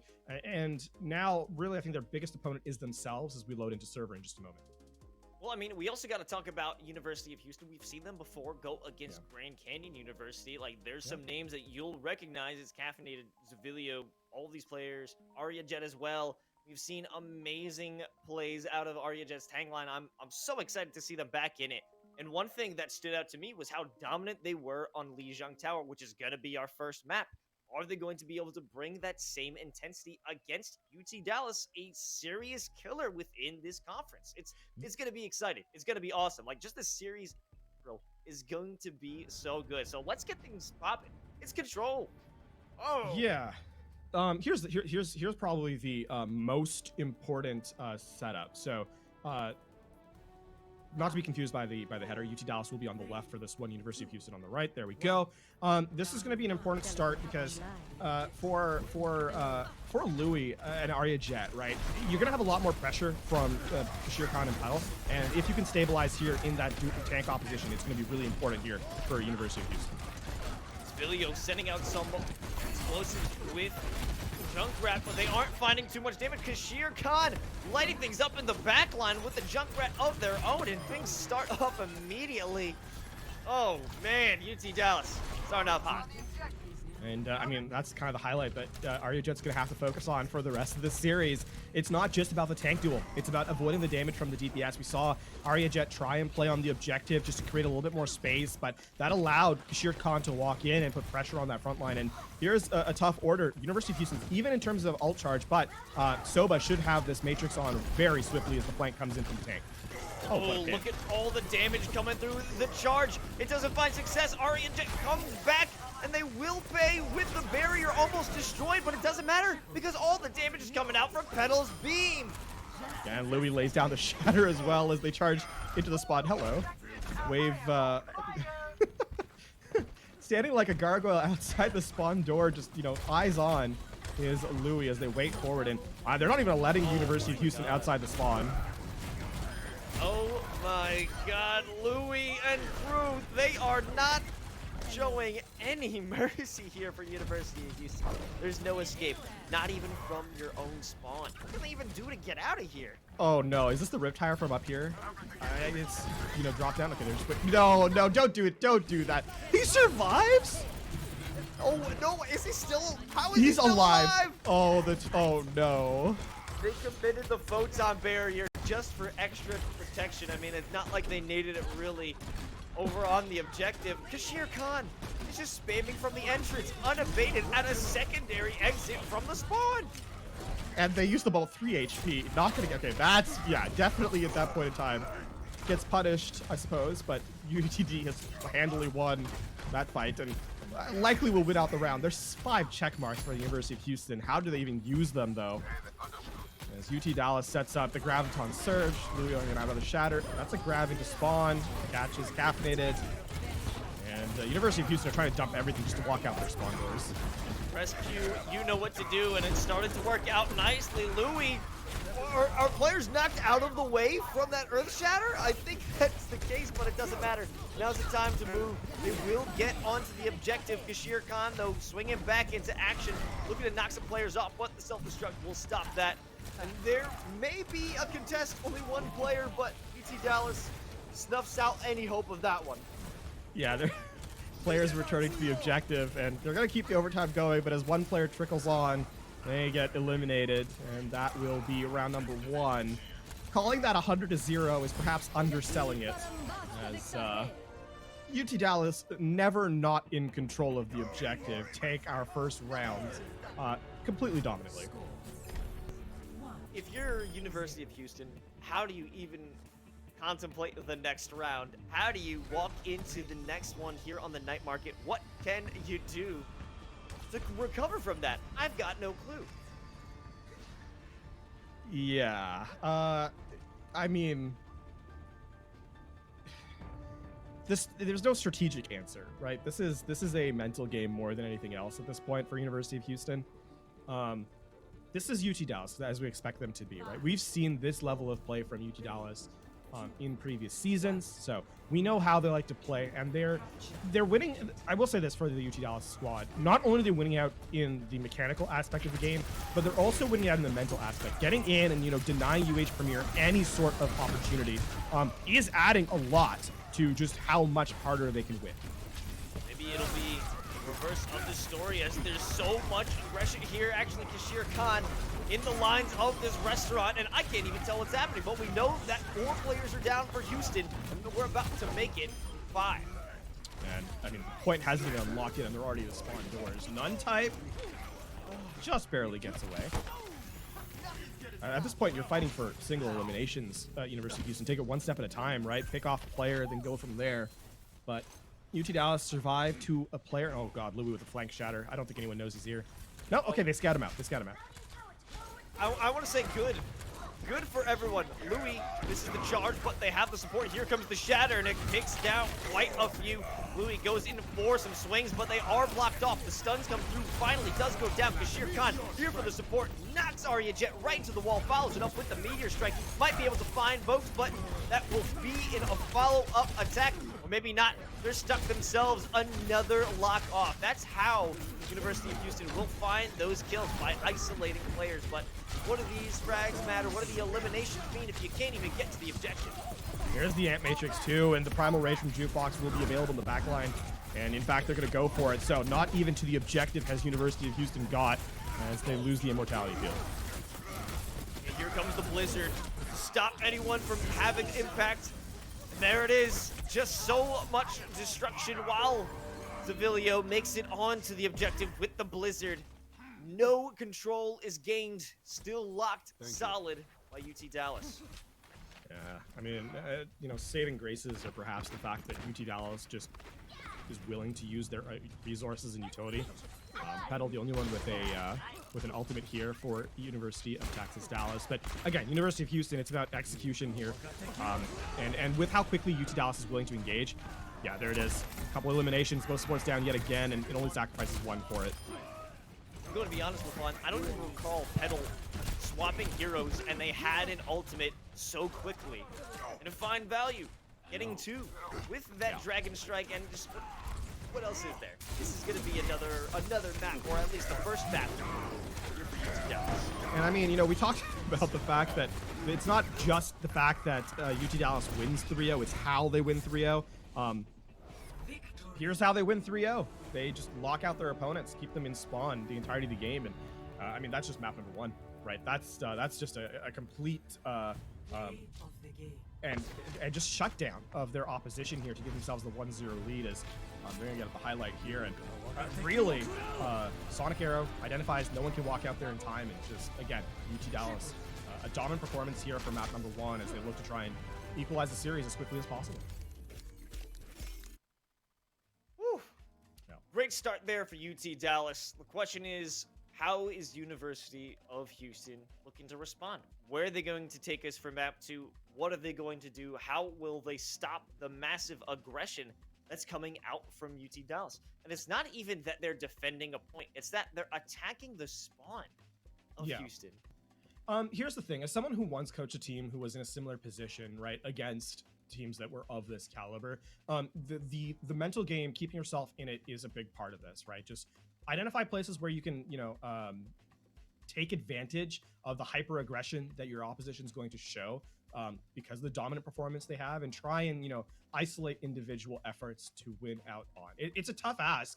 It really is, and it does no service to University of Houston to claim that there's a way to equalize the series, because A, that would just be straight up a falsehood, and B, it's not actionable in any real sense of the word. So at this point in time, you look for moments where you can improve your level of gameplay. Right? UT Dallas is going to take a fight before you're ready. That's how they go, because they're playing at such a quick tempo. So, identify, try and force yourself to be ready for the fight a little bit earlier, be a little bit more clinical with your combos. Make sure that everyone's on the same page. A lot of the times teams will 3-2-1 to do a combo. With these really good teams, they don't do that. There's, you're given a second, where before you had 5, there's no real opportunity to take that moment to breathe. And the quicker you identify that, and the quicker you're able to play at that level, the more likely you are to improve. And for University of Houston, that's where they have to make those changes. Well, there is time for them to change, as we're going to head over to Numbani for map 2. But I want to go back to what you were saying, isolating those engagements, looking to take them down piece by piece. We did see a bit of that with Zavilio using the May walls, keeping players who got way too aggressive, blocking them off, and isolating those targets. Now, you have to figure out how to do that at a grander scale. You have to have that focus fire to pick off one at a time, because you won't really have time to get that setup. You need to all be looking in a very team-oriented direction, a very strong composition, because look how fast they played. How many times can we say UT Dallas is fast as hell? The other thing to highlight too is that with competitors, you have to have an ego. That's not a bad thing. The confidence is absolutely necessary to be a winning team, right? You have to believe you are the best. However, there is a flip side of that, where a player is going to be mechanically better than you. That's just the way of the world. And so that's when you have to recognize that your ego is not a good thing. And so rather than take a 1v1, force a 3v1, right? So that's sort of the fine line that University of Houston is running right now, is that mechanically they are outclassed. That's not, I think, a slight against University of Houston in any sense of the word. UT Dallas is just a very good team. But you have to identify, those moments where, okay, you're not going to win a Tracer 1v1 against Petal. Let's try something else. Set yourselves up for success and go from there. It's not a solution. Again, this is something that UT Dallas knows, and this is something that they play around, of course. But for the University of Houston, this is a learning experience in many ways, and so you have to take the opportunities we can get them. And UT Dallas, right where they left off, spawn door hold as they head to the defense of Numbani. You can't out aim, you gotta out brain, but oh my lord, that's 3 down already. But Soba has been taken out in return. Arya Jet looking to cause a bit more havoc, especially with the Wrecking Ball in such close quarters. It could provide a profitable maneuver with so many up in your face. 5 players there for some damage. What can you do? You have to back off. I mean, Zavilio is going to give themselves an opportunity to hunt down Soba. The question is, does UT Dallas care enough to peel for the Zen, or will Soba be able to just come back in and survive? The answer is no, because that's going to be essentially a 1-clip. So Zavilio sends Soba back, and this is a 5v6 now. So University of Houston has given themselves an opportunity to enter. That's what we were talking about, getting those isolated fights, and now with so much pressure, so much damage coming in here, this may be their first win right here on this objective. That's a lot down. That's 3. They should be able to get it done with the tank gone as well. No healers in sight, especially with Arya Jet going to the back line. Keep the healers away. That will be 2 ticks, and maybe it could be converted to a 3rd. They're going to contest, so they get there. Oh, Shirkan stunned. Excellent play by Caffeinate to eliminate there, and that's going to be the first objective gain. As University of Houston identify that UT Dallas gets a little too greedy and punishes that aggression in spades, and so give themselves some progress as they hunt down Louis. Yeah, excellent adjustment, but you gotta watch out because Petal with the blade is too strong right now. Oh my god. How many was that? Was that like 5? That was 5 there from the Genji, and I mean Petal, the Nano Blade. This player has played at some of the highest tiers of Overwatch, and you can see how it comes in there so decisive with the dashes with the Genji Blade, and that's going to give themselves, the hold yet again in spawn. Maybe it was a long-term play by Dallas to let them get that first objective so they can play it even closer. Comes that self-destruction out from Jukebox, won't find any success, but they have more pressure. They force them into close quarters to allow Louis as well as Kashir Khan to take advantage of that. There's nowhere to run, especially with those brawlers. And here's a real problem with Numbani second, is if you can set up a spawn trap here on this phase, it's really hard for the defense to get out because you're going from low ground into high ground.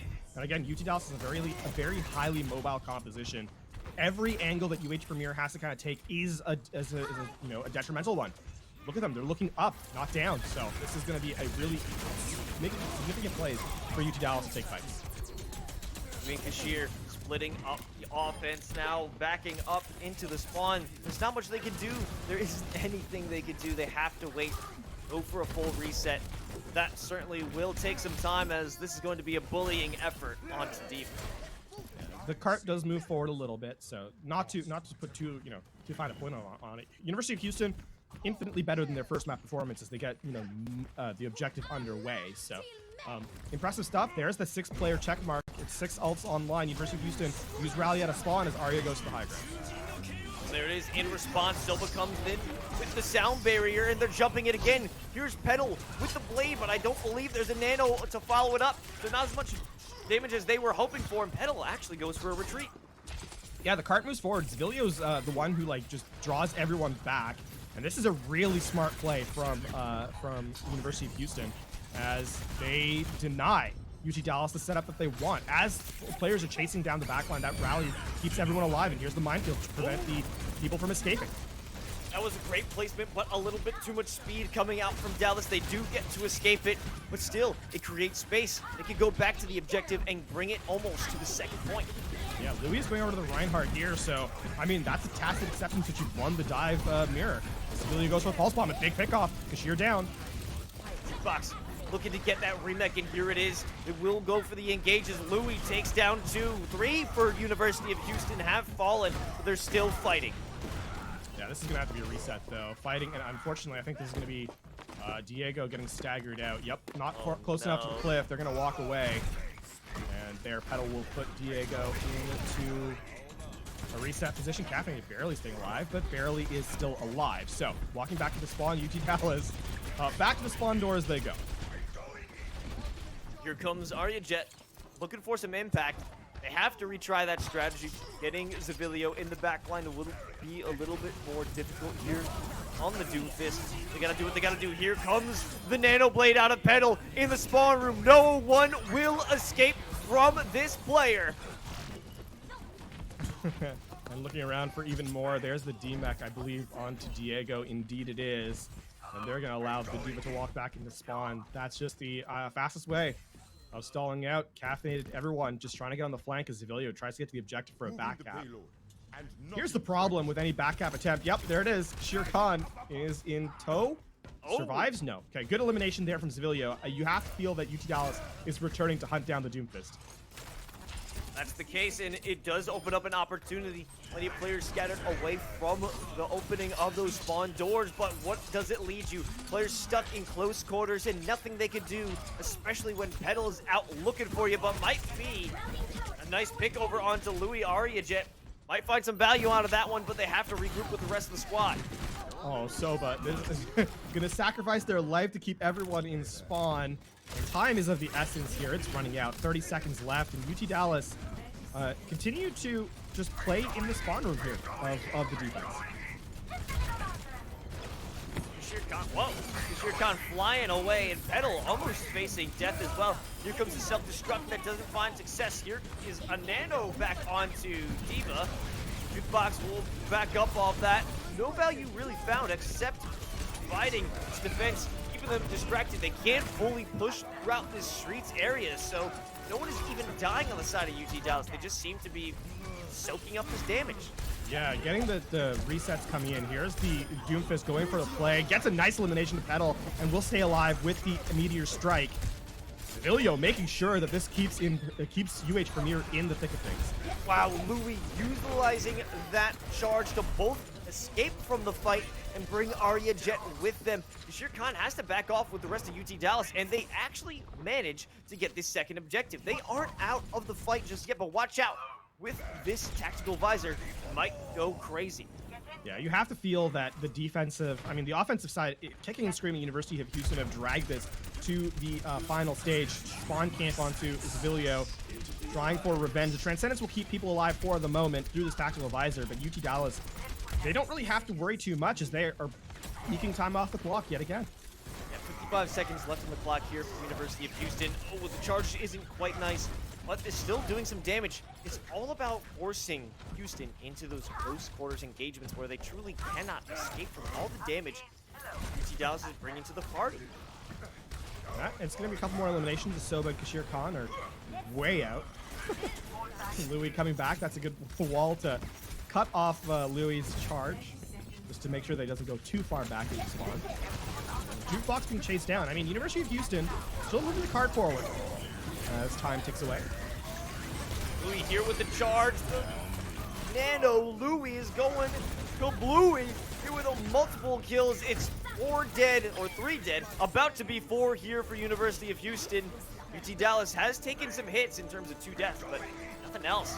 No, Seconds that's gonna be it. Yeah, with 3 seconds remaining, no one can even contest. Yep, there goes Louis into spawn, and just a way of goodbye. And University of Houston complete the majority of the map, and now have to cement themselves on defense if they want to equalize the series. Progress gained, but it must be admitted that UT Dallas was playing a very loose play style, shall we say, constantly tagging the spawn doors on their opposition side of the map, and even with that, completed a 2-point hold. So a lot here to take credit from if you're University of Houston. You don't get bogged down in the mental game of things. You're still playing to win, even as UT Dallas is being aggressive with their approach. But UT Dallas has shown that on the offense they're just as clinical, as lethal as they have showcased on map number 1. I want to see what Houston can do here. I want to see how they will be able to isolate those fights. What can Zavilio do to recreate those backline distractions here on the defense? Will UT Dallas even bite? Certainly a tough ask. I mean, Zavilio on the Doomfist was able to get a lot of really clean eliminations, so mechanically up there as well. It's now UH Premier. It's all about, you know, not taking these fights not losing too many members of the fights if they can help it, and not let yourself get into a position where you're taking isolated 1v1s, right? So certainly possible as University of Houston set up here, and Arya Jet looks for a flank play on the Wrecking Ball, but UT Dallas walk up and try and get their feet moving here on this objective. Arya Jet hasn't been spotted, and there is plenty of opportunity with this tunnel funnel. I think Nuntype has spotted him out. They get hit with the sleep dart. That should spell everything. Kashir Khan, I don't even know how they got into this back area. What? They're lighting up Houston, no problem. That's 4 dead already. Yeah, caffeinated crouching. Unfortunately, there's a sonic arrow on the other side of the wall, and so the eliminations come through, and that's point 1. Captured very swiftly. And UT Dallas are back of the hunt. I don't even know how Kashir got there so quickly. Where did he come from? It must have been from lower and goes up the stairs in the back Yeah, line. the left mega with the sprint from the soldier is fairly swiftly moving, so that's probably what happened. Wow, just serious damage.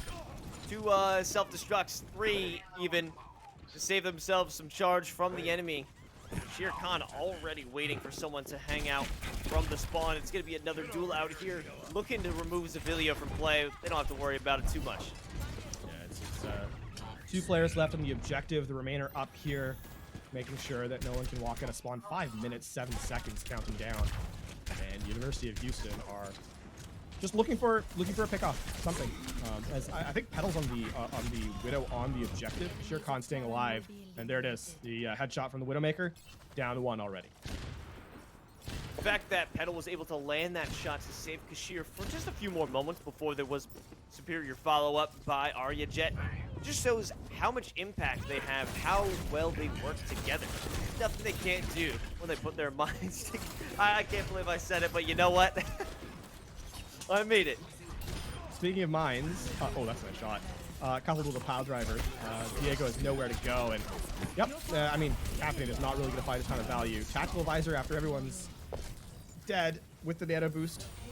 Lucio is extra down, and University of Houston, 5 minutes 40 as they try to defend this half of third phase to give themselves a chance in the series.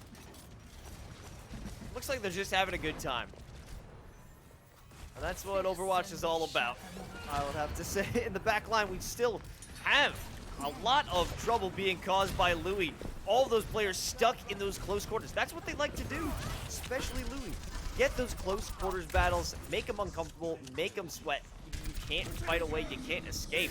You create space and distraction for Kashir Khan, who again, get into the back line. Here comes the Gravitic Flux out of Diego. The bubbles keep them safe. They won't be able to get the kill over onto Soba, but some more aggression. They have the kinetic grasp, but in return, it's a Graviton. The Gravitic Flux doesn't find anything, but the Graviton finds a ton. Yeah, now it's just a case of cleaning up the objective, trying to get the chart over the line. The Dragon Blade in panic will find 1, tries for a second. The Caffeine has to back up, and it's looking like the beginning of the end here. As who will touch the objective to keep this one contested? Petal taken down by the Coalescence, so some progress being gained here. Ooh, yeah, another Coalescence kill. It's Jukebox removed. Louis, the only tank here to help out, will just take a ton of damage and eventually fall, or at least I thought. Kashir Khan looking for the value out of that tactical visor, but a great deflection will remove it. Any ability it has to get that kill. And we're just slowly rolling into the finish here, LaFon. Yeah, the hack onto the Lucio as well, so no healing or speed as the sound barrier ekes away. And it's final moments here as Jukebox on the Roadhog tries for a hook. And it feels like University of Texas Dallas are nearly at that finish line. Now only a few meters away, just 1. They have to clear it off. It's a last-ditch effort, scrambling for the objective, hoping to stall as much as they can. But if you're looking to stall for 3.5 minutes, you'll be hard-pressed to figure out how to do that one. Arya Jet coming in, swinging through, knocking out Jukebox from play. There's no one else to support it, so they'll roll on through to win. Lean 2-0. That was a longer map, though, than map number 1 was. And University of Houston refused to give up and die, and respect to that. Even as University of Texas Dallas just puts a show on in terms of the offensive side of things, University of Houston stays in the game. And that is just a player that really knows how Genji works, getting a ton of value with the Nano Blade. Even after Excellent getting stuff. stunned. Yeah. Just able to dodge the fire. So map number 2 goes to UTD, and University of Houston are perhaps one map away from being eliminated in this match, this series, as UTD will head back to the game. So now waiting for that map number 3 should be coming in just a moment. Certainly a much more one-sided game this time around. Yeah, it happens to be that way, but would it be considered worse than what we saw on Lijiang Tower? I don't think so. There's definitely signs of improvement from Houston for sure. Yeah, and I think University of Houston have to be given a lot of credit, even with the series going as it is. It's a team that, as I said, a lot to be said for a team that does not give up, even when all odds are against you. So a ton of respect for the players on University of Houston, as they made Numbani competitive. So things you like to really see from teams is when they're able to do that. And so yeah, for University of Houston, a lot of credit goes out to them. Breaking out of the spawns and not being bullied into that for too long, while there was that situation we saw after they first activated the payload and go into the second phase of the map, they were stuck. But as we know, it's high ground going in from low ground. It's so difficult to break out of that area, but credit to them. They brought it all the way to halfway to that third objective, and signs of life out of Houston for sure. Ability to isolate those kills, exactly what we were looking for, but at a grander scale, it's going to be way more difficult. So I'm excited to see if they could actually learn the lesson, maybe fully send the payload down the way, because for map 3, we're heading over to Rialto. This is going to be, excuse me, this is going to be a really creative one here. I'm excited to see how University of Texas Dallas continues their assail of the spawn room. So this is certainly eyes on that, and a bit of a stylistic change up in map number 2. They do really love to play that high tempo style, and I think Louis playing the Reinhardt is going to be for University of Houston, they forced it onto it early in the third phase, and if that can continue, perhaps there's an opportunity here for University of Houston to just keep the map going. Yeah, no, there's totally hope, totally signs of life here for Houston. I believe that what we already saw, improvement from Lijiang Tower, they improved in Numbani, and I'm certain that there can be improvement as the series goes on. Because as you mentioned previously, it's about learning lessons, it's about getting better in a series like this. While, we don't expect them to win, this can still be a good experience for University of Houston to find more success as the conference continues. Yeah, the other thing to highlight, though, is for UTD, this is a team that the expectations for are sky high. They're one of the teams that should be performing in a top 5 position in the entirety of the NACE Starleague, right? Not just their division, but overall. And so, sure, they're playing a little bit more cavalier with their positioning and style of gameplay, but you have to expect for a team that is going to be playing against some of the best that NACE Starleague has to offer at the end of the season that we have to lay expectations on them quite heavily. So as much as we're pleased with University of Houston gaining progress, you have to see, if you're a UTD fan, that this is an opportunity to ice out your opponent in completely dominant fashion, because a team getting this much progress on you when you're supposed to be one of the top 5 teams is certainly something to kind of think about. I mean, maybe it also speaks to what Houston can bring to the table. While we know UT Dallas, one of the best, made it so far within the last season's championship playoffs, almost in the top. You can expect that there will be competition forming, but we got to talk about the competition right now, as Jukebox has been taken down early on the fight. They're looking for those spawn kills, and maybe they aren't going to be as successful as they thought. That's 2 down. Petal, the real damage dealer, does take the hit. They will be backing off, but in return, 2 fall from Houston. Yeah, and Civilio's not done yet, so this has been, again, UTD, not... Civilio thought that Untitled was going to be eliminated there. Unfortunately, the respawns come in, and Louis is going to find 1. So the respawns are coming back in. Here's the thing. University of Texas Dallas cannot underestimate their opponent too much. That I gotta say, that was great timing out from Petal to land that hit onto Caffeinated. It wasn't enough to secure the elimination, but was flashy for sure. Yeah, looking forward. UH Premier gonna get the cart moving forward, and this has become a really clean dive from UH Premier as UT Dallas have not gotten a full reset in. They're trying to force these skirmishes, and in Overwatch, it's very, very difficult to carry as a single player, and exactly as that showcases, you know, mechanically very strong. They get a couple of eliminations, but University of Houston are playing as a team, and they're gonna roll this objective into first.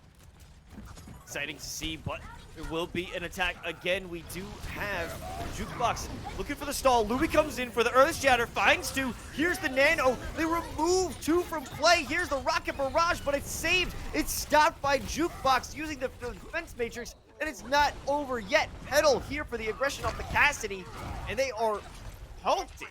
Only 4 meters away from the objective. Yeah, so that's going to be, now it's going to be a really tough ask for University of Houston to try and capture that first objective, because you have to roll through so much of the map to get to the payload, and UTD setting up aggressively around spawn. That being said, I mean, University of Houston identifies players who are sitting out on an island and eliminate them one by one, give themselves an opportunity to return. Nuntype barely gets that sound barrier off. He's going to survive for the moment. But UH Premier in a position to try and eliminate some of these more aggressive players. That feels like almost a waste of the sound barrier, because your team will need that later on, but Kashir Khan makes sure that there's time before the next fight with a 3K off the Dragon Blade.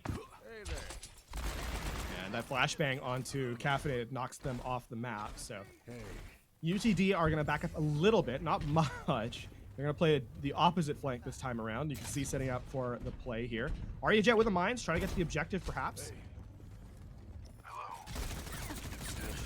But now they're looking forward at Soba.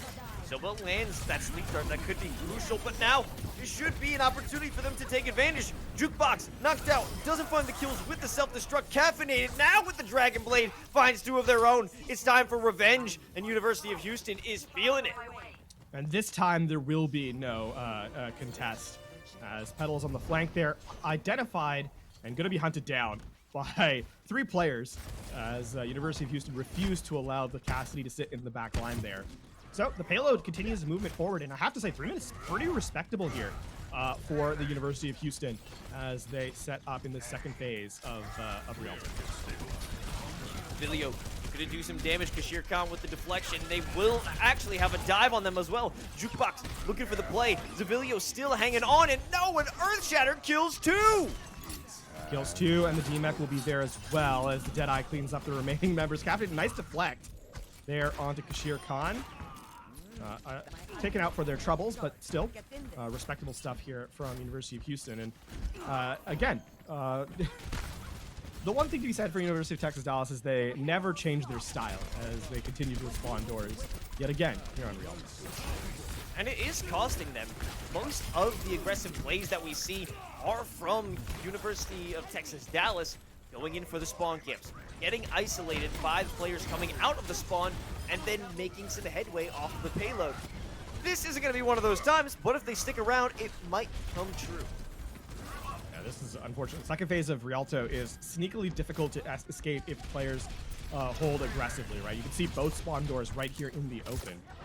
I think Kashir Khan uses the dash and is getting hunted down, but the remaining members are here as Louis charges into the front line.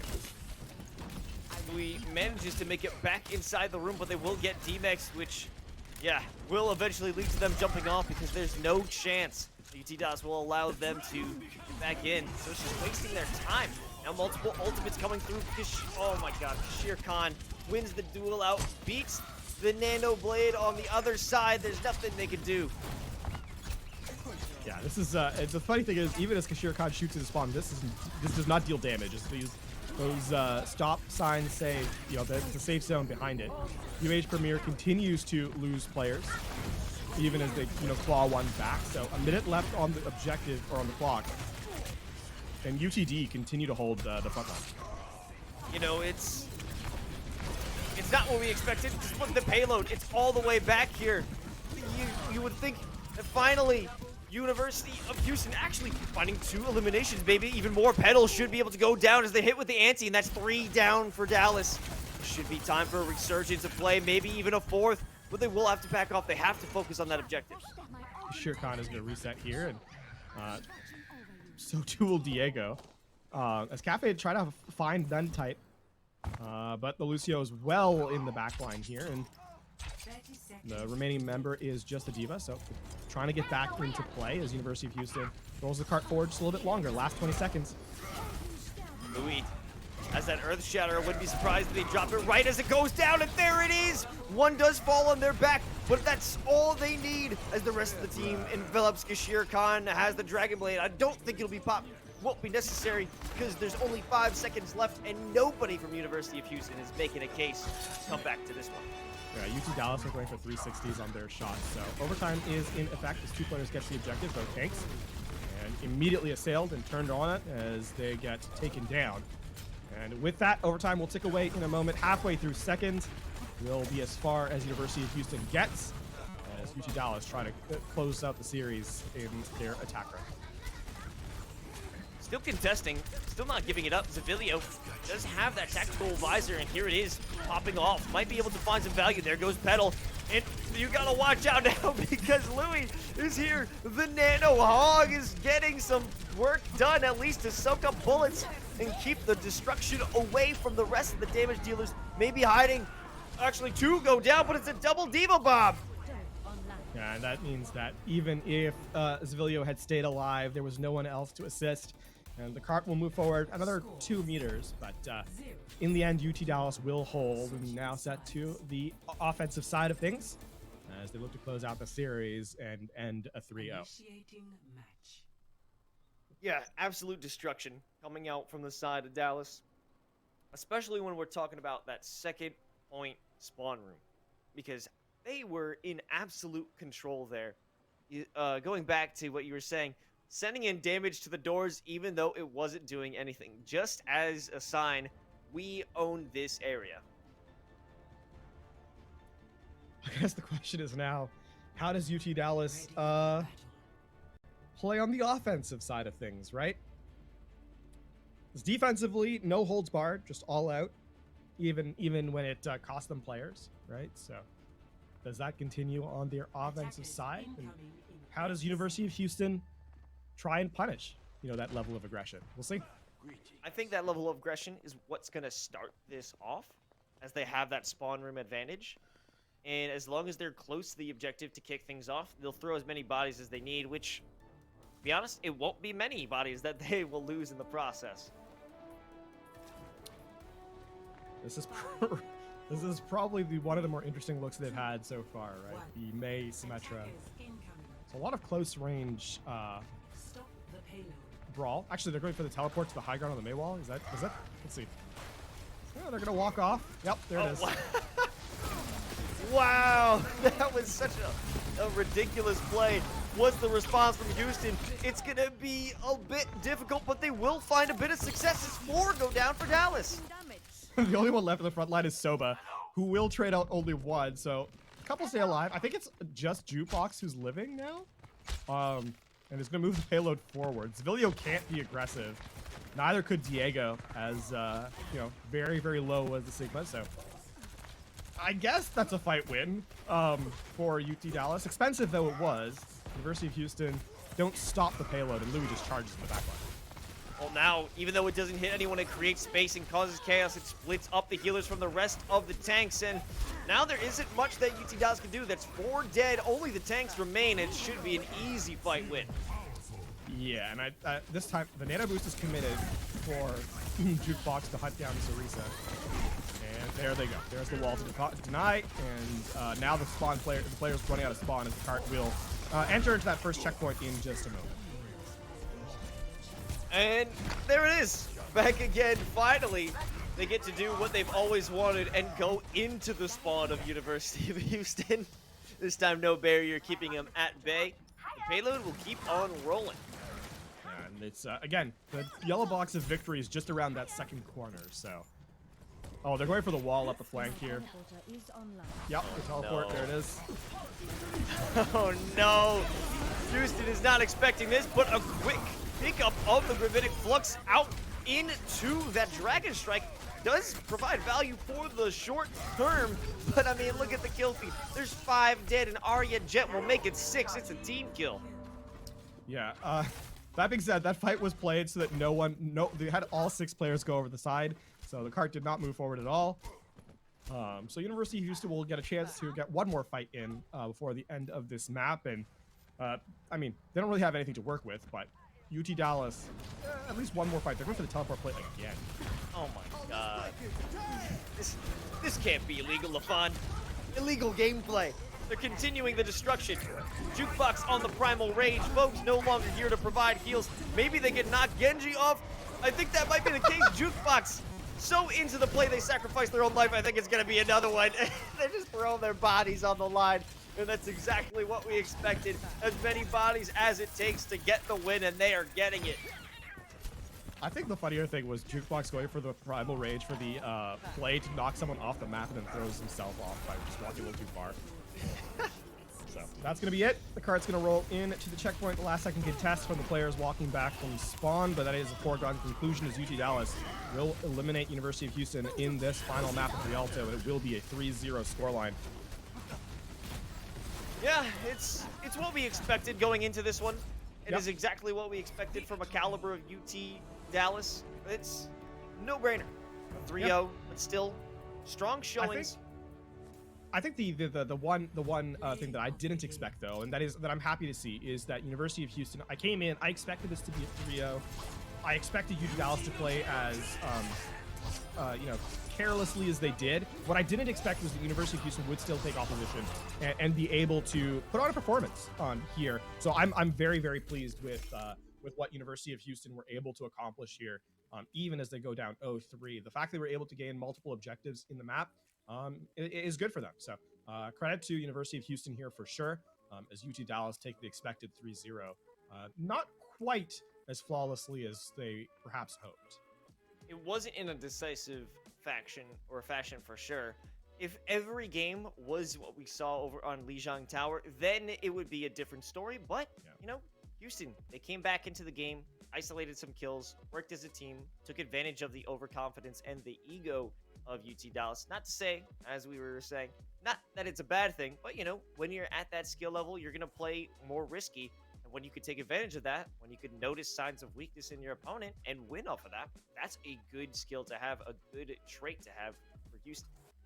Yeah, so I mean, here's the thing though. There's still questions going to be asked about how does University of Texas Dallas play when there's an opponent that does not require them to overextend to punish, right? Because again, UT Dallas, they performed really well last season.